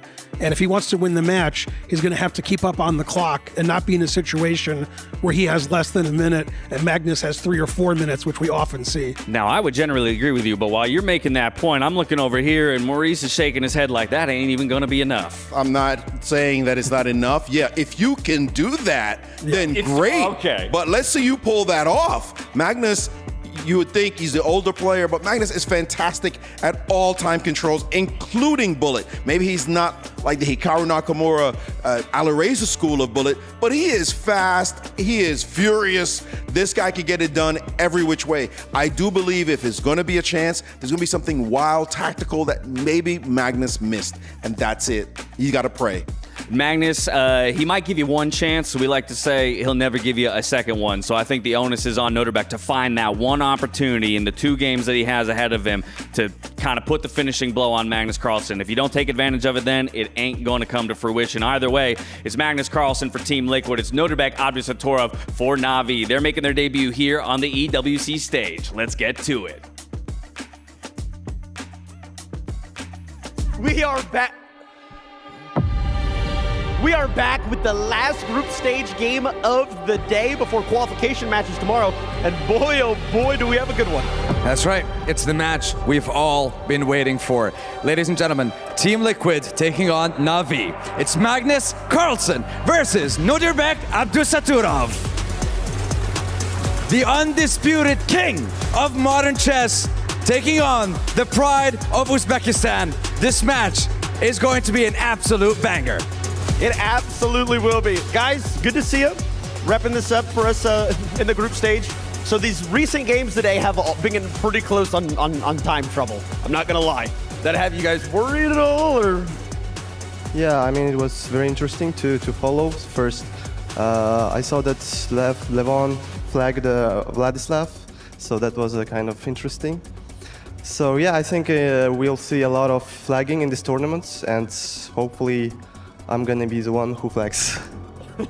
Magnus, what about yourself? We've seen specifically like the last game coming down to the very final seconds. How are you feeling about it as well? No, I think it just goes to show that there are a lot of strong players here, and everybody may not be as familiar with somebody like Sindarov as they are with Hikaru, but everybody here is strong, and in those pressure moments, anything can happen. That's true. Anything can happen. So, boys, if you wouldn't mind, keys on the pedestals. Get yourselves ready. This next match is going to be absolutely insane. So, boys and girls, make some noise for the match of the day. Casters, the floor is yours. Thank you very much, folks. This is going to be one to watch out for. Two incredible players representing two of the oldest esports clubs, most prestigious clubs in the world in Team Liquid and Na'Vi. Carlsen versus Nodirbek. This is absolutely excellent stuff. How are we feeling about this match? Can't wait to get this one started. It's a generational clash, and their rivalry starts in 2021. Nodirbek Abdusatrov becoming the youngest ever world rapid champion, and then on his way to do that takes down Magnus Carlsen. In 2023 he beats Magnus Carlsen again in the classical in Tata Steel, Vaika and Zay, but that is only poking the dragon. Ever since then Magnus Carlsen has been relentless. He's unleashed. Every match for him has been payback. He's got Nodirbek's number. Will we see Nodirbek finally striking back in this absolutely unpredictable format? I feel like we're setting something up here, Tanya. Does that make this a grudge match? Because it's sounding like one. Definitely does. It's yet another clash of generations. It's yet again one of the best players in the world against a young Uzbek phenomenon. And Nodirbek is one with the best pedigree from the Uzbek golden generation. Magnus Carlsen, though, meditating, it seems like, with the white pieces, he does start as a big favorite, as he always does. I'll tell you one thing about Magnus, you beat him once. Yep. For him, revenge isn't just one win then against you. He wants to take you down every single time. He wants to be that dragon that's been poked and relentlessly breathed down fire every single match. For Nodirbek, he knows the last few matches have not gone his way. That's the psychological block he needs to get past. He needs to make sure that Magnus Carlsen does not live rent-free in his head. Payback for Magnus. I'm going to beat you back 20-fold if you beat me the once. But look, it has to be said, Abdusatrov has beaten Magnus Carlsen. He knows what it takes. He's under no illusion. It's not going to be an easy feat, but the point is he's done it before and he is here now to try and do it again. It is still possible that regardless of match result, both of these players make it through to the playoffs. We do not know yet, but what we do know is that Nodirbek has what it takes, and surely even the tiniest fraction of Magnus Carlsen's mind must agree with that, must acknowledge that at the very least. Definitely. There's always hope, even when you play a giant of the game, and Nodirbek has done it before. This game does begin with a Queen's Pawn opening. Magnus Carlsen goes for, okay, it's branch of the Queen's Gambit declined. A transposition here. Magnus, will he bring out his bishop? No, he trades pawns. And a very classical start to this game. In strategic waters, he should be a heavy favorite against Nodirbek. If it becomes more dynamic, anyone's game. A traditional line. Millions of games have been played in this opening setup. As the bishop comes out, eventually for Magnus it will be about opening up diagonals for his light squared bishop. Meanwhile for Nodirbek, he will try to reroute the knight from the left flank towards the right side of the board. He first takes out his own bishop. With this particular approach by Nodirbek does invite some potential complications. The g-pawn pushing forward could be ambitious play. We're about to find out Magnus's mindset. Yeah, and Magnus is known as the leading expert in this pawn structure, mainly from the black side, but interesting to see him kind of flip the board here, take it from the white side, happy to just set up this very solid structure. Here we see a trade of bishops. It's a pawn sacrifice from Magnus Carlsen, but do not take that pawn. The black queen taking on b2 would only be met by the white rook sliding across, and white would regain the pawn with the rook on b7 with a lot of interest. And Nodirbek does realize that. He keeps things under control, brings his own knight into the game. Magnus still ignoring the b2 pawn hanging. Now he finally does draw back with the queen, defends it. Nodirbek advances with a flank side attack, trying to gain more space on the queen side. So let's talk some of the ideas in this position, in this kind of pawn structure. We mentioned already the possibility of the g-pawn marching up the board. Now that we've castled kingside, does that make that significantly less likely, or is that actually still a feature? Are we playing things like king h2 and then proceeding with the plan? What's going on here? Yeah, I think it makes it less likely, at least in the near future, pushing pawns in front of your own king while queens exist. A bit risky, but more likely here, Magnus Carlsen first relocating his knights. He wants to play on the queen side. That flank the queens sit on, you can go for what they call a minority attack. White has 2 pawns, the A and B. Black has a lot more pawns there. You can try and trade off, isolate some of your enemy pawns, and create some targets for your pieces a bit later. For now, though, it just looks like pure maneuvering. Both sides setting up their rooks, getting ready. The white queen dropping back, very mysterious.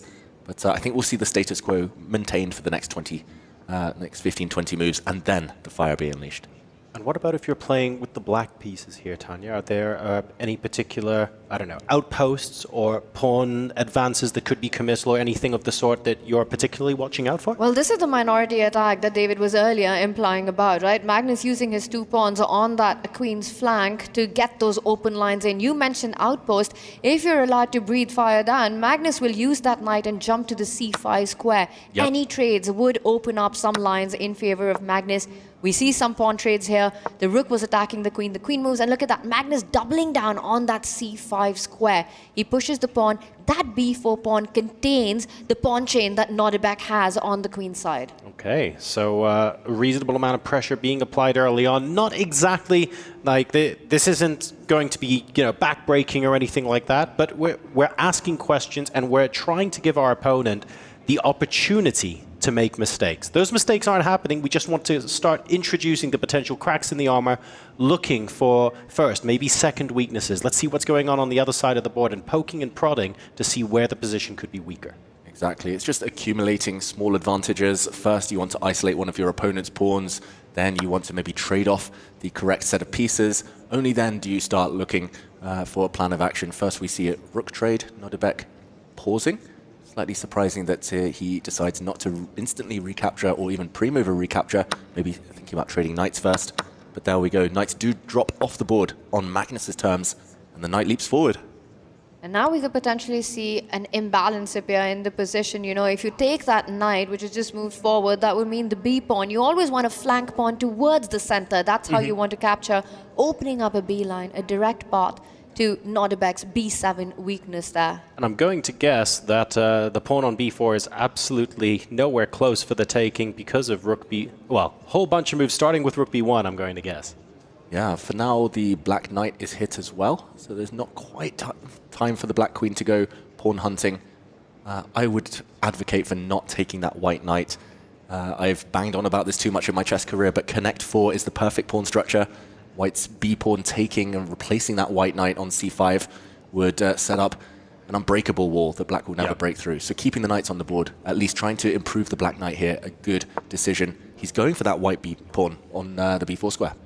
And this is getting extremely concrete now because Magnus better have something up his sleeves. He does capture the central pawn. He's given Nodirbek a B passer, which can start moving up the board. Magnus is relying on his central pawns eventually moving forward. Perhaps some attacking ideas as well. The white queen going to the G4 square, lining up against the king, with some checkmating patterns developing with the knight maneuvering eventually.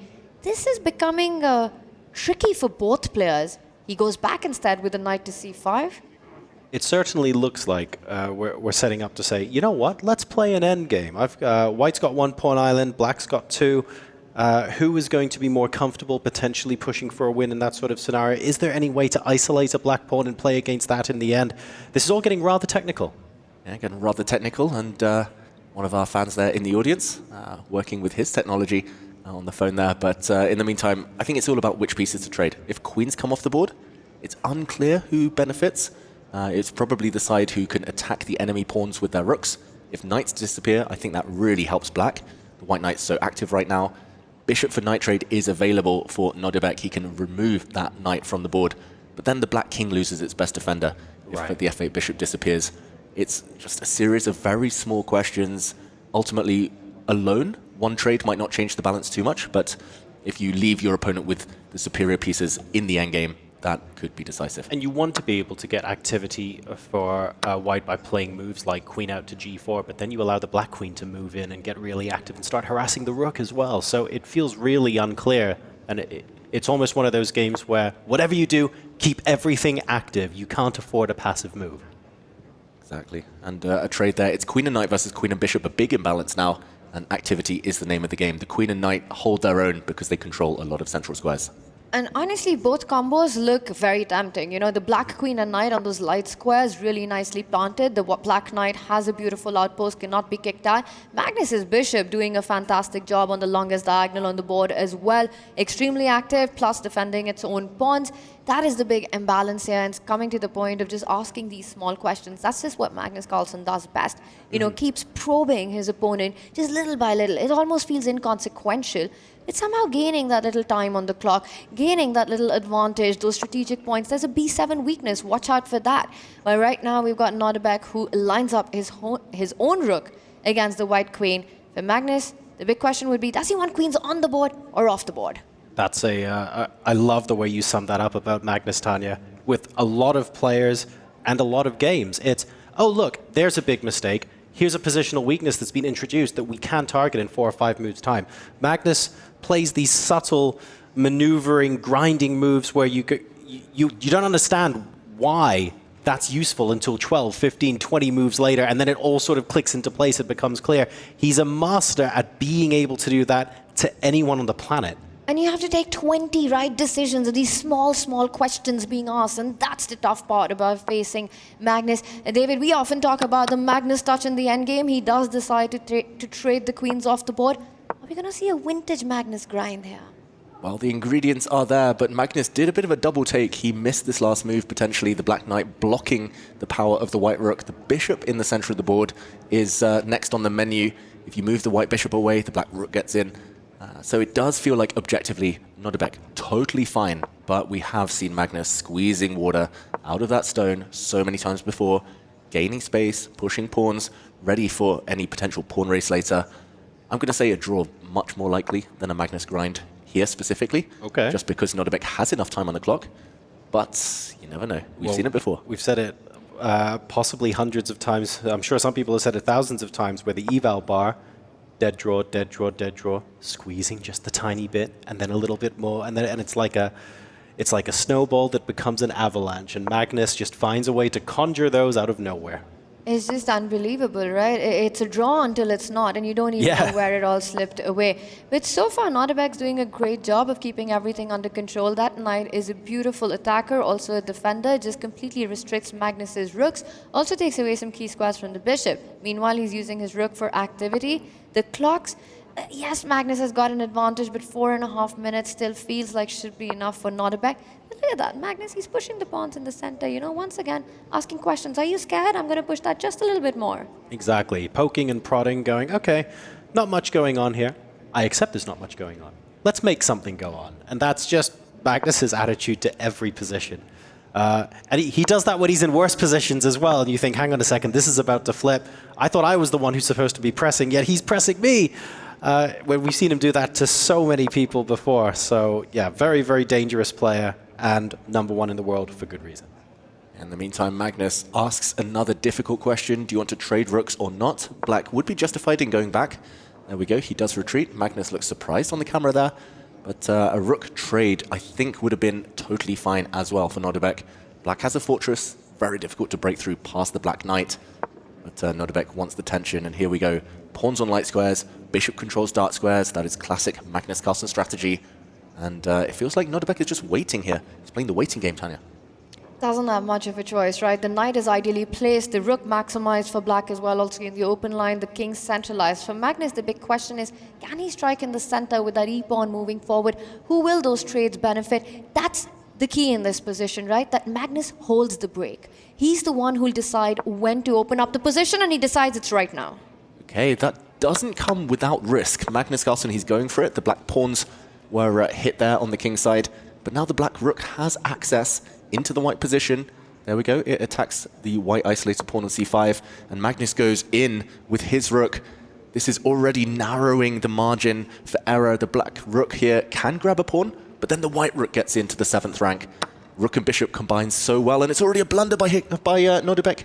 And this is what happens every single time. All those little questions. Finally, this moment, and Magnus Carlsen out of nowhere is winning. The rook about to land on the 7th rank. The pawn beautifully placed. The bishop centralized. There's a check, and you can see panic on Nodirbek. He gives a check, but en passant here, taking that pawn as if it just moved 1 square. They say it's a streamer's favorite move, but that is also the most effective move. There we go. Magnus has tripled pawns on the g-file, but if you take that pawn back for Nodirbek, your king is caught in a mating net. The white rook will slide down to the 7th rank, end up on g7. Magnus looks happy. He's winning. He's got all the reasons, and now suddenly Nodirbek's knight completely offside, far away from defending the king. I mean, that would just lead to checkmate. A pattern we saw Hikaru deliver with his own rook and knight against Sindarov. And we ask ourselves, how did this even happen? You see the furrowed brow there on the face of Abdusattorov. He's going, hang on a second, what on earth happened here? Like you said, Tony, it's a draw until it isn't. And Magnus looking pretty chilled out with proceedings, but wow, what a way to squeeze an unbelievable win out of this game. Well, let me rephrase that. Unbelievable if it was any other player. For Magnus, it's called Tuesday. Yeah, most of us would have just repeated the position, done nothing, acquiesced to the draw. Instead, the black rook there had to give itself up for the white bishop because Magnus, out of nowhere, magically created that mating net. The white rook was about to land on g7. Now it's a clean-up job. The black knight has a couple of squares to jump to, a couple of checks, but ultimately will not be able to stem the tide. The white rook is going to be so effective here at cleaning up the black pawns, which are separated and isolated. Nodirbek also completely in disbelief. He just keeps shaking his head. A position totally in control for the black pieces, for Nodirbek. Played a beautiful game, really. You know, kept everything intact. The knight, rook, playing brilliantly, and then suddenly out of nowhere, is getting checkmated, has to give up his rook. He can give a few more checks, but that's really not going to help. Magnus can decide to centralize his king. That look from Nodirbek is one of a player giving up. He realizes there's barely anything to fight for. You pick up that pawn that's on the left side, put it closer to the H pawn, yes, you can play on. But right now, with the pawns just being so far apart, one of them about to fall, I think Nodirbek's about to fall.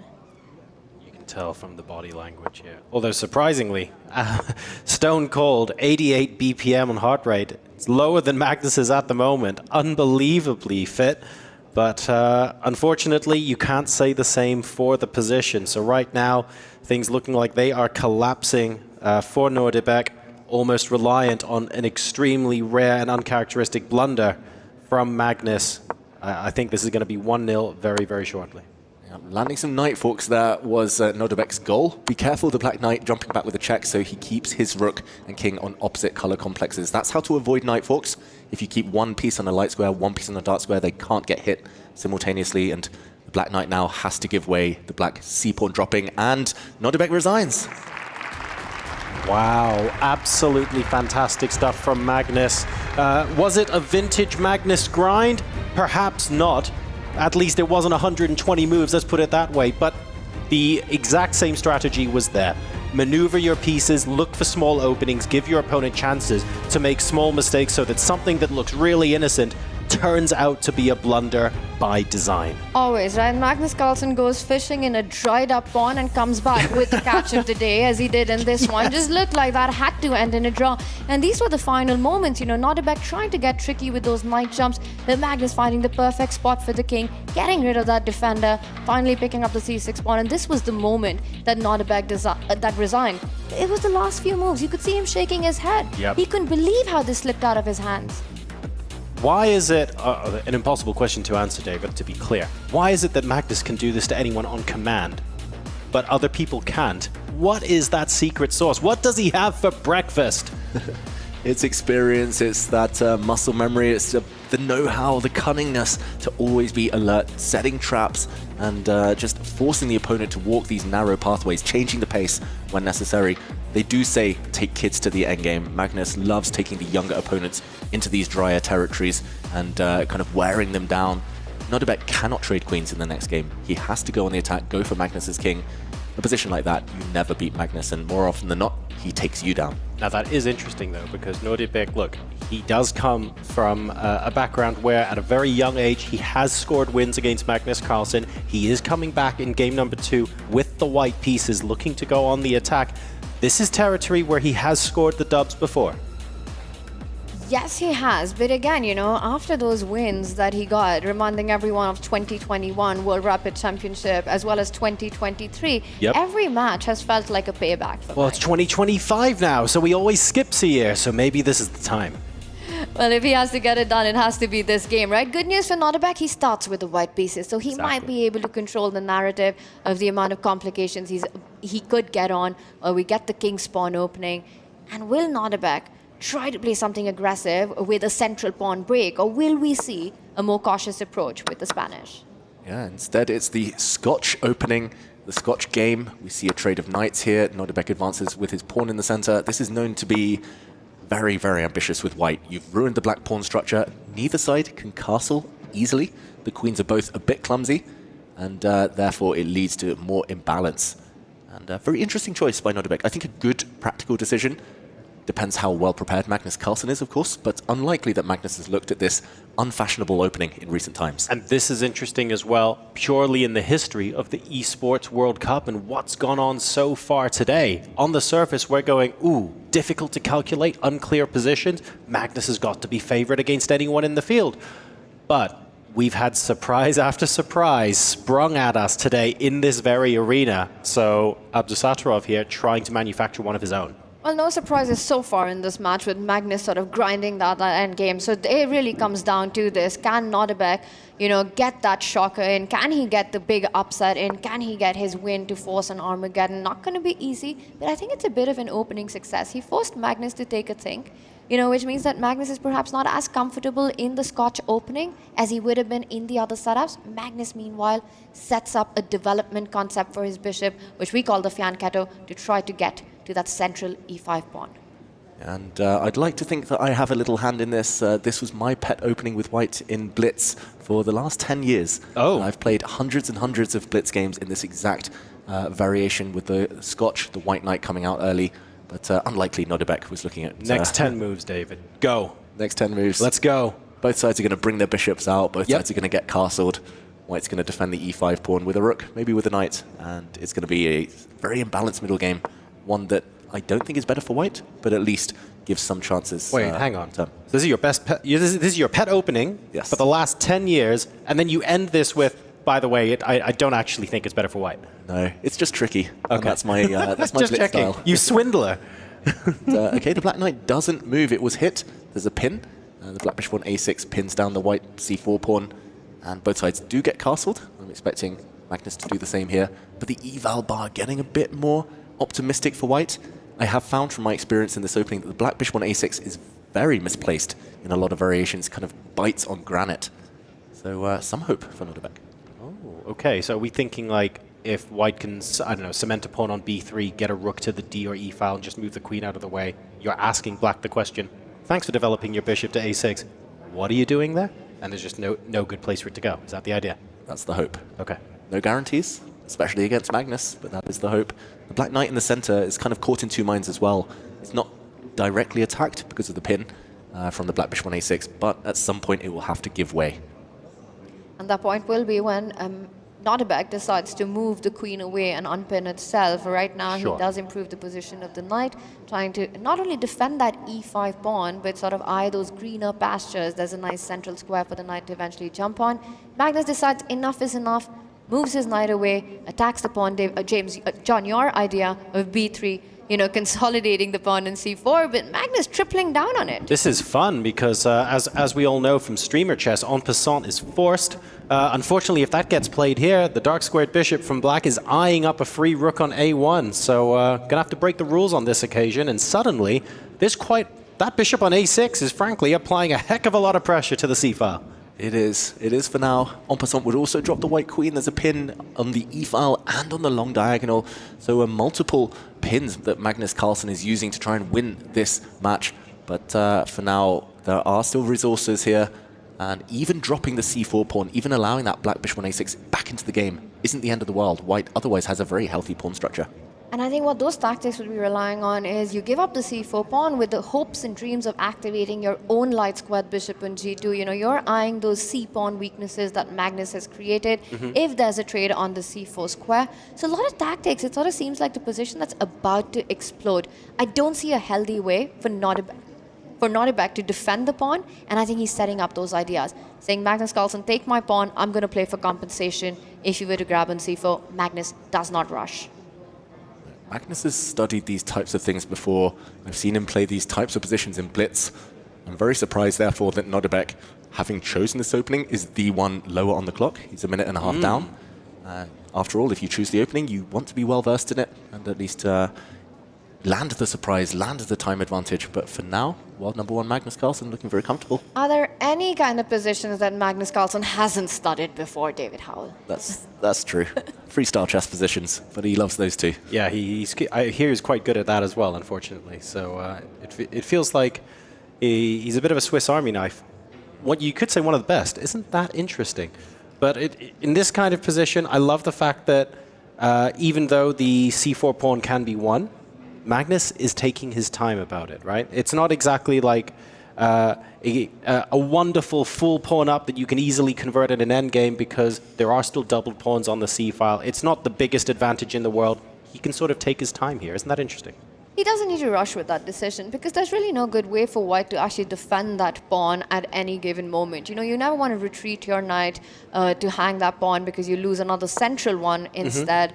So he's just saying the moment you unpin your queen is when I'll grab that pawn. But I'm not going to rush with that decision. I'll just keep the tension on till then. You waste a move, that's when I'll win that pawn. And then we see a few more moves here coming in with tempo, attacks the queen. Magnus pushes that bishop back. Nodirbek bringing it to f4, keeping the center under control. Some trades. Eventually, I'm expecting Magnus to go up a pawn because of that c4 weakness. I'm very surprised that Nodirbek kind of invited this. He lost a tempo with his bishop. The white dark square bishop moved out, hit the black queen, then retreated. This is the plan that Magnus wanted to set up anyway. He wanted to break out and erode white's stronghold in the center. Now that pawn for white on e5 has disappeared. Yes, you can take back on e5 with your bishop, but it's only going to result in trades. You kind of pin yourself as well on the e-file. This feels like it's gone wrong for Nodirbek in the last two moves. 3 minutes down as well on the clock. Very tricky. And the reason you can't capture that pawn with your own knight is because then Magnus Carlsen has set up the g5 idea, deflecting the defender. All the pins on the e-line will land into trouble. So instead, capturing with the bishop. And now Magnus has plenty of choices. You could trade. You could get more attack, you know, you pin it, you win it, find a way to get to that bishop, grab on c4, a lot of tempting options, and Magnus chooses one that's perhaps strongest, wins material. There we see a quick queen trade, but in the process, Magnus has won a rook for bishop. Yes, it's only the exchange, as we call it in chess, but the black rook looks mighty strong as well. Question mark given to Nodirbek's last move. It feels like if Magnus is solid enough, if he makes sure there's no counterplay, the bishops don't break out, then he should still be in control. Nodirbek, it feels like a roll of the dice. It's not all about grinding out those small imbalances to try and find a win in the endgame. Magnus showing that he can out-position and out-tactic opponents in the middle game as well, showing some of the versatility that has made him the #1 player that he is today. So frustrating position for Nodirbek to be in. And I also want to point out, yes, okay, players go exchanges down all the time, but this quickly against a player like Nodirbek, it's just incredible the kind of things that Magnus can pull out of his hat. Yeah, looked like a level opening position. Right. And 5 moves later, he's a rook for bishop up in a game he only needs to draw with black. Magnus, though, kind of accepting that it's not over yet. Just to point out, white does have a big threat on the board. The white knight wants to enter the center, land on d4, attacking the black rook, and winning a pawn on c6 in the process. So Magnus needs to preemptively deal with that one. And he also kind of understands, right, the moments where he needs to pause. He understands these threats that his opponent's setting up and just sort of doesn't give them the chance. Like you said, the one big idea, and look at that. Magnus just coolly and calmly not only defends the a5 pawn, also takes control of the c6 pawn. Now he can just fall back with the rook, gain complete control. He's up on material. I mean, he's playing like liquid here. Impossible to contain, smooth endgame conversion. Brilliant stuff by Magnus. Could become solid if need be, this liquid player. And he's just covered all the holes, rock solid. Again, it's a change of gears. He accelerates it, wins the material, then he takes a step back. He knows he's done the hard work, and just defending everything is enough for now. Nodirbek needs something special, but if there's nothing immediate here, black will have time to make use of that rook. It feels really strange as well being in a position where the light squared bishops are staring each other down through several pawns in the center of the board, where actually, like, the position's kind of opening up, but the bishops are still just staring. Everywhere else, the action's been absolutely insane, but really, the minor pieces just feel like they're on lockdown a little bit. It's amazing how Magnus has attacked and also defended. You know, that bishop on b7, it also doesn't only take control of c6, but makes sure that the d5 pawn is also supremely guarded, not allowing the bishop pair to get active. And now Magnus's knight comes into the game, tying down the white knight to defend the b3 pawn. It could next jump to the center of the board, knight e4 coming on, trying to trade off more pieces as the game goes towards a Magnus win. Yeah, unfortunately for Nodirbek, he's coming up against the best front runner in chess history. When Magnus has a lead, you nearly never see him get pegged back. He knows how to just set up the barricades, be defensive, trade off the right pieces. You need to make sure Magnus is on edge, going for the win, because then you can counterattack. Here, counterattacking chances minimal. The white rook indirectly eyeing up the black knight, but that black knight, as you mentioned, Tanya, can land in the center, can improve. The black pawns will start rolling. Minimal chance of a miracle here for Nodirbek.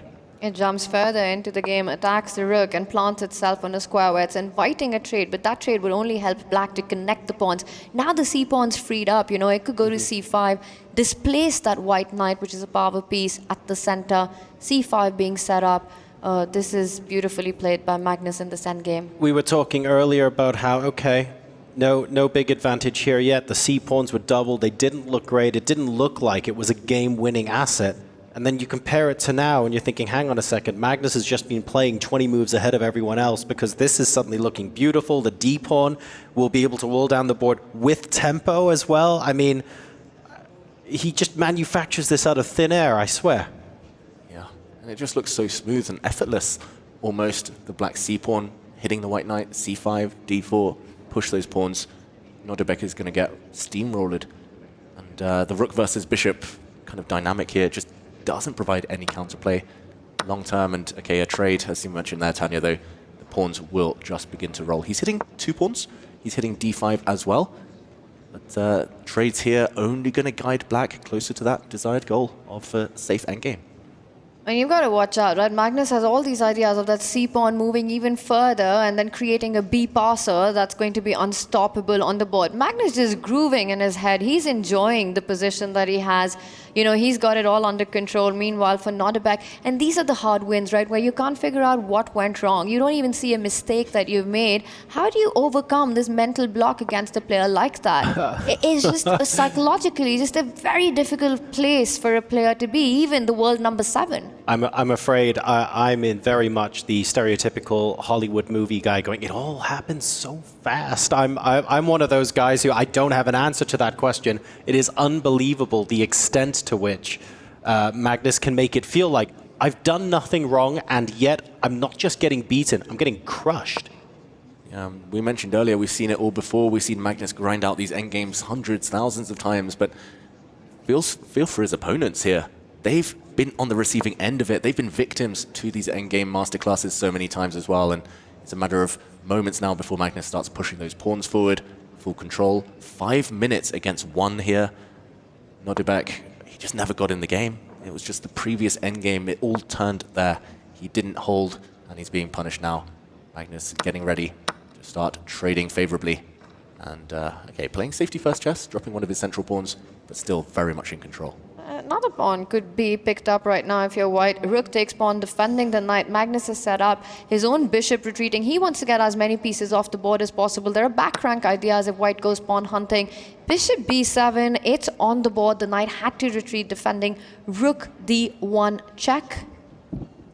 Wait, could you still go for this? You could land a check with the black rook, even drop the exchange rook for knight, then white knight will take back on d1. But at the very end, the white bishop will be forced to self-pin and be lost. That awkward move that didn't feel great earlier on, David. Bishop on a6, saving the day now. Exactly, and note how the white knight didn't take the black rook because the white knight is forced to defend its bishop. Cool tactic on the board by Magnus, and now he's going to go hunting for the white b3 pawn. Just super stuff, right? Combining positional elements, strategic elements, and when the tactics present themselves, he just grabs it with both hands to finish it off in style. And now the b3 pawn, no one's coming to its defense. It will start marching up the board. You could just slide the rook away, clear the path, go b3. But look at this. Magnus doesn't want to give any chances to Nodirbek's knight there. Make sure that knight isn't getting close to the black king. Yeah, the knight jumping, hitting a rook. Magnus, though, just setting up his rooks in an ideal spot. He retreats, covering all pawns. And yeah, the problem is for Nodirbek, even if you play really well, you might secure a draw. Magnus is actually repeating the position. Will we see a draw? It is a draw, and Magnus Carlsen takes the match. Absolute domination strategically in game number 2. It was a draw by repetition, but that is because Magnus Carlsen knew that a draw would be good enough to send him into the winner's match in his group. That was a masterclass in dismantling your opponent positionally in the middle game. What an incredible show of force from the world number 1. And Did it from a position of strength, Magnus Carlsen. He still had several gears to go up if he so wanted. Nodirbek, we have to give him credit this second game for defending really, really well, but ultimately the damage was done in the first encounter, not able to hold a level endgame. How many times have we seen that before? And I think that really plays on your mind. Getting over that first loss is what cost Nodirbek the match. Magnus just doing Magnus things, and he made it look easy. Team Liquid, Magnus Carlsen drowning out the competition as he usually does. So that first game decisive, that second game, frankly, more dominant despite ending in the draw. Let's head over live to hear from Magnus Carlsen. We're here with Magnus after that soul-crushing win. I'm not going to lie, bro. That was methodical, perfect. There was no mishaps, no blunders, no mistakes. They were like, dude, you need to ask him a question. I'm like, I don't really know what to say. So I'm just going to ask you, how are you feeling during that game, like actually playing it? Did it feel that easy? Was there any things that sparked your interest there? Or is it pretty standard? No, I feel like he did a very good job for a long time in the first game defending. I thought my position was slightly easier to play than I was a little bit better, but I didn't really believe it. But I was trying to keep pace up on the clock, pressure him a little bit there. He was doing well with that, and maybe a little bit too good since he blundered with a lot of time left on his clock. But overall, yeah, I felt good, and was just trying to play by intuition, flow more than anything else. Now, when it comes to your next opponent, it's going to be either Fabiano Caruana, your teammate, or it's going to be Jan Krzysztof Duda. Do you have any thoughts on your next matchup, or it's just another day in the office for you? Of course, it's unfortunate that Fabi is in the same group as I am, but I hope he wins this match so that I can face him. Well, we'll see if that's going to be the case. Congratulations on a sensational win. Boys and girls, what a series that we've had so far. 4 matches down, and next up, we're going to have some qualification matches, so stay tuned. We'll be right back. But first, the studio will take over. Thank you so much there, Sandstorm. Magnus Carlsen will get it done here in our 4th matchup of the day and his debut here on the Esports World Cup stage up against Nodirbek Abdusatorov. Giving some respect to Nodirbek, at least in the way that he played the majority of Game 1. But I think that's the big point there, Maurice. It was the majority of Game 1. Where did it all go wrong? How did it all go wrong? Nodirbek had played so well in that game. He was getting it done. He had plenty of time on the clock. And then he cemented his knight on b5 and relaxed. He thought, I'm good. Everything is okay. I think I can just take this pawn here on c5. And then he basically made it himself, because he thought that he had this move that would save his game, and it turned out to just torpedo the position. Once that happened, that was it. He had no chance to come back. Yeah, we like to say that Magnus will only ever give you one chance, but we forgot to say that if you give Magnus one chance, he'll always take it. That's right. It was a very unusual happenstance that you get checkmated mating attack in the end game. And he probably relaxed and thought, my king is safe and there's very few pieces on the board, but there was just enough attack for Magnus to bring home the full point. Big mistake by Nodirbek, not understanding the mating attack that was happening. And ultimately, I feel like, Maurice, you could kind of feel the deflation in Nodirbek after that first game, right? Because he was so close to doing what we asked of him on the black side of the board. If he could have gone into that second game with the white pieces at even, maybe he really believes he could do it. The body language had changed. When you had done such a good job, you climb this mountain that's Mount Magnus, and you're looking at it, and you're seeing the peak. I'm almost there, and it's like Atlas trying to carry the boulder up the hill, and then the guy goes, sorry, dude, and you got to go all the way back down to the bottom, and not only that, the boulder crushes you, runs over your skull, and it's Magnus sitting there going, did you really think you're going to stay with me? I mean, he just had no heart to play the second game. And for Magnus, you saw him bounce against his head. It was like a party. Yo, seriously, I want to know what tunes were playing in his heads or in his earphones, because he looked like he was grooving out there on the stage. I think he was singing We Are the Champions in his head. Already, you think, huh? Okay, day one. That's a bold song choice, I'd have to say. Let's take a look at some of the brackets here in play. First, we're looking at Group D. That's, of course, with Magnus Carlsen taking down Nodirbek Abdusatorov. He awaits his opponent between Fabiano Caruana and Jan Christoph Duda. They're locked right now in a drawish position through game 1 and currently playing out game number 2. Over in Group C, though, we've had some more results come in. Of course, Hikaru Nakamura, he had a decisive win there against Vachier Sindarov. Alireza Firouzja, he got it done. He had the win in game 1. Half a point in the second game is all he needed. So we will have teammates facing off in the next round and in one of our qualifier matchups. To hear more, though, about how Alireza got it done in his matchup against Wei Yi, let's head back over to Mike Klein. Well, Alireza Firouzja is the next person to win his match. He won 1.5 to 1/2 and relatively easy. That means that Team Falcons is now 2-0. He's now coming around. I think he's getting a couple of autographs. And as far as I know, he doesn't even know that his teammate Hikaru Nakamura also advanced, and they're about to play because he was finishing up his second game doing a little bit of media while Hikaru was doing a little bit of media himself. So that's going to be some pretty cool news to break to Alireza Firouzja. Now in game 1, he just ground down his opponent and basically outplayed him. In fact, we haven't had a draw until his final game today, until game 2, and a draw was just as good as a win for him, winning 1.5 to 1/2. So it's been a lot of fighting chess. In fact, I believe White has chalked up 4 wins against 1 loss in the Stream B room, and it really could have been 5 wins against 0 losses. So let's go find the man right here. We're going to put him on camera. Congratulations, Alireza Firouzja, on your match. Thank you. And you were playing while Hikaru was finishing, so do you even know about his result? I saw he won the first game. Yeah, and he won the match, which means Team Falcons are 2-0. How does that make you feel about your start? Yeah, it feels great. Now we have to play against each other, so it'll be interesting. Well, let me ask you about that. When the draft happened yesterday and you saw you were in your teammates' group and you saw that this matchup was possible, what were your thoughts? Yeah, I think we could both get out, so we both could get out of the bracket, so it's still good. Even if somebody lose now, there's tomorrow another chance. So. Do you have any kind of team camaraderie with Hikaru? Have you had a meal with him or any kind of meetings or anything? Yeah, we went to some dinner together, but that's it, yeah. Okay. And about the match today, it looks like game 1 was a relatively professional win, almost like you'd see in classical chess. You just took an advantage and you ground your opponent down. Yeah, it was a smooth game, but at the end I just had to finish it much better. I gave him a lot of chances, but still I was up so much on time that it didn't matter. Yeah. Okay, and finally, this is a whole new format. You've got people around you, you've got lights on you, you're playing without increment. Now that your first match is behind you, how do you feel? Yeah, I feel more confident now. I didn't know what to expect, so now I am a bit more familiar with the setup.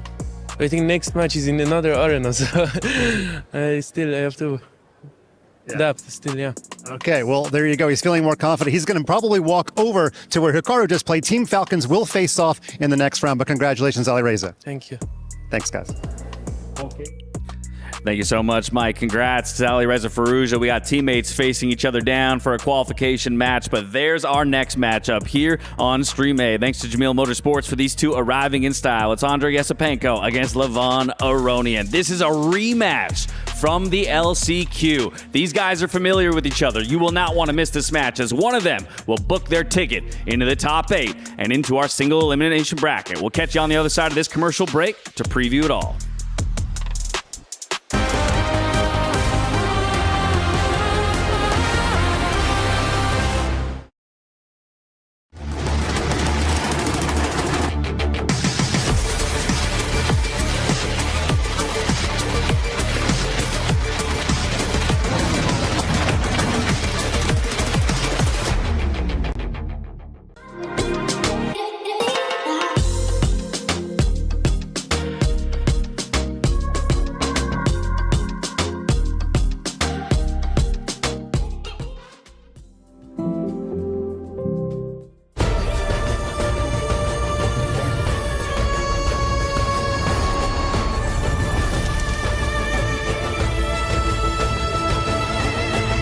This land is calling.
Hello, everyone, and welcome back to the Esports World Cup, coming to you live from Riyadh, Saudi Arabia. We're diving into our first qualification match of the day, and it sports two of our LCQ qualifiers. It's Levon Aronian and Andrei Yesipenko. Interestingly enough, a rematch as well from LCQ. It was Levon Aronian who came out on top in that one in 3-2 fashion. So already a lot of familiarity with each other, Maurice, specifically with the 10-0 time controls.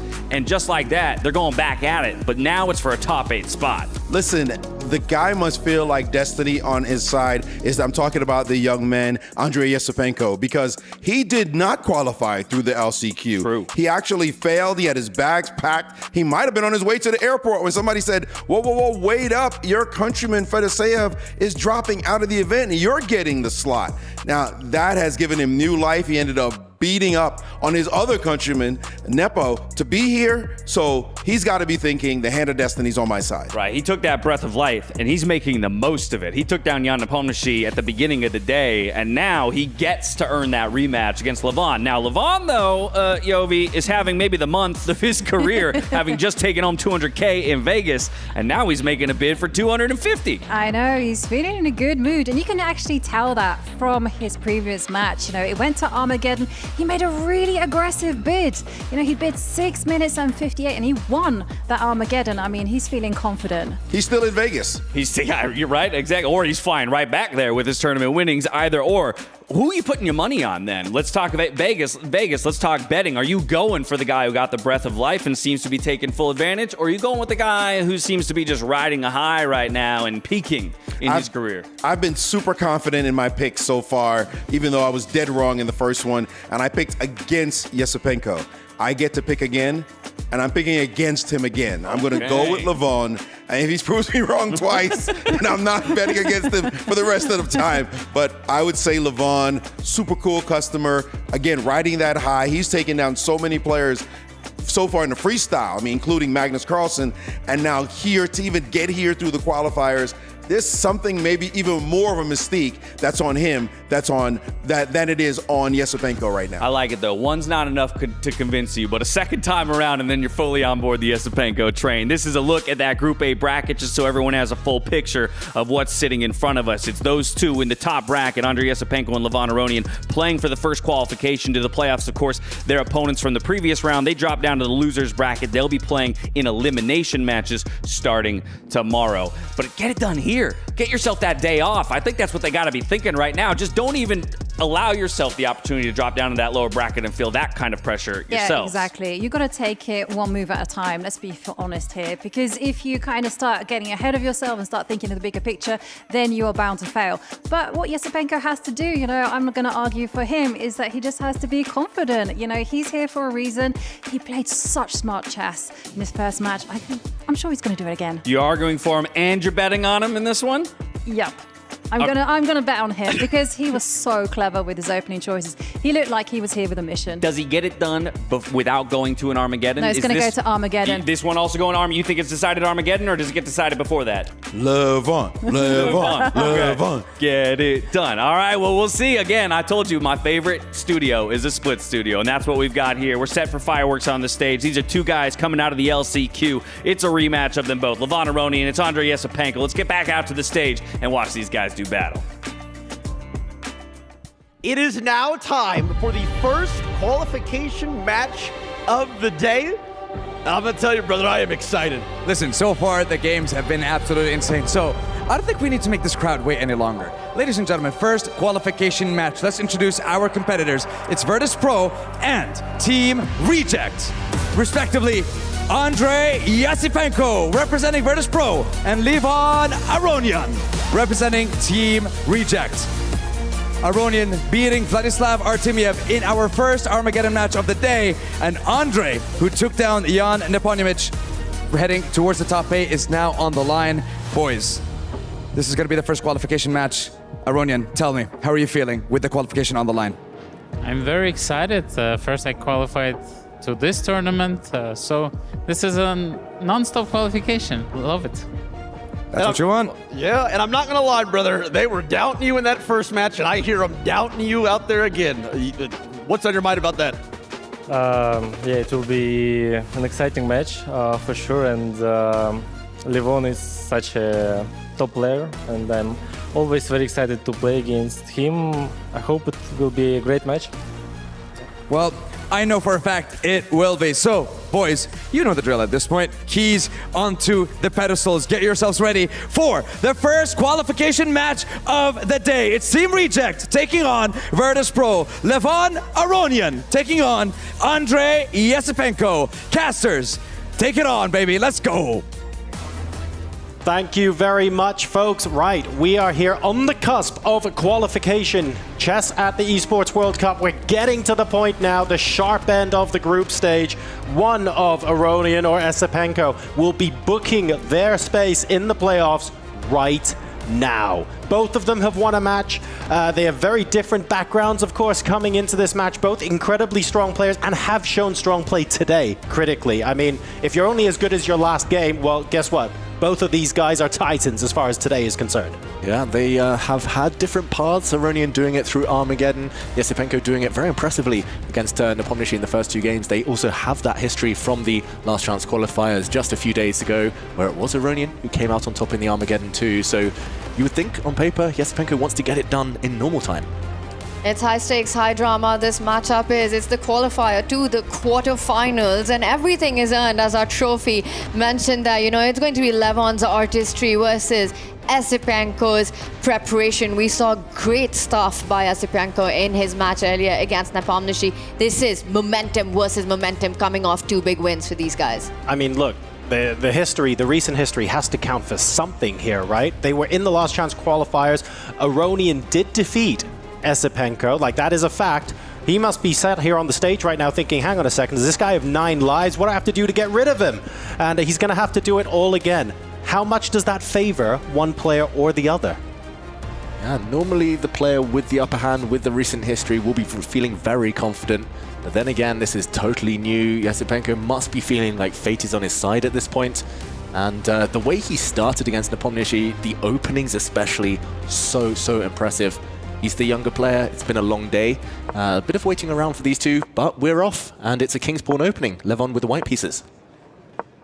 And there we see it is the Italian as the bishop comes out to c4. And the big question is, what does Yesipenko have up his sleeves? You know, he had this brilliant prep against Jan, worked to perfection. He's had a couple of hours since that matchup. And we see the players, they're blitzing out their moves. Yesipenko once again starts with the black pieces. So far, no big surprises on the board. No, the Italian game, the Gyokyo piano, known to kind of start very slow. It's all about maneuvering, posting up your pieces, but sooner or later, it always explodes. Maximum tension, all the pieces on the board. For now, though, Levon Aronian with a higher heart rate by a distance. Yesipenko looking very, very composed as he kind of puts his finger to his lips there, telling us to stop talking. It does feel like that a bit, doesn't it? Like this is, I'm really keen to follow the ebb and flow of the pressure that the players exert in this game. Because when we watch Yesipenko take on Nepomniachtchi, we had Yesipenko pressing in the first game, which ended in a draw. He was then pressing again in game 2. And it was maybe on his 3rd or 4th attempt that he actually found that vital breakthrough. So for me, I'm looking out for which player is applying the pressure. Where are we going to see the sustained pressure that results in one of them cracking? Will it be Yesipenko again? Well, so far it feels like both players are in familiar territory, and you know, an opening that we've seen games being played before. The imbalance here, of course, is that we've got bishops of different color complexes here, so those cannot be challenged. If you take the majors off the board, trade the queens, trade the rooks, that's a draw for immediately. And I'm just wondering, for Yesipenko playing with the black pieces, I think that would be a bit of a win there, right there. You know, a bit of a moral victory, getting the draw in if he can. But what gives white a slight edge, as our bar does proclaim here, is that notice how the white bishop and the queen are actually targeting the tender spot on f7. There's an easier target for Levon's bishop, and also a better pawn formation. So even though it might look at first like Yesipenko out of the opening should be doing fine, a little something for Lev to play for. Yeah, it's a couple of small things. It's the pressure of the white queen bishop. The bishop clearly superior to its counterpart right now. Slightly better pawn structure, black with the double d pawns. And for now, Levon Aronian just happy to build up. To my eyes, it does look like the type of advantage that the likes of Magnus, Carlsen, Hikaru Nakamura might enjoy. Very small, very stable. Levon Aronian, a dynamic player by nature. Will he enjoy it? That is the big question. I'm just shocked by the speed that they're both showing, especially Esipenko. Barely used a minute, and he's made some huge critical committal decisions so far. Does it feel like, because the players have played an opening that we're relatively well-versed in, are they maybe feeling the pressure after their initial matches to go, actually, I need to get to this middle game faster. I need to not get caught in a position where I have less than 2 minutes and I've got some critical decisions to make. Do we think that the speed now is an indirect result of the pressure they had in their first matches? Possibly. They're definitely kind of up to scratch with the pace here. I think potentially as well, it's just a show of respect to each other. They've played down this opening they're clearly both familiar with. Esipenko just trying to equalize, nothing more, nothing flashy with black, as he tried against Nepomniachtchi, and Levon doesn't try to knock out his younger opponent. He's just sitting on the position. He's playing the long game. He's playing the long game, and the long idea here is he retreats the queen, but with an attempt at an attack. I think he wants to push the f-pawn forward, f4, and then think about where he wants to break. Will it be with the e-pawn or the f-pawn? At least just keep the tension, keep sort of having those threats in the air. Levon Aronian with the slight pull in this one, with the better bishop here. Still something to fight for, but I like this approach by Esipenko. You know, he goes for the direct counterplay. Usually you don't want to push pawns in front of your own king. It can be very weakening. But here, due to the opposite color bishops, both sides having control over their respective color complexes, it is fine for now. The white rook steps up, getting ready to stack up the rooks in the center of the board. It's all about the e-file now, tension with a couple of pawns. But ultimately, it's something that Tanya alluded to earlier. If all the rooks disappear, if all the queens disappear, this game fizzling towards a draw, opposite color bishops. So we're at a point now where both players of both colors have to decide like what files they want open for the major pieces, where they want to be picking their battles heading into the later stages of this mid-game. Is there an easy answer? There might not be. To what white wants versus what black wants out of this on the E-file and the F-file? I think you want to keep the tension for as long as possible. You want to get black to trade on e4 so that you can pick that pawn up with your own pawn, open up your queen, also start advancing those central pawns that you would have built. Very instructive is the piece placement that we see. You know, it's Levon with the light squared bishop. Notice how he's placed every single major on the board and the king on light squares. So yes. There can be no checks. You know, for Esipenko, the bishop sort of can't attack a single piece. And Esipenko is doing exactly the same. You know, you move that rook one step up at the center of the board, put it on rook e7, and suddenly everything's on dark squares as well. So that's a great strategy when you're playing with different color complexes. And the pawn on d4, I've noticed that, like, naturally, you almost want to play a pawn up to c5 to protect it and solidify the pawn chain. But I guess you want to delay that for as long as possible because you might want your bishop on b6 and you want to ask white questions of, guess what, your b pawn and c pawn are going nowhere as long as I've cemented the middle of the board. Yeah, it seems counterintuitive, but often when you have a light squared bishop, you want to put pawns on dark squares to color, to kind of cover those squares. And likewise, if the black bishop is on dark squares, you want to put pawns on light squares. The black bishop now, square has been opened up on the edge of the board on the a5 square to hit the white queen where it stands.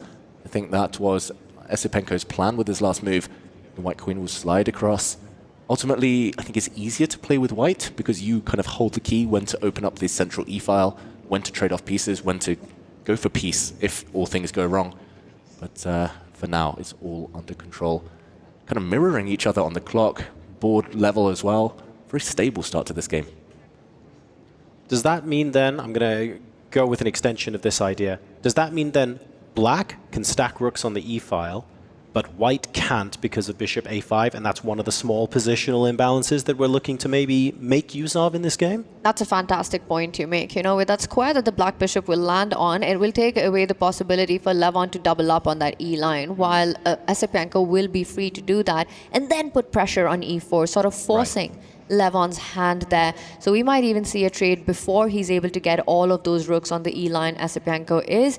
He does take a pause. It's a bit of a thing, giving Levon a slight edge on the clock. Bishop a5 to me feels like the most natural move in the position. Yeah, I think he's kind of tempted to play that move to bring the black bishop out, but just looking into the future, deciding on what next. That's what's slowing him down, Esipenko here. But he was very impressive when the clock ticked down against Nepomniachtchi. He doesn't want to, however, leave himself with just a minute or two in a position like this where there's no clear path towards simplification. And the point is, right, probably why he's taking this long, like you said, looking into the future. Once you get that bishop on a5, it becomes harder to double up your rooks on the e-line. White will slide the queen over, and then suddenly the rook on e7 is not defended. So any opening up of that file, you'll be sort of forcing trades, and eventually a queen infiltration might happen.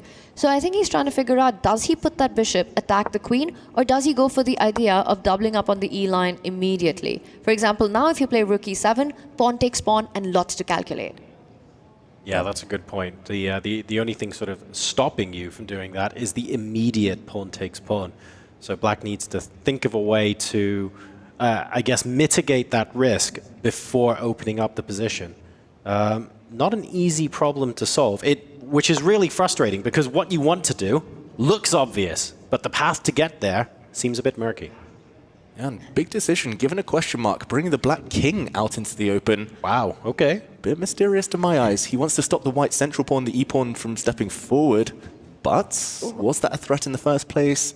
Does the black king feel safer here than it previously did? What is with Asipenko and his king today? King f7 was the shocker against Jan Nepomniachtchi, and now he steps it up one square further. King f6 against Levon Aronian. Which means tomorrow it's going to be king e5. Whether he's qualified or playing in the final group match, we need to see king e5 tomorrow now when he has the black pieces, and then we'll have completed the set. Yeah, and the chess variant, king of the hill, a king on e5 wins you the game automatically. So he wants to centralize. If the queens were off, this would be a fantastic move, by the way. Kings out in the center, contributing to the battle, often give you a bit of a extra gear there. But here, it does feel like it's provocation. Levon Aronian, he needs to improve the f1 rook. There we go. He does slide it across, threatening to push a pawn to c3 potentially. But maybe opening up the center, going for the black king was available at that right moment. It's really strange. I mean, just with all the mages on the board, to see the king land on f6, you know, potentially lines opening up. Very bold, very gutsy. Could backfire in a position where there was no need for Asipenko to take this risk.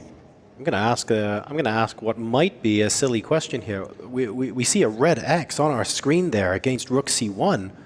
Really? It looks perfectly natural to me. What am I missing here that could have been played instead? Was it e takes f5? Yeah, white could have actually broken the central tension there and could have traded off a set of pawns. That was a very opportunistic moment. Black didn't have a good way to recapture. That's the problem. Black would have had to part with the e-file. We'll just very quickly show now the players are getting ready to stack up on this e-file. Again, it's available to white. And maybe this is a good moment to show it as well. Pawn takes pawn. We're looking at the green board, the analysis board. And the problem is you don't want to take with the king. You will drop your rook. The black king also too far out in the open. You want to take with the queen, but queen takes would drop your central pawn and end the game immediately. The black king caught in the crossfire.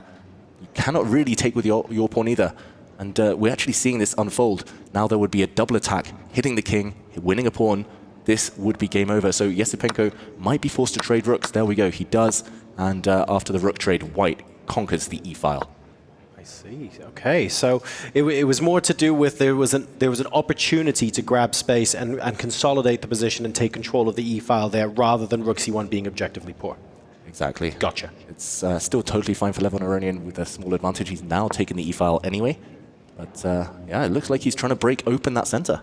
I really like this move. Instead of going pawn grabbing and sort of doubling up your own pawns with no pathway to break through if pawn takes pawn would have happened, what Levon's focusing on is opening up the diagonals for his bishop. That bishop cannot be challenged for the rest of the game. You want to play on your opponent's light squares. Levon's trying to create weaknesses to get some infiltration against the black king. That is a classy move by Levon to play c4. Absolutely. Love the subtleties of the position that we don't necessarily appreciate at first glance, and then the more you take a deeper look into it, the more you realize how cool that actually was. And that's what chess is all about, right? So really cool to see that on display here by these two, frankly, fantastic players who have had a great day so far. You know what else chess is about? It's about accepting your mistake. And finally, I think for Asipenko, he realizes that the king needs to step back. It wasn't on the right square. It was under fire. He places it back. But has he given Levon too much play? Now the d4 pawn comes under attack. Queen to f2. That pawn's about to be picked up with a check. And if you do take the time out to defend your pawn in the center, that d4 pawn, as he does, Asipenko, now the white rook conquers the open file. This is going to be very one-sided traffic. Maybe he can defend if he plays perfectly from now on, Esipenko, but he's offered a pawn anyway. The rooks disappear. White grabs a pawn. He needs to get the queens off. That is the only way black defends this. The black king very open, down a pawn, but opposite color bishops grant you some solace.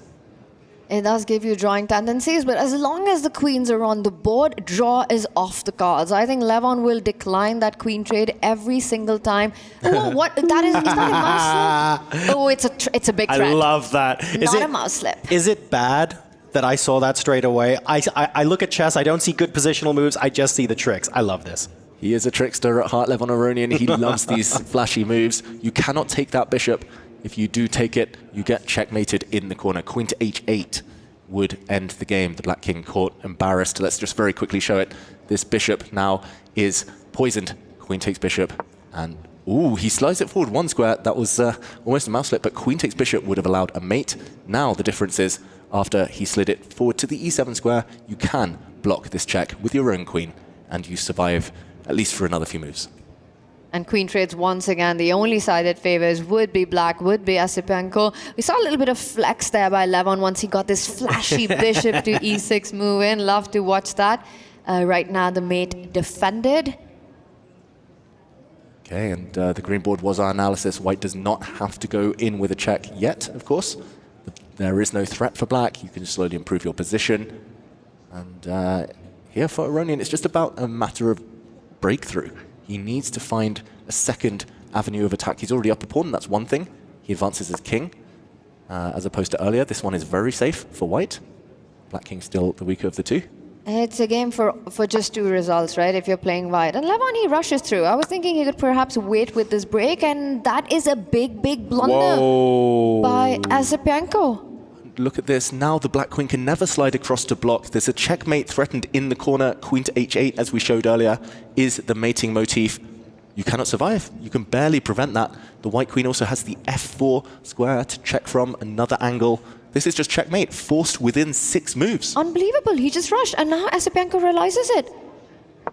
Wow. Both sides rushed. Levon rushed in with a pawn break, maybe not best. Esipenko now rushes in, and a check on the diagonal. There's 2 different checks for the white queen to deliver. That ends the game. But this is just check, check, check, check, and eventually there's mate. There's a forcing sequence of moves that ends the game. Right now, right here, Levon takes a pause. He's going to see this through. He's been on fire. Clutch wins, getting that Vegas win, winning his match against Artemiev. About to pick up that h5 pawn with a check, but it's not just about that. He's going to hunt down the black king. It's a checkmate in 3. There we go. It's a check. The black king's going to come out, but the white queen can give mate on h7. There we go. It's over. Levon Aronian takes the first win. And Levon Aronian draws first blood in this crucial qualification match. These opponents had faced each other before in the last chance qualifier. Esipenko is back with a second chance, but Levon wastes no time in going 1-0 up and is now a draw away from qualifying for the playoffs here at the Esports World Cup. He took a small advantage, nursed it just mercilessly into a full point into the victory there. Levon Aronian, it was a small advantage. He grew it, won a pawn, and ended up delivering checkmate. It's been the resurgence of Levon Aronian the last few months. The just chess that we've been seeing by him, the creativity. I mean, just the way he played this opposite color bishop middle game, you know, created his chances, found that breakthrough, and eventually delivering checkmate in beautiful fashion against Esipenko. This is Levon Aronian at his best, and the chess world loves to see that. Look, and to people who say, oh, it's opposite colored bishops, this is going to end up in a draw. Let's just, you know, tune off after the pair of bishops are the only minor pieces left on the board. You show them games like this, because this is absolutely textbook on why, with major pieces still on the board, if anything, it makes it sharper, it makes it more dangerous, and it shows that one small slip-up costs you the game. It always favors the attacking side, opposite color bishops, as long as you have the queens and all the rooks on the board. Levon Aronian, a masterclass from him, 42 years young. So impressive, still maintaining this world-class level. Oh, there's hope for us yet. There is. Nice. I shouldn't have said us there. I feel like I've unfairly dragged you two along with me. I shan't do that again, don't worry. But love to see it. Really good to see Levon. I mean, Levon is just on form at the moment. Off the back of freestyle, his calculation ability frankly, it's like a fine wine. He's getting better with age. And right now, he is looking unstoppable. fine Armenian wine. Absolutely. Incredible stuff here by Levon. You know, he's such a clutch player, and this you can see it. The pressure now that Esipenko is feeling. He's got to play for the win in the next one, a must win. He starts with the white pieces. That'll give him some hope. But again, just losing in this fashion, you know, you play this opening flawlessly. You feel as black, you've got everything under control. How bad can an opposite color bishop get? Well, the answer is really bad against a creative genius like Levon Aronian. So we're moving back into Queen's Pawn territory for game number 2. Let's go ahead and see what Andrei Esipenko can do in a must-win situation if he is to bring this match to an Armageddon. And he falls back to old recipes here. Andrei Esipenko employing the Jabava London system that got him a win against Jan Nepomniachtchi in the previous match. Here we saw a quick trade of pawns, the white knight now entering the center. Levon Aronian with the black pieces. He's gone for the most solid reply. About a decade ago, everyone was debating this variation. Andrei Esipenko, of course, was a youngster at the time. So how deeply has he analyzed white there, pushing a pawn very modestly. And looks like it stabilized somewhat. Good news for Levon Aronian with black. It's safe to say for Andrei Esipenko, Jabava London is the big trick that he's prepared here for trying to get to the quarterfinals. Twice today on the board with the white pieces. He keeps the pace on the clock as well. He's kind of hinting that he might take the king to safety on that left flank, but it looks like that might be still very dangerous, especially with Lev now preempting it, lining up his rook on the C line. I would highly advise against a long castle here. Yeah, sometimes though you need to take risks, must-win situations. He's a very young, very ambitious player.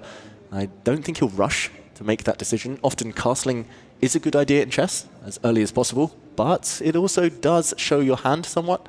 And White's king is flexible to go either direction, so he might keep Levon Aronian guessing for a few more moves. Oh, or just play h4 now and remove all doubt, David. I mean, Harry's served us well today. Harry has served Esipenko well today, to be fair. He's had some pretty strong results, shoving that pawn off the board. So maybe we'll see the same here. Ooh, his hand it's possible. It's happening. Yeah, the white king had to castle there. That was the only way to defend the d4 pawn and b2 pawn from the black queen's gaze. As the queen moves yet again, setting up some potential sacrifices. The black bishop on f8, looking at an a3 pawn, a hook for the attack. And you mentioned hook for the attack. The b pawn rolling to exactly target that hook, b5, b4 coming in as well. So a lot of threats here being settled, being set by Levon Aronian with those last two moves. That's actually a question I wanted to ask, where if I count the number of moves required for black to get the pawns rolling in, b5, b4. I can count to 2. I'm bad, but I'm not that bad, right? White, h4, g4, h5, g5, g... I'm counting the moves here, and I'm going, White's attack is so much slower.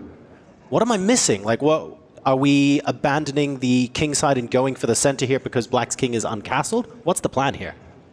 Yeah, I don't think you're missing much. I think at least in ease of plan and ease of play for Levon Aronian, it's very straightforward. You throw pawns down the board. I think there are ways to guard against the attack. When the black b pawn reaches b4, you move the white knight out of the way. There's tension between the queens. Maybe at some point you do just move the knight and offer a queen trade and try to seek your chances in a queenless middle game. Okay. Ultimately, he might have to put his own attack on the back burner for Andrei Esipenko, but with his mood, the match situation, he might not want to do that. He's fighting the board, he's fighting his mind as well, right? Not only that, he's fighting the clock right now, 7.5 minutes. Keeps thinking, and nothing's very clear. How are you building the attack here? Do you have enough time to push immediately? Do you allow black to go b5 and set their own threats right now? Some big questions, little time on the clock, head in hands for Andrei Esipenko. Yeah, the automatic response, whenever you castle on the long side, then in this case, the queen side, you always want to take a time out, move your king closer to the corner. Just means you're less likely to get checked. You cover more squares. There we go. The white queen steps forward, but apparently a big mistake from Andrei Esipenko, allowing some tactics potentially by Levon Aronian. Very surprising decision. And I think he realizes it, and he can't quite believe it, because he took a good 2-minute thing to play this out. It's ideas that you were mentioning, right? The rook and the queen combining threats on that knight on c3. Not just that, bishop takes pawn at a certain moment. Right. And I think he's trying to make this work. It could come in with a tempo. Can he make that happen? Is that about to happen? Bishop takes pawn next? giving it a go. And there's an exclam next to that move. So I think you're absolutely right, Tanya. Are we seeing bishop takes a3 next? Is this the breakthrough moment for Levon Aronian to seal this match against Andrei Esipenko? This is the pivotal moment. Esipenko's reacting. Something happened there. I'm not sure whether he mouse slipped or whether he just totally hallucinated. Look at this, a sacrifice by Levon Aronian. I'm expecting 2 exclamation marks to pop up. There we go. Boom. Computer approved. Esipenko shakes his head. This is going to destroy the defenses around the White King. Even if the queens come off, Black's attack continues and with power. Yeah, he's completely shocked. How did he even allow this? And the point is, you said, right, magic number is 3 when it comes to an attack. You take that rook with the pawn. The bishop joins the party. The queen's ready. The black knight ready to jump in. Oh, Esipenko looks ready to resign, by the way. He looks gutted. The end of this sequence as well, with the knight jumping out of danger into the most amazing square on the board for the knight on e4. Everything just seems to be coming together for Black in this position. And if you want to skirt out of the way afterwards, you've still got castling as an option. Yeah, the Black Knight is going to be the deliverer of doom here for Black. I just don't see Esipenko saving this game. I don't see him even continuing. Maybe we can show that sequence on the board as the fans there look fascinated by what's about to happen. Or maybe we'll just see it unfold now. The queens do disappear. That was the only way to stop any immediate checkmate. And look at this. It's Forktown incoming. The Black Knight is hitting this pawn on the c3 square. It's hitting the f2 pawn. Either way, that would come with devastating power. The Black Bishop is threatening a pawn too, and you've only sacrificed a rook for knight. You're going to gain far more in return. And you're just unable to defend and guard against all these threats. It's like you said, one way or the other, the knight forks coming in. Bishop takes pawn, knight takes pawn coming in with a check on c3 after that as well. And Esipenko, he realizes this is a miniature. He's absolutely busted out of the opening in this one. Queens are off the board. What a beautiful sacrifice there by Levon, known as the artist, you know, one of the most creative players. And he sort of set that up, bringing his queen first to b6, then to a5, finding that right moment to trade the knights, and eventually, boom, rook takes knight. Yeah, the best you can do in this position is probably just to move your rook out the way. It's going to get hit by the Black Knight. So you preemptively move, you give up a pawn with a check, you run your king towards the corner, and you just hope to survive. But Black here has 2 pawns and a knight for the rook. This is actually happening on the board right now. We're going to see this unfold, but imagine the black rook coming across. This is going to be a matter of time before the white king gets caught embarrassed in the corner. And that's the thing, right? Even though the queens are off the board, it's still a mating net with the knight and the bishop combo combined. One of the majors joins the party, and guess what? For white, it's impossible to get a piece into the defense. And we see he goes for the other way. He gets the king to safety with castle. And David, your idea is still on the cards. Rook c8, it arrives. We're going to see this being played out. A rook lift, and then over to the other side. Yeah, Esipenko forced to desperately retreat his bishop here. It's still full control, but he survived the first wave of attack. That's always a necessary step, the bishop retreating. Problem is that white king is not going to find safety anytime soon. The black pieces are always creating threats. Esipenko looks really upset. He keeps adjusting his headset. I think he's just annoyed at himself for blundering earlier with his queen to e3 move. So we see this sometimes with other esports as well. Occasionally, you'll be buying yourself time, looking for the way back, and the question I would normally be asking you is, what is the path forward? What is the way back for white here?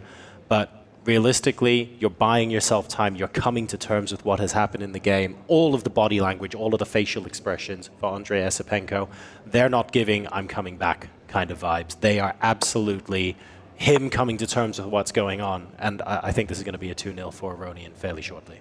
Yeah, I don't know if a way back exists already. It might be too late to find that answer right there. He does set up the bishop against the king. And look at that. For Esipenko, he doesn't even bother about a check. He says he's ready to block it. You can bring your rook into the attack. Knight jumps in the air. Levon, he takes a pause. He's got all the time. And you can see the frustration there. Esipenko, he knows this is over. He's got to fight again for that quarterfinal spot. Yeah, it's so rare in chess to see someone give up hope this clearly, this visibly. Esipenko, ever since he moved his queen forward to e3, his face dropped, and he's not been hiding that poker face. The black rook comes in, it's forced checkmate within a few moves, it seems. Or maybe he's just going to win material in the process, Levon. Is there going to be a flashy double check? The black knight can jump forward. The king is hit by both bishop and knight. The white king therefore has to move, and the white bishop on e3. The dark squared bishop about to fall. And this might be the moment that Esipenko might just resign right here, right now. About to lose that bishop. It doesn't even stop there. The king hunt will continue. You can see it in his eyes as Levon, he glances up as well. What a beautiful game by Lev this was. So powerful, Levon Aronian. He got one chance, he took it, and Esipenko smiling here. He's about to hit that resign button. This is going to be game over. He's not smiling because he's pleased with what he sees. He's smiling because he knows that this is absolutely over for him. Knight D1, the double check, the bishop hanging next. And there we have it. Levon Aronian is through to the quarterfinals. Aronian overcoming Esipenko for a second time in dominating fashion to book his place, to book qualification to the playoffs here at chess at the Esports World Cup. An incredible display from the veteran who is still very much at the sharp end of the spear as far as world chess is concerned. What a fantastic performance. Just incredible. So inspiring, Levon Aronian, for the more experienced players out there, showing that you can continue pushing yourself, breaking down these new boundaries. And for Levon, he looks like a tough one to stop. So much momentum behind him. Esipenko, meanwhile, heartbreak, we saw it on his face, but he'll be back. Yeah, and at 42, the oldest player in the field as well, you know, is the first one to go through to the quarterfinals. And this is a format which should be suited to the young modern generation. 10+0, no time increment. You think it is the younger guns who will be faster on the mouse, faster on the speed there. But just the way, the flawless execution of the attack and this final move, just wrapping it up, keeping pressure on the clock. Levon Aronian is on beast mode. Now, here's the beauty of the GSL format, Tanya. It is still possible that Aronian and Esipenko are the two players that go through to the playoffs. It is not done and dusted as far as Esipenko is concerned. He will be going to the losers match in that group stage, and he has the opportunity to progress. But for now, the man of the moment, the man of the week, the man of the month, maybe in a week's time we'll be saying man of the year. Who knows? Let's go ahead and hear from Levon Aronian himself. Yo, Levon, all right. So that first game, you were white pieces. It was pretty slow for a long time. You capitalized on one of his mistakes and kind of just ended the game right away. Game 2 comes around, you're black pieces. You only need to play for a draw, and you are on his head. Walk me through your like thought process on that whole situation. In previous match against Andre, I was playing passively, and I almost paid the price. So, because you know, it gives confidence to the players. So I made a mistake a few times in this tournament, so I'm trying to stay away from staying passive. Now, when it comes to your next matchup, first of all, congratulations, you made it to the quarterfinals. Is there any player that either you're looking forward to playing or hoping to avoid in this competition? You cannot avoid people here. They're also strong. So I love to play chess, so I'm just here to enjoy. Do you have anyone in mind that you'd like to face in the quarterfinals then in that case? And anyone that you'd feel like you'd have an amazing match with on the stage? I think, I mean, anybody I'll play will be so strong that they'll probably be favorites. So I'm ready for the challenge. I like that. Ready to take on absolutely anyone and everyone. Ladies and gentlemen, we have one match left. And this time, it's going to be Falcon v Falcon for yet another qualification match. Don't go anywhere, because we're going to head on to the studio and prepare for our final match of the day. Thank you so much, Sandstorm. Our first quarter finalist has booked his ticket to the top 8 and is none other than Levon Aronian. He gets it done in 2-0 fashion over Andre Esipenko, and he didn't need much time to get it done, Yovi. No, he didn't. There was no Armageddon. It wasn't even a close match. I mean, Levon Aronian, he was in boss mode. There's nothing for it to say. But what can I say? Levon Aronian just played perfect chess. Seems to be his month. He seems to be in top form. But how about that answer, talking about the rematch and how he felt the last time, even though he did come out on top, he played too passively, saying, I needed to shift gears here to make sure I took down Esipenko this time around. Don't call him old. You know, I say he's 42. He's got a little bit long in the tooth. Excuse me, I've got the veteran experience, is what he said. He understood how to change strategy, understands competitive mindset, competitive changes that you have to make. That's exactly what he did, and he completely eviscerated his opponent this round. It says form excellent on your screens. Of course, I agree with that, but we might need to change that to peak following today, because this guy is starting to cement himself as a possible front runner. He wasn't necessarily one of our favorites from the beginning of the day, but I think that conversation is going to get more interesting as we see results roll in. Yeah, it's definitely very interesting. Whether we saw that Levon is in really good shape there, you know, from start to finish, and we're definitely going to have to be reevaluating some of our assessments as our dark horses and maybe our contenders get knocked down to the lower brackets. On the flip side, Andrei Yesipenko, I mean, what a crushing defeat in so many ways. Again, you can see the deflation in his body. He goes for the Jubava London. That worked for him against Jan Nepomniachtchi, but it's a single inaccuracy, and Levon pounces. The main thing is you want to play good chess. I lost, but I played well. I competed. I fought. When my opponent beats me and only used 2 minutes and 43 seconds in what was just not even close, your position got shattered by a rook sacrifice on c3, and then he did a disco on you, a double check, grab you. I mean, it's just embarrassing. And you could see that look where he just is like, are you for real? I'm as strong as I am, and this guy beat me like a child. Yeah, and he's going to have to, rest and retool quickly for tomorrow. He now will face an elimination matchup while Levon gets the day off and he's looking towards the quarterfinals. Here's a picture of Group D just to take a look at it. The matchup we've got coming up after this is Magnus Carlsen versus Jan Krzysztof Duda, but we've got some matches as well in play over on Stream B. Mike Klein is standing by with an update. Big news over here in the Stream B playing hall as Grandmaster Jan Krzysztof Duda of Twisted Minds has beaten Fabiano Caruana. We're here with the winner. Congratulations, Jan Krzysztof. Thank you. Now, in the first game, you liquidated, but the second game is the one I want to talk about because I couldn't tell who was playing for a win for most of the game. Could you tell who was playing for a win? Yeah, probably both. I think it was a very interesting game and kind of, came up with this maybe goofy but quite interesting idea in the opening. This like Alpha Zero, style, this H4 rook H3 and trying to attack. But then Fabio came out with this extreme sacrifice, which was very good, at least from the practical viewpoint, but probably objectively as well. And then at some point I lost track because it was also not very easy to play, with an open king versus 2 knights and the queen combo. And basically I got confused. I think I completely misplayed my position afterwards, and but you found the final trick with the queen trick. Yeah. In the end, Fabio probably blundered the only trick in the position. He must be pretty annoyed, I think, on me because I'm winning games like this a lot actually against him. He was basically kind of the same in the New York. Would you say you have his number then in some of these crazy positions? Yeah, I don't know. Sometimes you are just fortunate against a certain player and you don't even know why.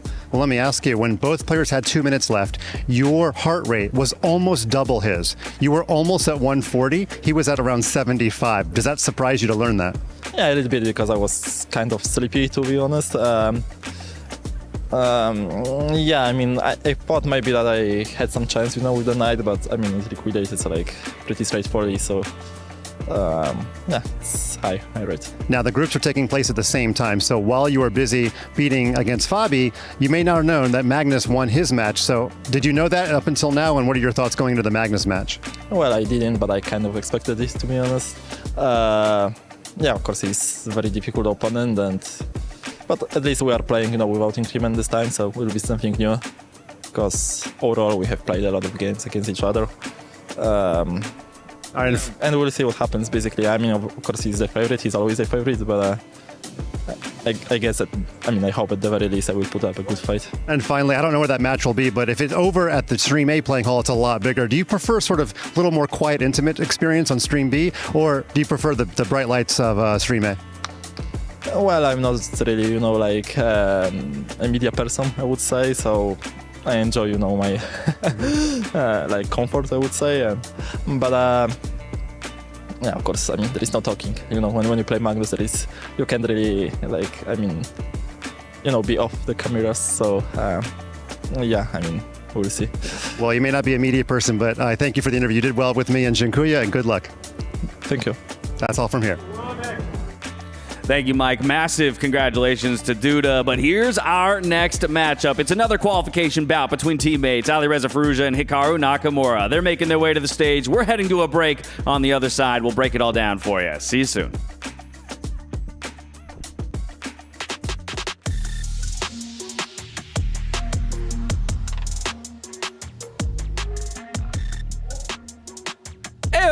And we're back, I guess.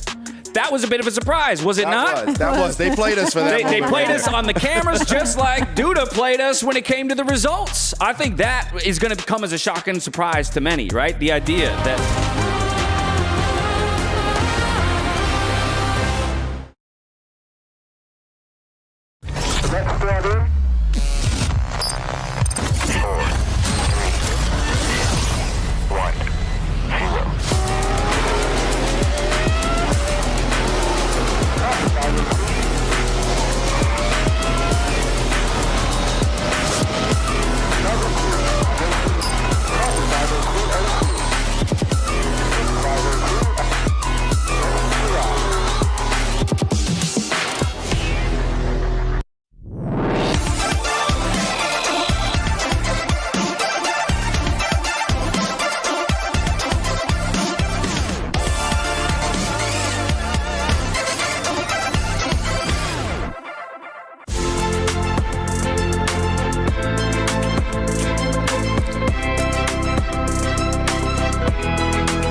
What's up, everybody? I'm QuickShot. I'm joined by Anish, and I want to talk a little bit about chess and it developing and growing. I know you've been playing this game for 25 years, an exceptional grandmaster, but how have you seen the popularity and the fandom grow in your time playing the game?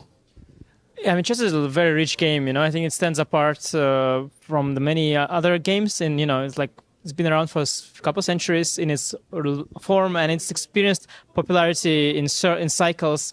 It's been, you know, at the peak of everybody's mind, like during the times of Cold War, before there was any streaming, any video gaming, probably didn't exist at all. It was barely video. Video wasn't existing at all. Yes. It's hard to play games with, you know, on video. We don't have the video. There were games though, and the chess is, yeah, in that sense, it's special. Recently, it's started to also develop in the direction of the internet, YouTube channels about chess are growing. Queen's Gambit helped with that a lot. For sure. But also, like, I think many like shorts form content is also, you know, it's a very chess-friendly format as well. And yeah, we see sort of development of chess in that direction too, not just the traditional way where you play on the board, long games, you know, with all this history books and all of that, but also something which is much more appealing to the younger audience, to the audience that's familiar with esports. And that's been happening recently, and I'm really excited about the development. Tell me a little bit then about how you actually got involved, joining Team Secret. We had a conversation before going on air. I know all the gaming side. You're learning the esports side. What's that been like as a transition for you? Yeah, for me, it's really new. I mean, when I started, you know, to play chess, for me, it wasn't like one of the video games. It was just chess itself. So for me, it's new. A lot of my colleagues have been getting approached by different esports teams. I was also approached by various teams, and we were a good fit with Team Secret. I mean, I've heard, you know, of their different esports they are into, as you have also informed me. I mean, I read that they're good at Dota. Yes, you very confirm much. that? I mean, ChatGPT told me already, but it's nice to have a human confirm that too. Amazing. So then you know. You know, it's new for us. It's new for them as well. And you know, the esports people are excited about chess. The chess people are excited about esports, and we'll see where it goes. I am one very quick fire question. You mentioned peak of chess, Cold War era before video was even around, or peak of chess during and after COVID, thanks to Queen's Gambit. Which is bigger? You know, honestly, like the world was different at the time. There was less stuff around, and I think at that time it was probably bigger relative to what existed. But the eyeballs was not a concept back then. Of course. So if you start measuring by eyeballs, well, there we have it. Eyeballs have it. Now is the chess golden era. Thank you so much, Anish. Thank you.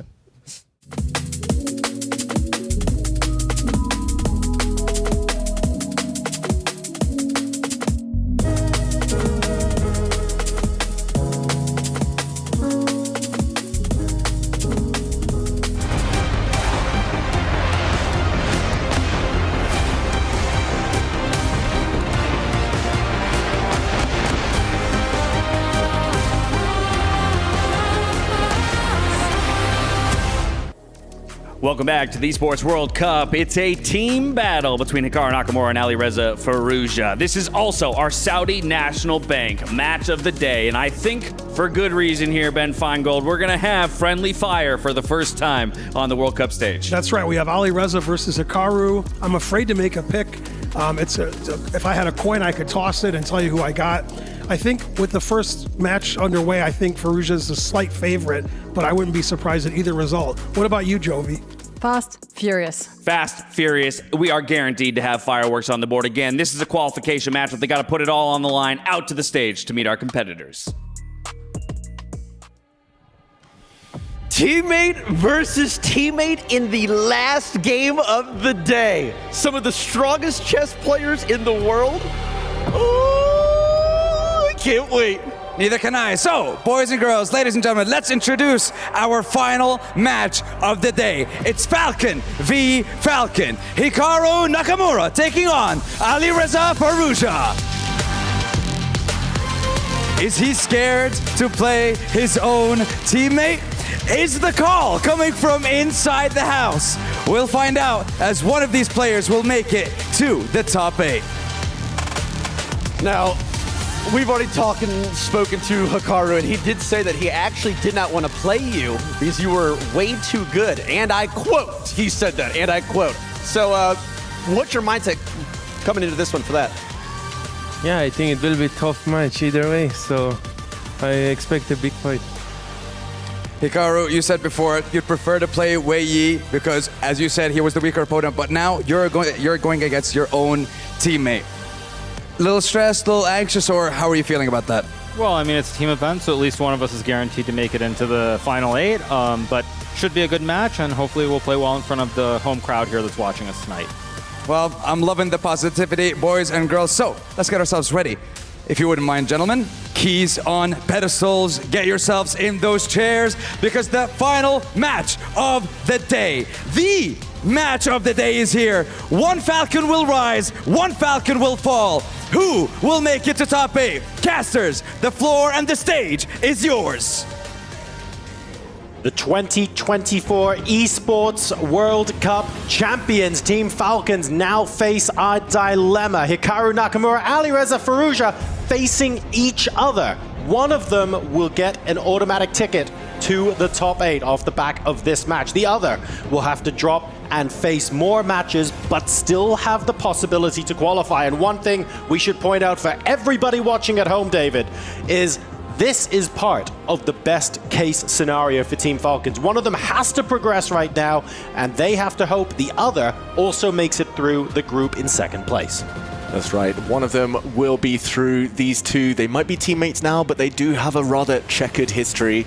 A lot of rivalry, some big clashes throughout the years in candidates matches, Bullet World Championship matches, and it looks like the game's delayed slightly by Alireza Firouzja, and potentially just trying to get those last-minute preparations in place. Maybe it's the sound and the music, the screen, who knows, but they both want it. It's that clear. There's going to be no collusion here. They both want this win so badly. This is rather important. It means that they don't have to come back and fight their way through and maybe be a little bit unsure of whether they're also going to be able to make it through. There's also the matter of seeding. Even if, let's have a hypothetical universe where the teammates are very chill, we get 2 quick draws and it's just an Armageddon game so that they save their energy for tomorrow.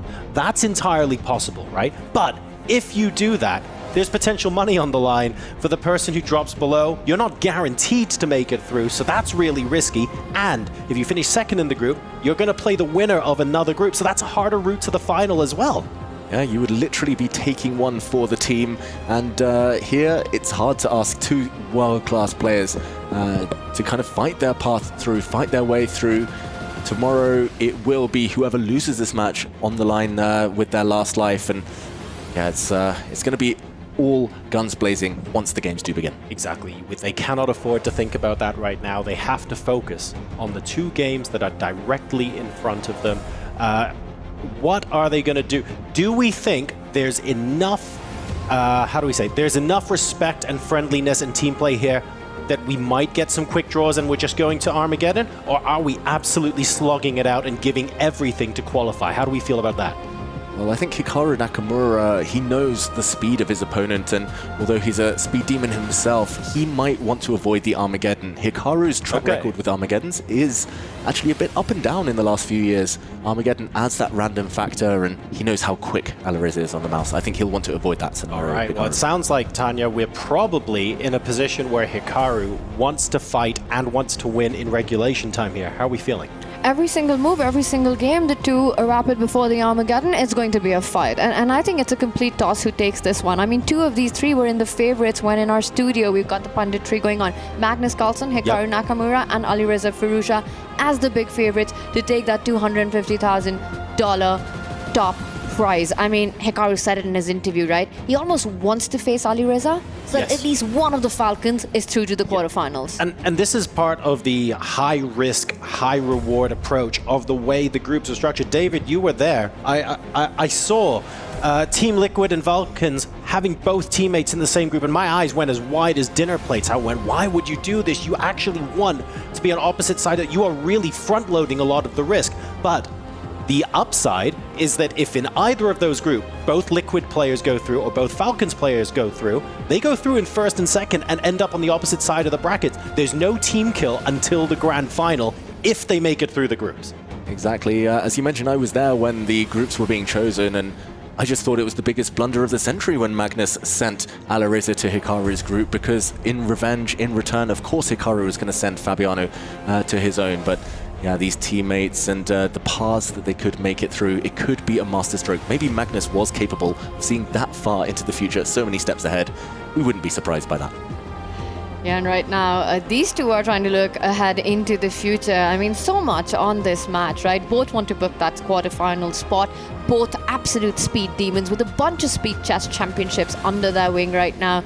When it comes to mouse skills, both these players, Hikaru and Alireza, second to none. I think it's going to be so much about those time scrambles. We're going to have some dirty flagging in this one.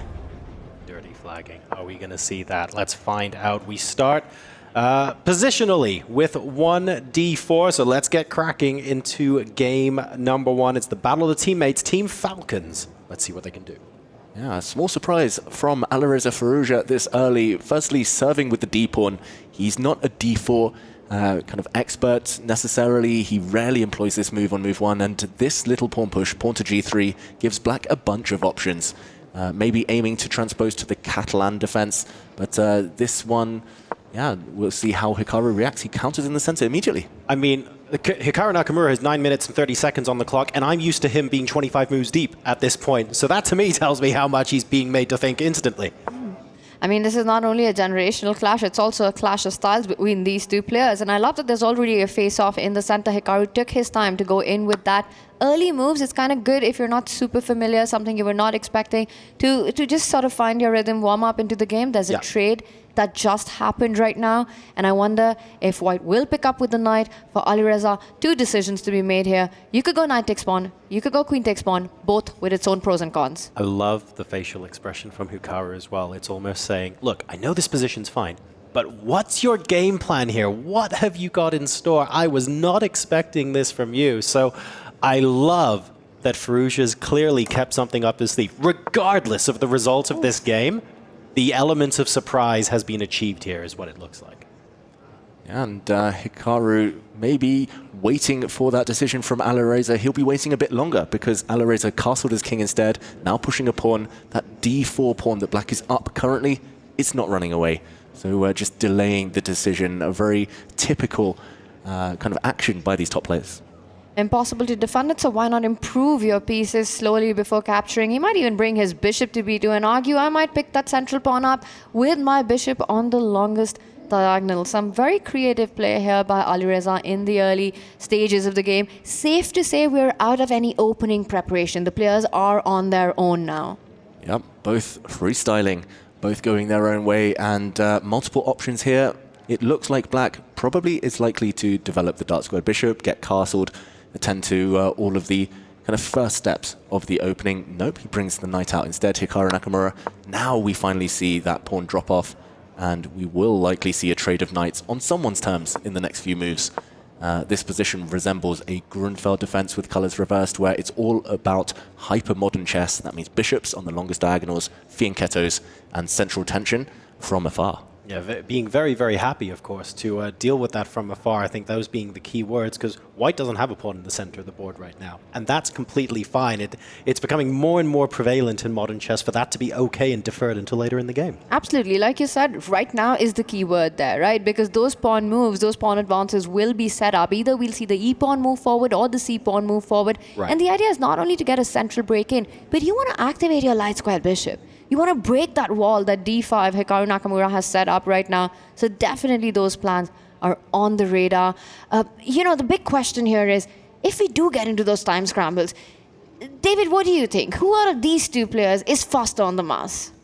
I think Alireza. I know Hikaru has the pedigree, he's got years of experience, but Alireza is so much younger, 15 years younger. He's been Bullet World Champion now a few times. Hikaru didn't even turn up to the last Bullet World Championship because maybe fearing Alireza's speed. They've had some big matches there over the last few years. It's very close though. It's so hard to call. I think it depends on the position. If it's slower, more strategic, an endgame, maybe Hikaru will be faster. If it's crazy position, Alireza, his speed will tell. But also, when you get great rivalries in any sport, even if there is a passing of the torch moment, there is a time period where it almost comes down to what they had for breakfast that day. Even if Firouzja is on the rise, Hikaru on his day could be a 2-0, could be a 2-0 the other way. We don't know. And the fact that they're just that capable and that on top of their game, that they can beat each other almost on a dime, absolutely incredible. Exactly. Just two warriors, two legendary players. Alireza has already kind of asserted that status despite his young years here. And yeah, the consistency from both is impressive at quick formats. In the meantime, Hikaru, the first to make a bit of a face here, develops his bishop, getting ready to castle. Black with the center, but White with the slight lead in piece development. Yeah, both Hikaru and Alireza, they're big stage players. The best comes out in them under pressure. They thrive in the chaos, and that's really the biggest asset an athlete can have. And right now, well, what are the assets in the position? You've got these two beautiful bishops on the long diagonal. If you are Alireza Firouzja, you're again constantly trying to eye either the c4 pawn push or maybe plant your knight on the dark squares. Meanwhile, for Hikaru, he's still got to get his development complete. He's got to take that time out to get the king to safety. I'm liking what Alireza's created here.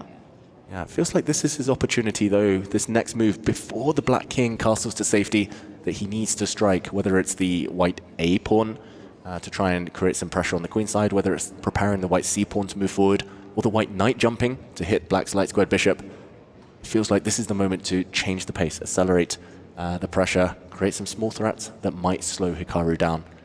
And I also want to point out, you know, while these two players, of course, they are on Team Falcon right now, but they're also rivals. They push each other to the limit here, you know. So playing against each other, this match means a lot to them because they've had these epic finals. They've had these epic clashes.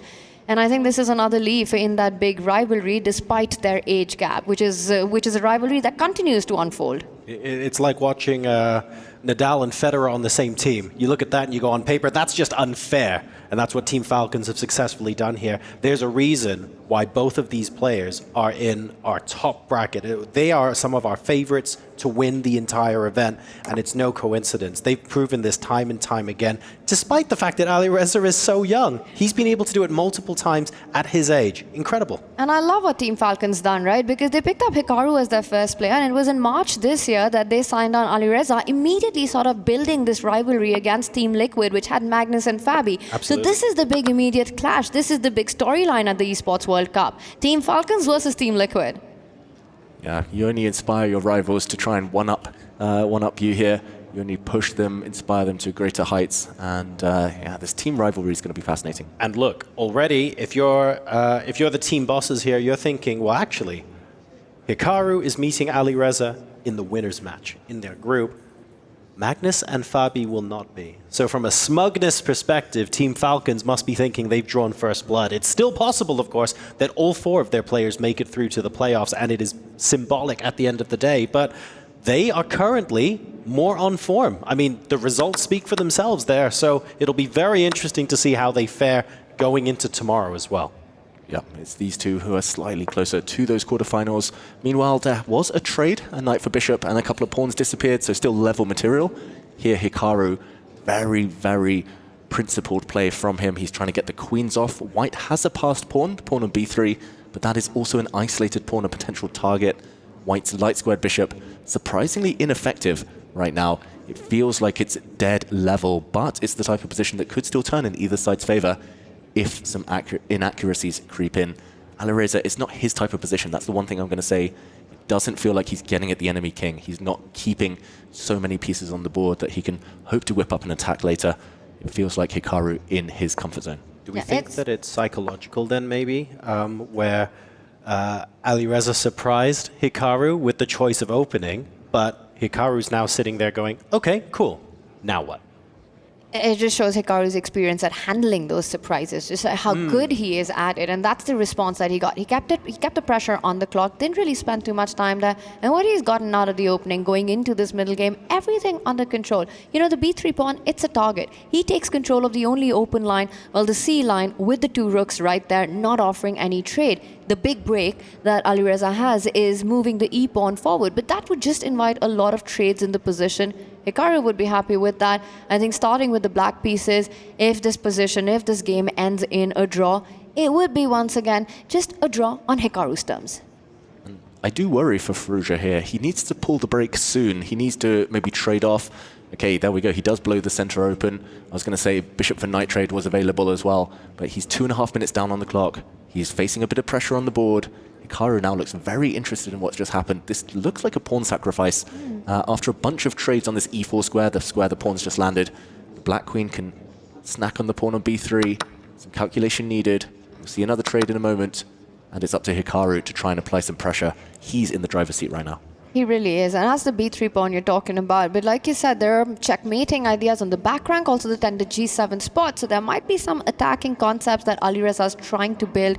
If queen takes pawn was to happen on the board, I'm trying to understand if there's a quick knockout blow, because again, Spidey senses tingling here.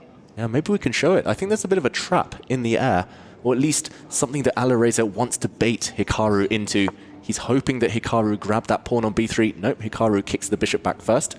He delays capturing that pawn just to backtrack one move. Quick action replay. If Hikaru had played the most obvious move in the position and taken this pawn off the board, there would have been a cool double attack. Here, Firouzja would have sacrificed his bishop. A brilliant, luring sacrifice here. The black king steps forward and a double attack, hitting the king, hitting the bishop. And when the dust settles, it would have been at least an equal position for white. In the meantime, though, pawn stepping forward, Hikaru has gone a pawn up in a safe manner, and he's the one trying to press the advantage. No more bishop takes pawn once that bishop has retreated, which means now Alireza has to prove the compensation. He first brings the rook to the party, gets it to the central line with a tempo, attacks the bishop. It feels like a pawn, and suddenly momentum is shifted, right? For the world number 2 for Hikaru, it feels like a game for 2 results. Body language has shifted as well. Hikaru was looking very chilled, very composed, leaned back. He knew probably it's just a level position, probably it's a draw. Now he's won a pawn, suddenly he's much more interested. Still some problems for black though, coordination, back rank problems. The black king kind of trapped behind its own pawns, so tactics maybe not working in his favor, but it is Hikaru the only one who can really realistically win this game.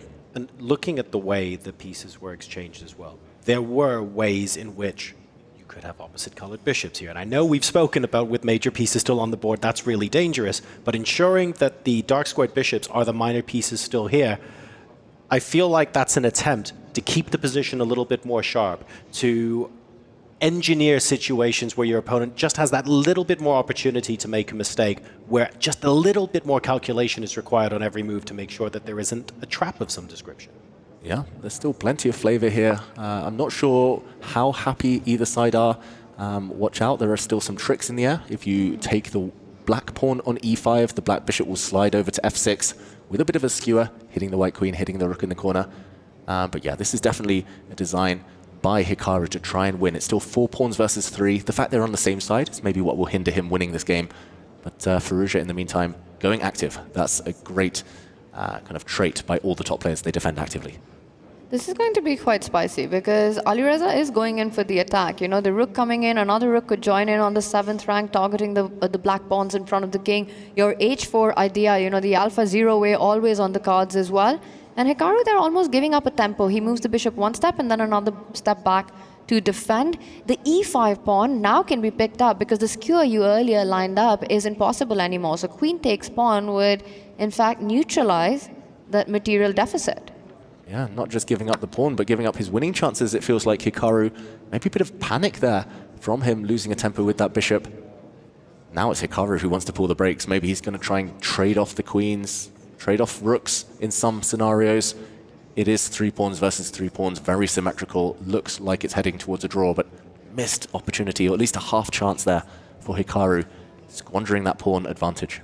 It's also this opportunity that you just make your opponent sweat a little bit more. Even if Alireza has that counterplay against the pawn sacrifice, you make him sort of fight for it because there's another game coming up, right? That's how you build pressure, not just move by move, but game by game, till your opponent cracks. So I think there was something for Hikaru there, but the bishop retreat twice, that tells the full story of the miss there. Like you said, rook's trade being offered right now with some checks on the first rank. Yep. Eventually coming in if white's not careful.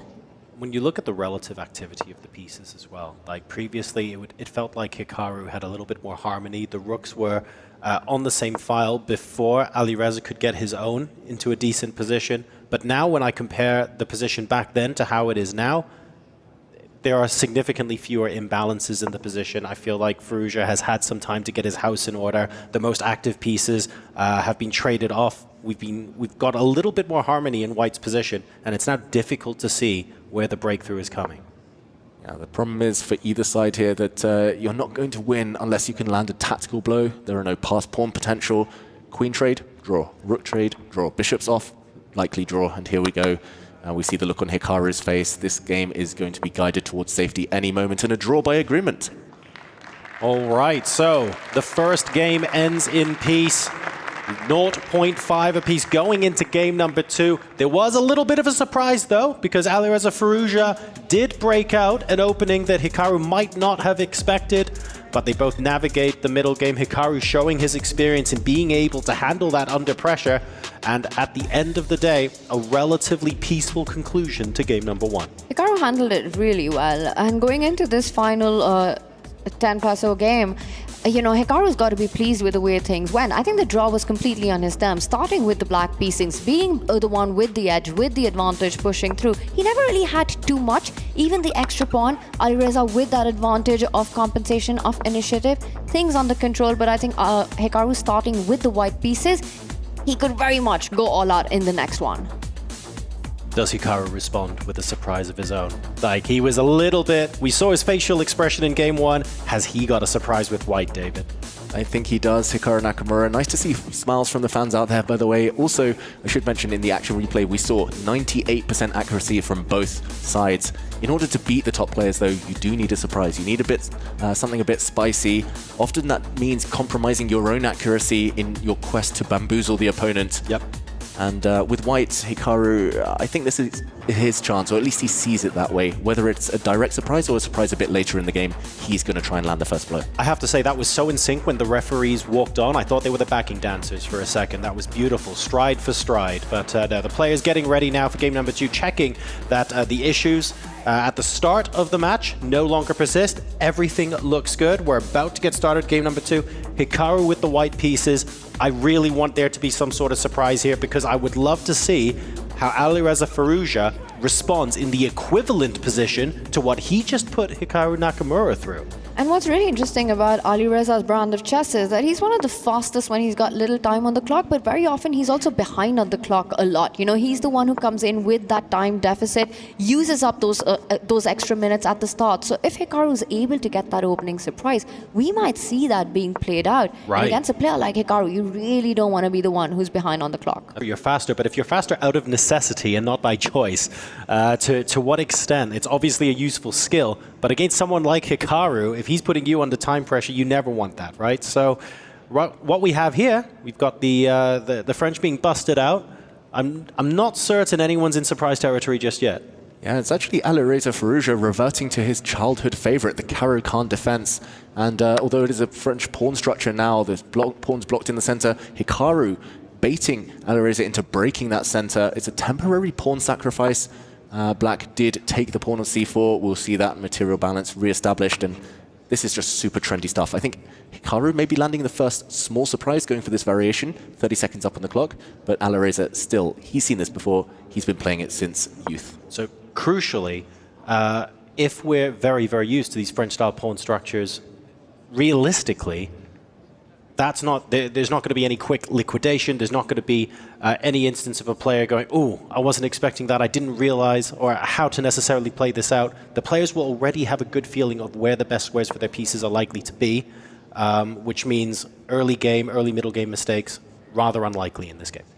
Or maybe after this last move, we might be seeing those mistakes happen, because that's not an easy move to respond to if you haven't studied this line with Black, at least recently, you know. H4, H5 coming in. There's a beautiful post on D6 that the White Knight could eventually get on. Black, meanwhile, trying to get his own knight to F5 to stop that idea.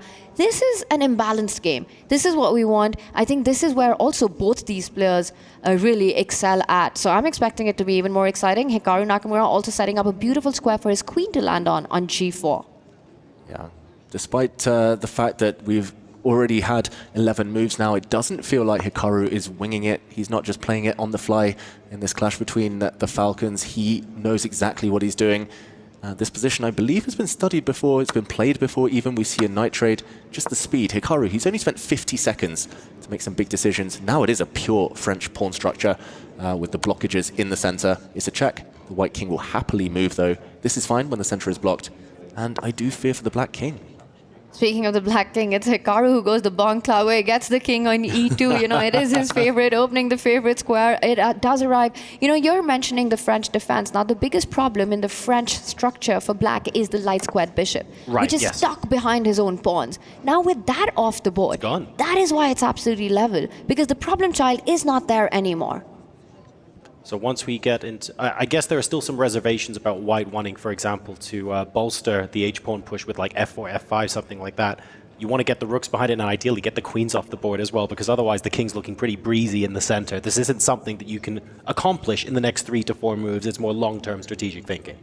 Yep. Absolutely. And speaking of strategic thinking, David, you know, we spoke about the bishops off the board. Great news for Black. Another French concept, break to get to that king, right? F6, an idea that we often see. And that's definitely on Alireza's radar. Yeah, I mentioned that I feared for the black king. Actually, it is the white king. They could have slid his king to the F1 square, slid it even further across to safety, and then gone on the attack with his pawns, thrown the white pawns forward. The black king does feel like it doesn't have too many defenders around it, but meanwhile, Hikaru occupying the c-file, that hints that he might be happy with some trades. The c-file feels like the battleground for all the rooks. Maybe we'll see all the rooks disappear. Long term, the pawn structure looks very balanced. The black queen comes out instead. And this one, it feels like a 50-50. Hikaru with a small time advantage, though. I think he would have taken this position if you'd offered it to him before the game began. I wonder who would be happier out of the two if this match does go down to the wire. It goes to an Armageddon. I know the fans would love it. We would love it in the studio. Oh, it'd be great. And who does that favor more out of Alireza and Hikaru? Oh, that is a great question. I feel like, look, these are the two players capable of bidding 2 minutes and still finding a way to complete the game. But obviously you don't want to do that in an Armageddon game. Oh, wouldn't that be something if we had the Armageddon game and we got to see whether Nakamura and Firouzja are happy to bid lower than everyone else? Wouldn't that be something to watch? How low can you go for those black pieces for trying to fight for the draw? Right. And speaking to the point of the C-file trades, you know, if the majors are off the board, suddenly you're very happy with your decision of keeping the king in the center. It turns out to be the best square in the position. So Alireza trying not to rush with the decision of getting the rook to C8, but it might be time because Hikaru is setting up an F5, F6 pawn advance. Yeah, he's just hinting at least to Alireza that he might go on the attack. The white pawn's already very far advanced. And Alireza doesn't like his cramped positions. Despite the fact there have been some piece trades, his pieces feel free at the moment.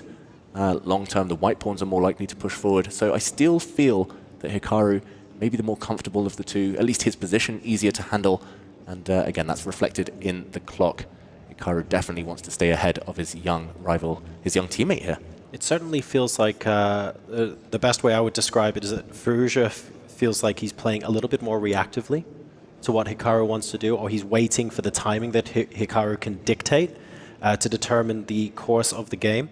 And Hikaru here keeping Alireza guessing a little bit. I know I mentioned earlier, I'm not sure I'd want to push f5 until the queens are off the board. I'd be getting a little bit worried about that. These guys seem perfectly happy about it. Maybe we will see that, and maybe that's part of the reason why Alireza has gone into the tank a little bit. And its threat is always stronger than the execution, right? So just the idea that f5 is always available for white is something that Alireza will have to think about and calculate every single move of the way. I think the problem for Alireza here with black and why he keeps burning the clock is that it's just not his kind of position, right? Those tactics, those tricks, that chaos, it doesn't exist. It's sort of a strategic fight where black's on the defense. And that's a bit of an Alireza nightmare.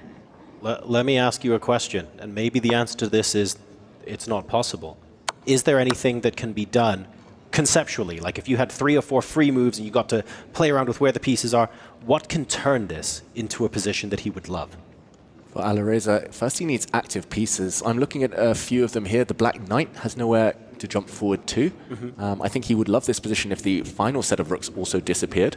And just because for now, White's rook is perfect as a defender, but also controlling the only open file. If Alireza can jump forward with his knight somewhere, trade off a set of rooks, long-term black should be happy. The white bishop is actually a very bad piece in these types of endgames, stuck behind its own pawns. So again, not necessarily his type of position to go for endgames, but this is a good start. The black knight reroutes itself. Given 2 more moves, it might jump forward to c6, then b4 with a fork. Looks like a good start for Alireza. That is some nice maneuvering there. You know, you just reroute the position of your pieces to better square, to greener pastures. That knight, where it came from, had absolutely no jumping spots in the position. Sir. You mentioned b4. There's also the idea of knight c6, a5, c4. So 2 very nice spots for the knight to eventually land on. And what Alireza is saying is, I don't care about what's happening on the other flank. If you play f5, you know, the opening up will benefit me. I've got my rook and bishop defending, the queen sliding over. And there we see he continues with the maneuvering game. Yeah, Hikaru's move given an exclamation mark, not because it gives him any advantage, just it prevents a big, big threat. The black knight was jumping forward to b4. Here, Hikaru wants to prevent your other plan there, Tanya, of the black knight jumping by bringing his knight to d2. First, some pawn pushes look very innocuous there, but actually quite committal long-term now. The black king slightly less safe due to that pawn push, but the white king maybe easier to break through to it.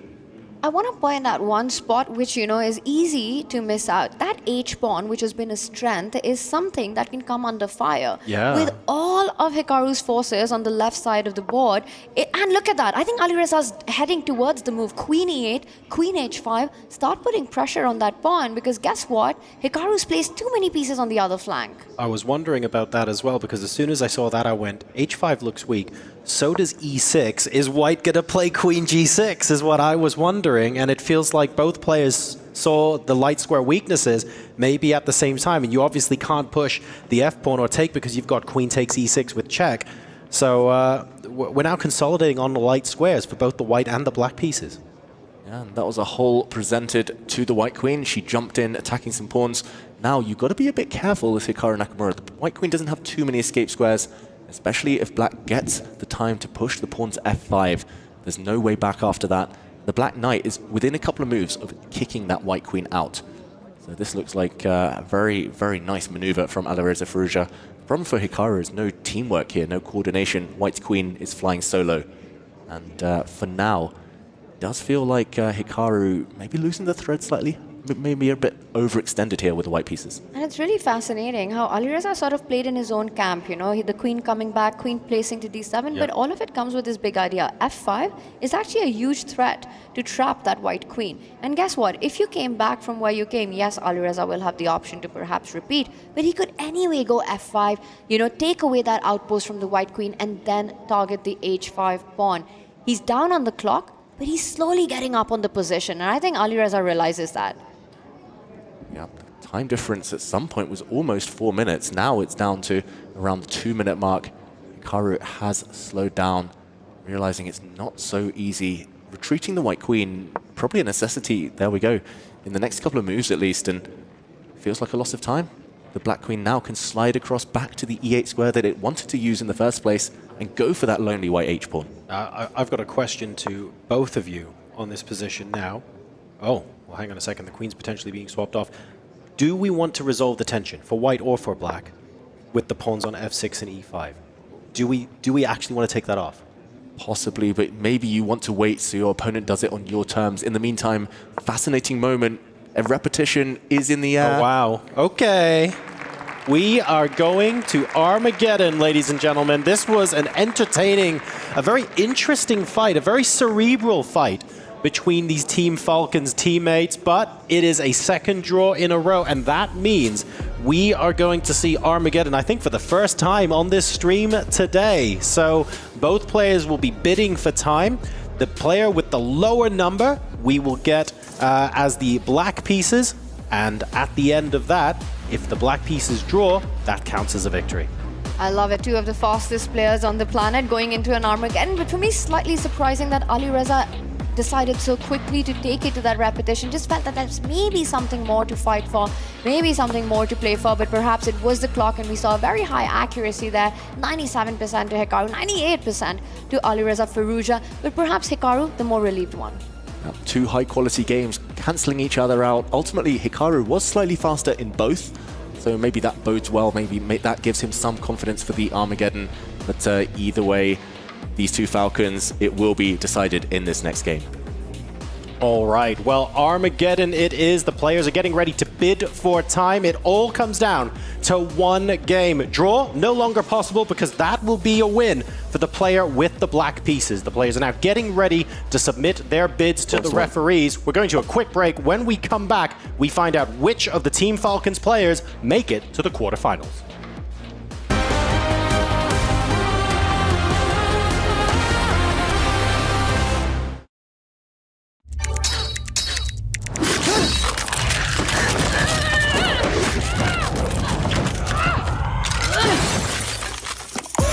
Reach your impossible, Lenovo Legion.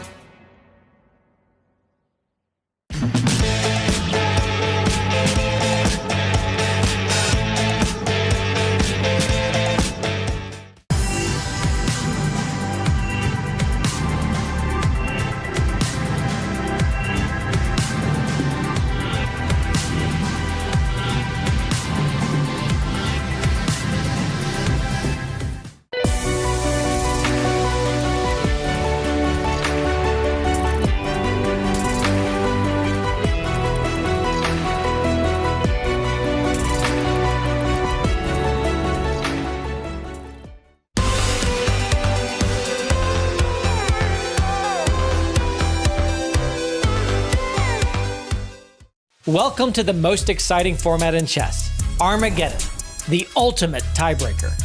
Armageddon grants White more time on the clock, but in return, White must win. A draw secures Black the match point. White will start with 10 minutes. Each player submits a confidential bid with the amount of time that they are willing to play with to take Black and get those coveted draw odds. The lowest bid gets to choose their color, usually Black, and plays with the amount of time that they bid. The opponent gets the full 10 minutes. Let the Armageddon commence.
Welcome back to Chess at the Esports World Cup. It's the end of the day, but we are not ready to go just yet. We've got Armageddon between the Team Falcons teammates. Nakamura and Firouzja are now going to be playing an Armageddon game to determine who qualifies for the quarterfinals.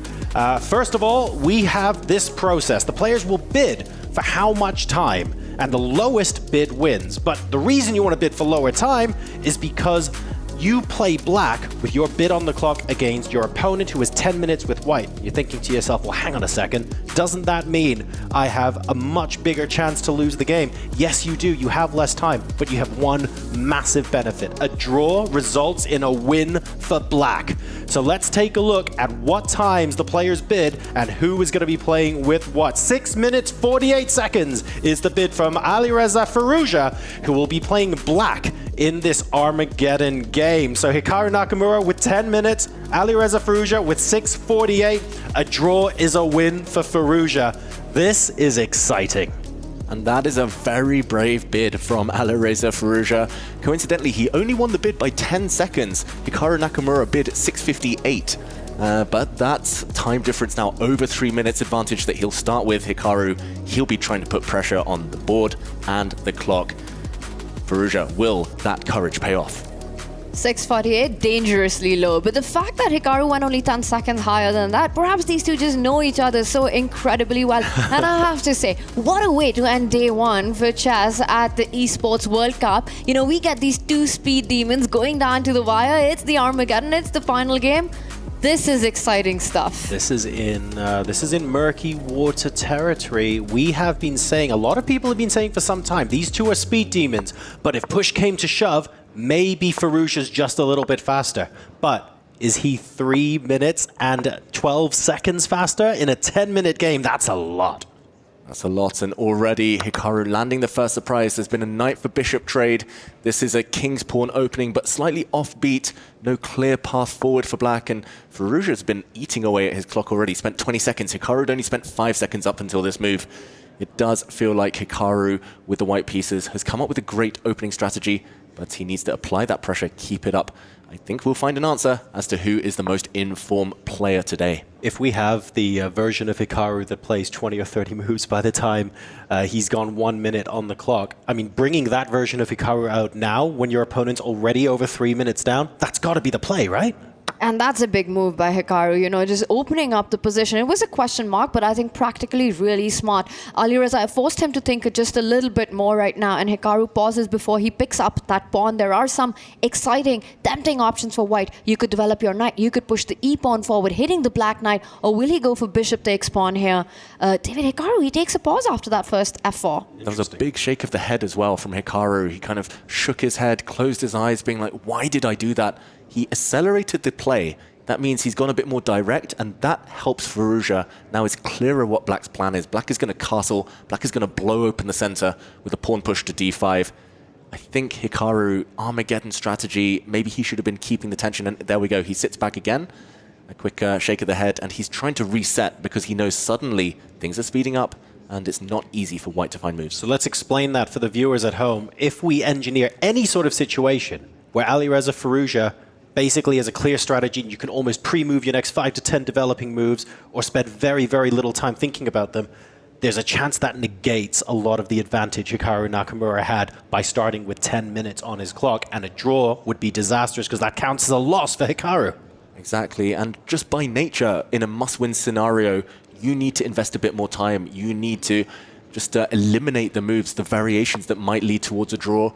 And with the time advantage disappearing, now down to only 2 minutes, Hikaru might be regretting that last move here, Firouzja. He's going to get the black king castled, and then he's going to pounce with pawn to d5. It feels like he rushed with that, right? Especially with the long thing that just came after that pawn move, developing the knight. Now, the big Armageddon strategy at the top levels often been, you know, take those big decisions, the critical pawn trades much later on when you've got your opponent down to those final few minutes, becomes that much more difficult to deal with. And Hikaru, another question mark on the board, pushes that e-pawn forward, trying to keep things close, trying to keep things complicated. But look at that, Alireza doing Alireza thing. He doesn't care about his knight. He's coming for Hikaru's knight, which is pinned to the white king. Look, they're doing one thing. They're keeping it complicated. That much is for sure. But I'm not sure in whose favor. If they end up swapping here, there's an absolutely horrible discovered check that Hikaru Nakamura could be walking into here, whereas once the Black Knight is captured, a simple recapture with the Queen or similar gets you out of trouble. That extra tempo here could prove crucial for Alireza Firouzja. Disaster. These last 3 moves for Hikaru Nakamura have been so bad for his position. Quick action replay. It looked like on the last move, the white pawn stepping forward was hitting the Black Knight. Instead of running away, though, counterattack on this white knight pinned, and that discovered attack that John was mentioning here. If the white pieces continue to grab the material on offer at the very end, you take a pawn, hitting the white king, a check, and next move, the Black Queen, the new Queen, actually defends this rook in the corner. This is the key detail Hikaru might have missed. You can make a queen with a check. The Black Queen swoops back. Instead, this variation, unthinkable. Hikaru was forced to defend his own knight. We see knights jumping, the Black Knight hitting the white queen, and wow, this game is progressing so speedily, but Black is a couple of pawns up. Let's go back to the game. Hikaru is in hustle mode now. Couple of pawns up and a beautiful spot for that Black Knight on e3 planted. It's never getting out of there. This is looking absolutely stunning. You could even just get your king to safety, defend that g7 pawn, which has just been attacked by Hikaru Nakamura. I don't know if you guys saw, but Hikaru's expressions gave it all away. He's frustrated with the way he's handled this Armageddon out of the opening, just giving Alireza a bunch of force moves. Not just that, lands himself in trouble. It might be the white king that's about to face fire. Yeah, I like the idea of the queen out to b4. You're threatening, well, you're sort of threatening the pawn on b7. You're also preventing castling. You want to keep the black king in the middle of the board, keep those threats alive. The problem is there are more black pieces surrounding white's king than there are white pieces right now. This is so unusual and so dangerous to look at that I just don't think this level of compensation is enough. Yeah, we saw what happened to a king entering the middle earlier, and the white king now looking precariously placed. Hikaru trying to fight back. He's won one of the pawns back. He's still just 1 pawn down, but a question mark given to this last move from Alireza Firouzja. And it's Hikaru's king that's on f3, pinning that knight on e4. Very surprising. Again, a very natural move by Alireza, getting the king to safety to the other flank. But let's remind everyone, for Hikaru, a draw is not good enough. So queen trades, Alireza would be super happy to get into the endgame. And we saw that. Hikaru was heading for that queen to c5. He put it right back on his screen. Yep, that is the only move to stay in the game. According to our computers, the white queen stepping forward to c5, offering a trade. But that only fights for a draw, really. Queen trades, the white pawns might start dropping as well. He does play it out of necessity. If you didn't play this move, the white king would have been in the crossfires. And he's going to try and seek his chances in an endgame. The problem is 4 minutes for Firouzja, when Firouzja is a pawn up and in full control, should still be enough when a draw is sufficient. Declining the queen trade there. And just take a look at that absolutely monster knight on e3. You take that knight off with any piece for any reason, you got a protected pass pawn for the black pieces as well. This is such an amazing position. This is nuts. This is insane what Alireza has done. He's just inviting Hikaru to capture the a7 pawn close to the king. Yes, he's eyeing a check on the other flank on h3. We're seeing that being played out right now. And Alireza missed it. He did not see that the pawn was hanging. He can't believe it.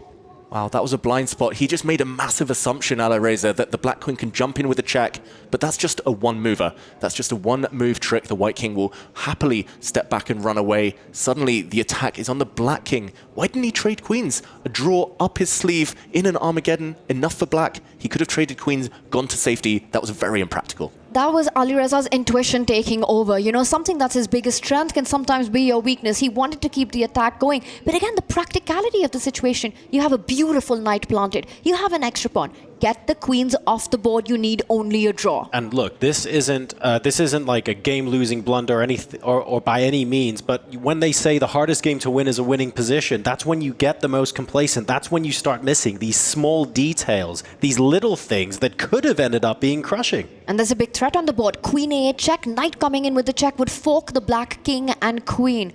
Alireza going into a think after giving up a key pawn is bad news. Yeah, it might not be a game-losing blunder, but it's definitely a momentum-losing blunder. For now sure. It's all about white's threats. The black pieces here just lacking the coordination to deliver a killer blow themselves. It does feel like the path is narrowing. He finds a good move there, Alireza, stopping the white knight from leaping forward to c5. But this is, again, just the beginning. Suddenly the clock is all important. And that's the problem, right? You keep the queens on the board. Hikaru's got another 100 moves that he can play right now. Get those queens traded, you're in an endgame. You're in sort of safer territory right now, under 3 minutes, and Alireza cannot stop shaking his head. Yeah. The emotion for Ruja, that you can see it. You see it in his body language. You see it in the way he's shaking his head. He thinking, you know what? This is going to be big. This is going to be bold. I'm not going to swap queens. I'm going to win this game. And then a couple of moves later, he is... the amount of regret making that, but you have to move past that. I find this impossible to do over a chessboard. If you realize you've made a mistake, moving past that mistake while you're still playing the same game, in my opinion, is one of the hardest things you can do in chess. It is so difficult to do. So difficult. And for Ruja, the one thing that might have held him back in his chess career is that inability to shift gears. He's always going for checkmate. He never wants endgames. He's all about the attack. But in Armageddon, you need to use the draw up your sleeve with black to bully the opponent. That queen trade that he declined might come back to haunt him, but still not easy. This position still so irrational. Queens, kings, everything just up in the air. Who is safer? Material count is level right now, but that might not stay the case for much longer. Hikaru Nakamura now tanking before pushing a pawn forward, avoiding any checks from the black queen. Very slow, subtle move there, but will that change the momentum back to Firouzja's hands now? Gives the move to black right now, and Firouzja is considering taking that central e5 pawn which is hanging, which will allow white to pick up pawns of their own as well. f7 would be weak, but I love this move by the king. It sort of frees up the rook to come and start chasing the white queen from that a file, getting away from any checks on the board and trying to hide on the other flank on the right side, perhaps marching from e7 to f8. Now Hikaru looks a bit desperate. I think he missed this one. The white queen suddenly looks a bit offside, needs to get back into the game, but it's not going to be an easy path for her. 4 minutes now and counting for Hikaru. It's like Hikaru now needs time. The queen on a7 feels a bit offside. The rook on h1 isn't in the game at the moment. Hikaru can do all sorts of great things, but he needs to get his pieces in position, and we have a blunderer. The white queen is trapped. The black queen is going to save itself with a check. The next move, the black rook is going to slide into the corner. The white king suddenly is hit as well. That is a crazy decision by Hikaru Nakamura. He's blown it in one move. He sees it. Under pressure, he was looking for the way through, and unfortunately, it's backfired in spectacular fashion. The next move, the rook slides across, and Hikaru's now facing down the prospect of losing his queen. And you could even pick up the rook on h1 and wrap up matters right now. Rook 8, go for the queen, go for the rook, and there's frustration on Hikaru. He got that chance, he got that opportunity with Alireza 2 minutes on the clock, and there was a huge gift at such a critical moment. Free rook. Forget the queen at this point. Like, the queen would be a trade. The rook is free on h1. Options abound. It looks like rook a8 is the decision made. And compared to queen takes h1, I'm guessing that's the reason we have the X against that move. But that still looks pretty darn strong for black. Yeah, he just didn't want to calculate there, Firouzja. He wanted to be practical. Queen takes rook on h1 would have allowed some nasty checks, some scary checks. Here we're going to see a queen trade. Slightly convoluted. The black queen gives itself up for one rook. And there we go. The white queen drops off too. But the white knight is actually trapped in the corner. Cannot have saved itself, but it would have been pinned. Black has an extra knight. Firouzja now, with just under 2 minutes, is a huge favorite to take this game. But what happens? Is he going to play this on? Will Hikaru try to flag? 1 minute 45 is quite a bit of time. And look at that. Firouzja up a piece. He's happy with the repetition. A draw is as good as a win. Keeps everything under control. Makes those small moves on his mouse, right? Doesn't want to lose out on time. And Hikaru, he's got any entering squares. He's trying to flag Firouzja. He's playing a lot more. It's almost like not swapping the queens and risking the game there. Shocked Firouzja into going, oh yes, I need to change gears here. And you can see him playing significantly more practical chess at this point, realizing that he can bully his opponent with the use of the Armageddon rules, like you said, David. And this is far, far more practical than we saw even minutes ago. Yeah, and in the meantime, Firouzja has been very slow the last few moves. He's trying to checkmate the white king, but this last pawn check has liberated a square for the white king to step up and into on e5. Firouzja thought he was winning on the spot, thought he could end it there and then, but it's not over yet. He has to make a move. He's just taking so long to play, and that's what Hikaru's done now. He's created some escape squares for the king. The game does go on. Hikaru has a bunch of pawns, 3 extra pawns for that knight. Firouzja desperately trying to repeat the position. Hikaru can't repeat. He's got to push his king to a different square, maybe retreat it. And yes, it's not objectively correct, but it's all about the clock. His last chance, 1 minute. This is touch and go. This is still anyone's game if Hikaru can induce a blunder or catch Firouzja in a tricky pre-move. But I look at him and it's almost a feeling, is Hikaru about to throw in the towel? Is he about to resign? He does continue with the repetition, now changes his mind. Game on. He had to try something. This isn't ideal. The white king now slightly offside, misplaced. The black rook is going pawn hunting. The black knight is going to hold the other half of the board. This is a clearly winning position for Alireza Firouzja, but does he have enough time under the 1 minute mark now? Gives a check, forcing a decision with the king, gets his own king. Look at the speed with which Hikaru is playing, just making sure that Alireza gets no time to think on Hikaru's clock there. Gives a check, comes back with the rook. Alireza trying to keep his pieces close, making those short moves. Ooh, and Hikaru's pawns are getting very far forward. Alireza might be getting nervous. 45 seconds this time. The white rook pinning the black knight. Hikaru can force a draw, but again, it's not enough. And a big mistake there. The black knight is coming around. It's going to be checkmate. The white king is mated. There was knight a6 check and a mate. That was a checkmate in 2, which was missed, but there is 37 seconds on the clock, and this is once again flagging territory. What a huge opportunity there. Firouzja had to book his spot. And once again, the fight is on. The fight is on. It's all about the clock. Hikaru still has some time in the bank. It might make sense to slow down, wait for 10 seconds, and then try and trick Firouzja, but here the position repeating itself. Hikaru cannot let that happen. Under 30 seconds now, but still the rook's on the board. Still tricky for Firouzja. Gives a check, comes back, and as long as the rooks are alive, the game goes on. And there we've got Firouzja trying to repeat at every single opportunity. The knight to make progress though. Coming in. More checkmating patterns. He doesn't even want to try. Here we go. Firouzja just wants the draw, but he's dropped a pawn, and he gets the white rook off the board. So sneaky from Firouzja. That is going to end the game. It's going to be a draw now, guaranteed. And there is the draw that clinches it with 20 seconds left to go on the clock. Alireza Firouzja will take the Armageddon game and move on to the quarterfinals here at the Esports World Cup. Hikaru Nakamura drops to the lower bracket match within the group. He still has the possibility of joining Firouzja in the quarterfinals, but he's going to have to do it the long way. The second sign-up by Team Falcons is the first to qualify for the quarterfinals, and what an Armageddon it was. It almost felt like it was slipping out of Alireza's hands, and then eventually that one big blunder, the pressure piling on the seconds, but this is why Alireza is a bullet monster. I see nerves there, but you can still feel the tension. Yeah, they both really wanted that game. They were both super nervous. That's the only reason we saw those mistakes, as both players taking big risks against each other. Ultimately, the clock was the key factor, but Firouzja was always in control. He's a speed demon, a bullet beast, and he proved it there against Hikaru Nakamura. This last trick to trade off the rooks, so classy from Firouzja. Super professional. The rook trade would end in the knight eventually capturing the pawn with no material left on the board. Those 20 seconds did not matter. Alireza Firouzja gets the job done.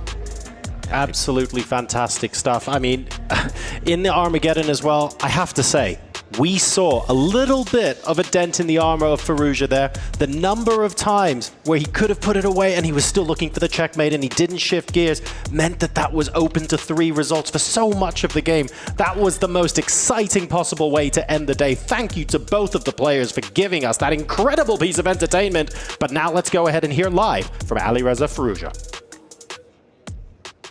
Here with Alireza after that heart-pumping last game of the day. Brother, I'm going to be honest. First game, draw. Second game, draw. You're in Armageddon. You get black. You have the lower time. All you need is a draw. He offers a queen trade. You don't take it. What's going through your head there? I think second game, if I had a bit more time, I would have tried to play more because I think I was better, but yeah. Then Armageddon, yeah, it was a crazy game. I think he just went everything wrong for him in the just from the beginning, and then yeah, nerves came to the game, and it's tough. Yeah. You said it, nerves came in at the end of the game. How are you feeling when it came to, I want to say like less than a minute, but specifically less than 30 seconds? Moves were just coming out as fast as a bullet, honestly. What was going through your mind at that moment? How were you feeling? Yeah, I just lost 1 second the whole control of the game, and I blundered the pawn, and then I had to adjust and try to be fast and somehow pray for the best. But it was really hard, and I was a bit lucky that my position was so good that it was really hard to mess it up. It really definitely was, but congratulations, Alireza Firouzja, making it to the quarterfinals. Also, congratulations to Arjun Erigaisi, who took down MVL 2-1 on the B stream, and of course, Levon Aronian, who joined us in the first quarterfinal as well. So we have 3 already, and I believe 1 more game going on the B stream. But we wrap up day number 1 here on the A stream. Thank you very much, everyone, for joining in, but we still have to break down everything that happened throughout the first day. So over to the boys and girls in the studio. Take it away. That's right, Sandstorm. We've got plenty to discuss to break down the end of the day, but first we got to talk about the man who joins the top 8. It's Alireza Firouzja taking down his teammate Hikaru Nakamura in the Armageddon. Let's start there, Yovi. Of course, they mentioned kind of the 2 drawish games that forces the Armageddon. All he needs is a draw, and he finds it. Yeah, and what a nervy draw that was, right? You know, with the Black King going on an adventure, White's King doing the same, and then it all coming down to the end. Will he get flagged? No, he didn't manage that, but, you know, well played to Alireza Firouzja there. He just held his nerve, and that's ultimately what Armageddon is all about, just keeping calm and playing some good chess at the right moments. Yeah, and Ben, I can respect the attempt at the flag here from Hikaru, but you even saw it on his face, the realization and the smile once that pawn comes off the board. Respect to his opponent getting it done in the Armageddon. Yeah, he knew there was very little chance when he was down a piece in the ending, and he already had sort of a resigned look on his face.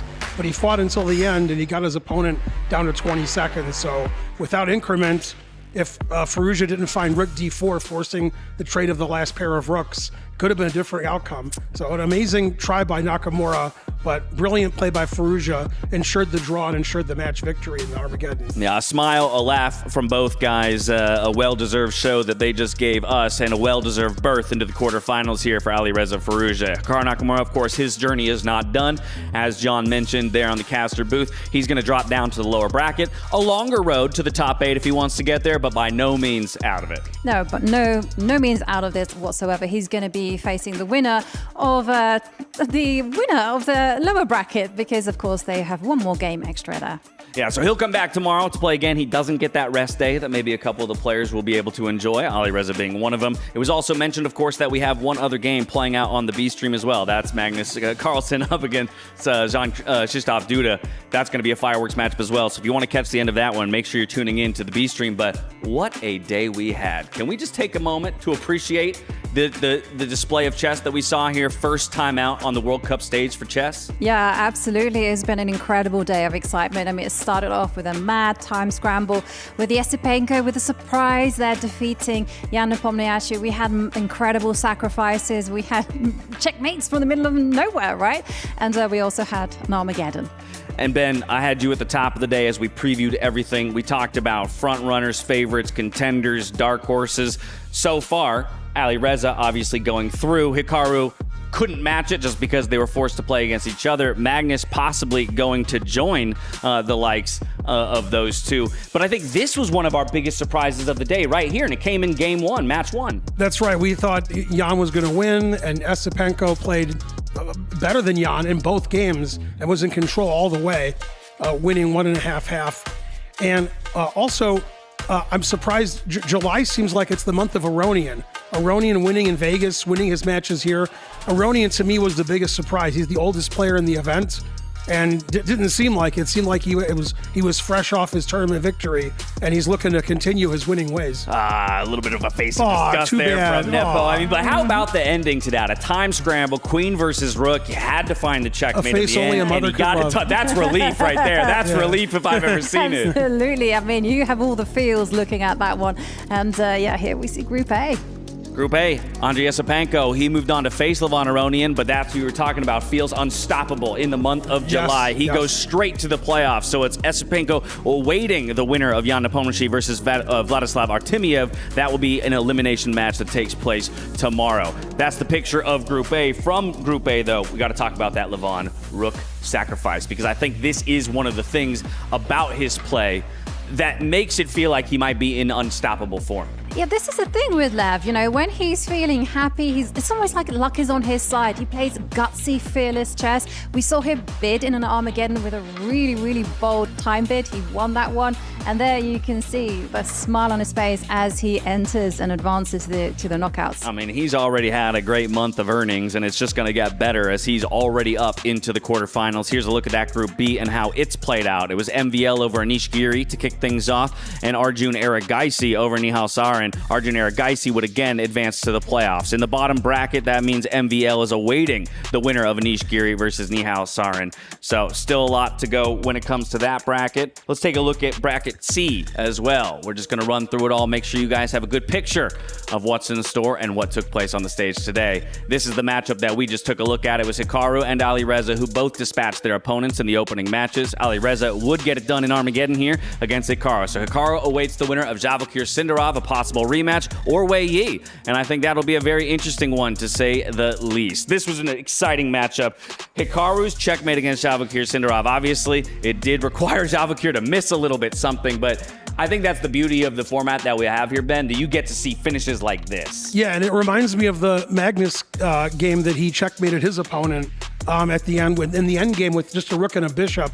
And instead, let's see, he was playing Abdusattorov, I believe. And Abdusattorov had to give the exchange away to avoid this checkmate in the end game. It shows you your king's never safe. Even in the end game, you can get checkmated, and we saw that today in spades. Yeah, exactly. You got to be on the top of your game at all moments. Here's the last picture of our groups. It's Group D. Magnus Carlsen over Nodirbek Abdusattorov, like you talked about. He's over playing against Krzysztof Duda to see who will be the first qualifier out of that group to make 4 of 8. But I think that brings us to talking a little bit about what's in store tomorrow, because yeah, 4 guys have booked their tickets, but now we've got the rest of the field battling it out for just 4 more spots. So if they felt pressure today, double, triple, quintuple that tomorrow. It's going to be a dogfight tomorrow, because they are fighting to survive, because you cannot lose another match. And we're going to see absolutely everything. The players are going to give it their all, because there's incredible prize money at stake. Yeah, and I wanted to say the incredible prize money for the people who do get knocked out. They get the consolation prize of $50,000, which is maybe more than they've ever won in their life in a tournament, and that's for losing their matches. Imagine the people who won their matches. We have 4 people that are going to go through today after the Carlsen match, and they get tomorrow. They get the rest day. They get to rest after winning both matches, and they're going to get even more money. It's an amazing prize fund, and even if you get knocked out quickly, it's still a lot of money. I mean, we already saw some of the incredible plays in that highlight reel, but of course, we had incredible and brilliant chess on display across all of our matches. Let's see what Kadia had in store for us with our plays of the day. So this brings us back to that Hikaru Nakamura versus Vachier-Lagrave. We're going to get another look at it. But again, just speaking, I think, to the intensity and unforgiving nature of the format in general. Yeah, totally. I mean, this happened in a complete mad time scramble. Players with just seconds left on the clock. And it just goes to show how painful chess is in one moment. That checkmate coming from nowhere. Oh. You and the fist pump. Hikaru with the fist pump. I mean, he gets away with it in a way. And we heard straight from Vachier in his interview that, like, it was the time. It was noticing all of a sudden that he only had 20 seconds on the clock, and he misses that one thing. Over here to Nodirbek versus Magnus Carlsen. This is what you just mentioned, Ben. Another similar, singular error by one of our young players, and Magnus pounces as the veteran. Yeah, if you're going to blunder in this tournament, make sure you're not playing Magnus. He's not going to miss it. He's not going to give you a second chance. And as expected, Magnus winning his first match. And the second game, easy victory, brilliant bishop a6, and giving himself a 2-0 score. Yeah, just kind of a masterclass Yeah, out of him. totally. Like, you might as well call him Magnus Masterclass Carlsen, because that's exactly what he did. Ooh, and now we're looking at our move of the day here with Levon Aronian. Yeah, I mean, absolutely. Here comes the exchange sack. Rook takes c3, double exclam. That's such a pretty double exclamation mark right there. White's position completely falls apart. The king is attacked, the pawns are attacked, the rooks are forked. Levon wins 2-0. The other thing about that, too, is just the pace at which he's playing and finding those moves. It'd be one thing if he spent 8 of his minutes to find such a brilliant move, but he does it with still 7 minutes on the clock and stuff like that. Yeah, it's just like the hands are just making the moves. The brain is just not even there. It's just simply just flowing so nicely. And Levon is just completely in form. And you can't forget about Levon. He was the second highest rated player in the world a few years ago, getting his rating up to the 2840 or so. So Levon's always dangerous, and he's really finding his form this month in July. Well, he's finding his form. He's finding our Sony MVP of the day, and I think for good reason. We talk about form, we talk about flow for players, and maybe the two of you can speak to it as accomplished chess players yourself. Do you feel like that kind of flow state exists as much in chess as it does in other sports? Absolutely. I mean, you saw it there in his match up against Esipenko. He just made it look easy. And let me tell you, Esipenko is an incredibly strong player.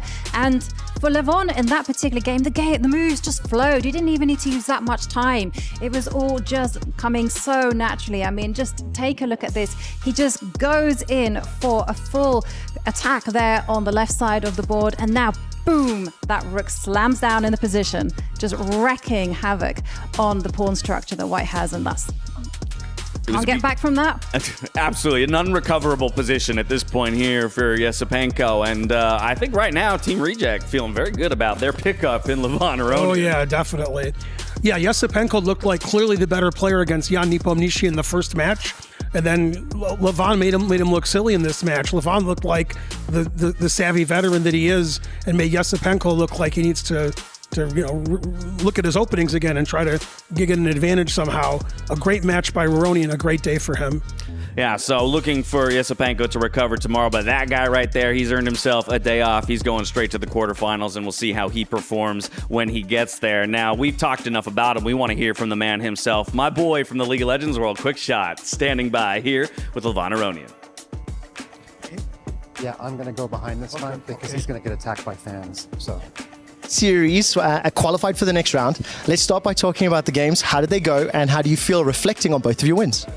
I think I started the day slowly because I forgot the detail early on in my first game and I was in huge trouble.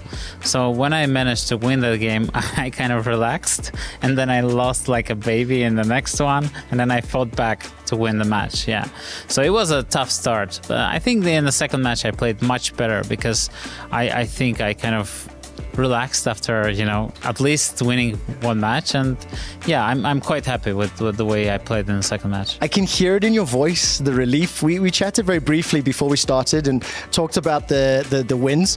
How much of a benefit is it that you now get to sit back, watch those lower bracket games and kind of prepare for a specific opponent as you can see the bracket play out?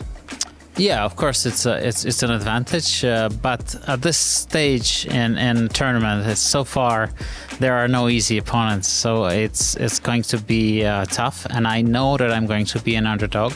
So, and I like it. It takes away the pressure. I sincerely hope you can see the glint in his eye. I can feel it. You mean that.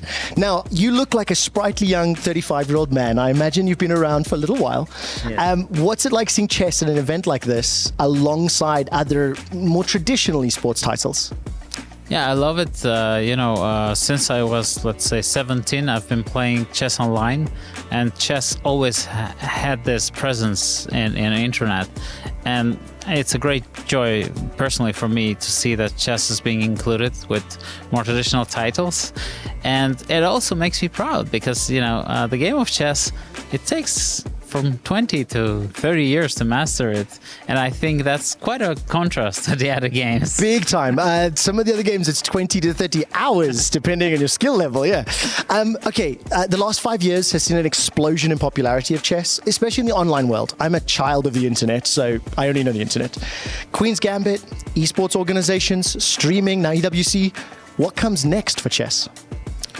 Hopefully more opportunities, and finally we might get the recognition and more fans and more players in the game, and I'll feel that my life mission is accomplished. I think when you're standing here and you're going to be one of the top 8 chess players in the world at the Esports World Cup, I would like to say you've accomplished something pretty spectacular. I'll give you one last opportunity. Would you like to say anything to anybody watching, either from home or fans in the audience?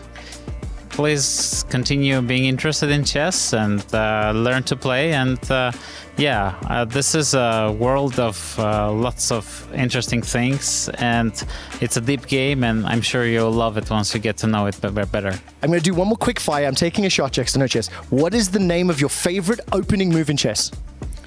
I love the Nodirbek. That's perfect. I don't know what that means. We'll Google it and we'll learn together. Thank you so much. Back to the show.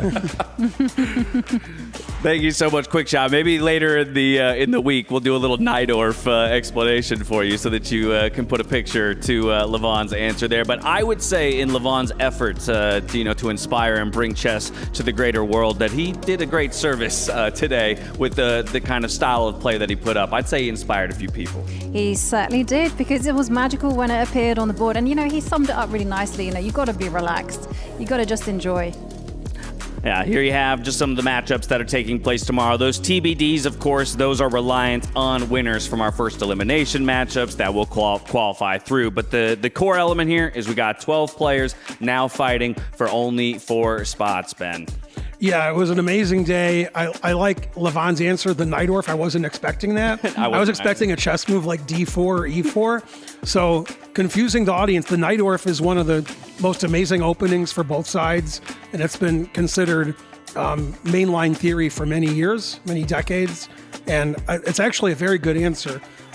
So you guys who don't play chess out there, learn to play, learn your openings, learn the Nodirbek, and you can follow Levon's career. Now, quick reveal just for those of you who have been with us here on the A stream while we were watching that interview play out. Magnus Carlsen did end up getting the win on the B stream. So that fills out our final top 4 or top 8 and the 4 that qualified today. Of the remaining 12, now I'm just going to put it to you real quick. Who are you most excited to watch today? Now, I'm not making you make picks for who goes top 8.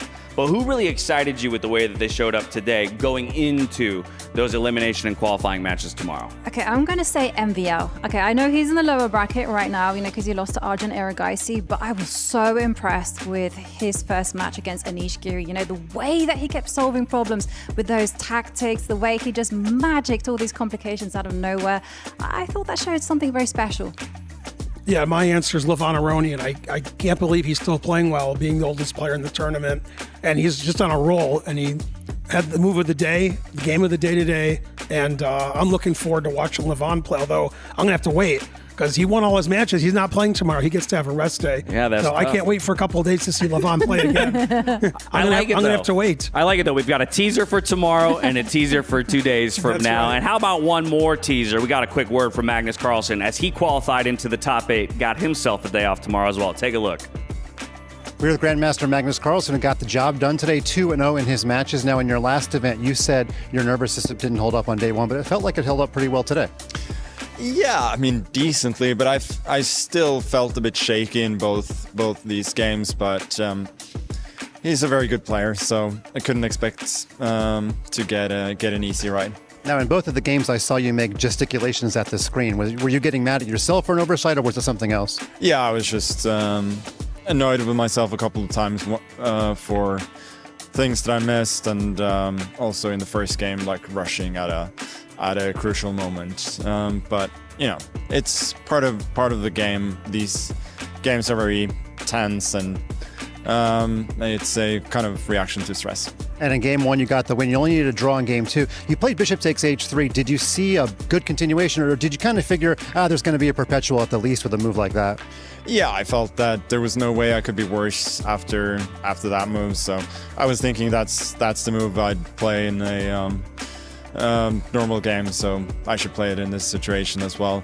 What is funny is that usually in all of these openings, you get your rook from A8 to D8, but now I moved my rook from F8 to D8, and that actually led to some tactical trouble, which I didn't completely anticipate. So I'm playing a little bit too much of vibes at times, and there I could have been punished for sure. Well, speaking of vibes, I know playing in front of a esports arena like this is one of your dreams. So after your first day, you've seen everything around you. What do you think of the organization of the event? No, it's been great. So I'm excited to still be doing well in the tournament, and to come back in a couple of days and hopefully an even better environment. There you go. Grandmaster Magnus Carlsen gets the day off tomorrow. He played in Stream B, just like Stream A. He got the win. Thanks for your time.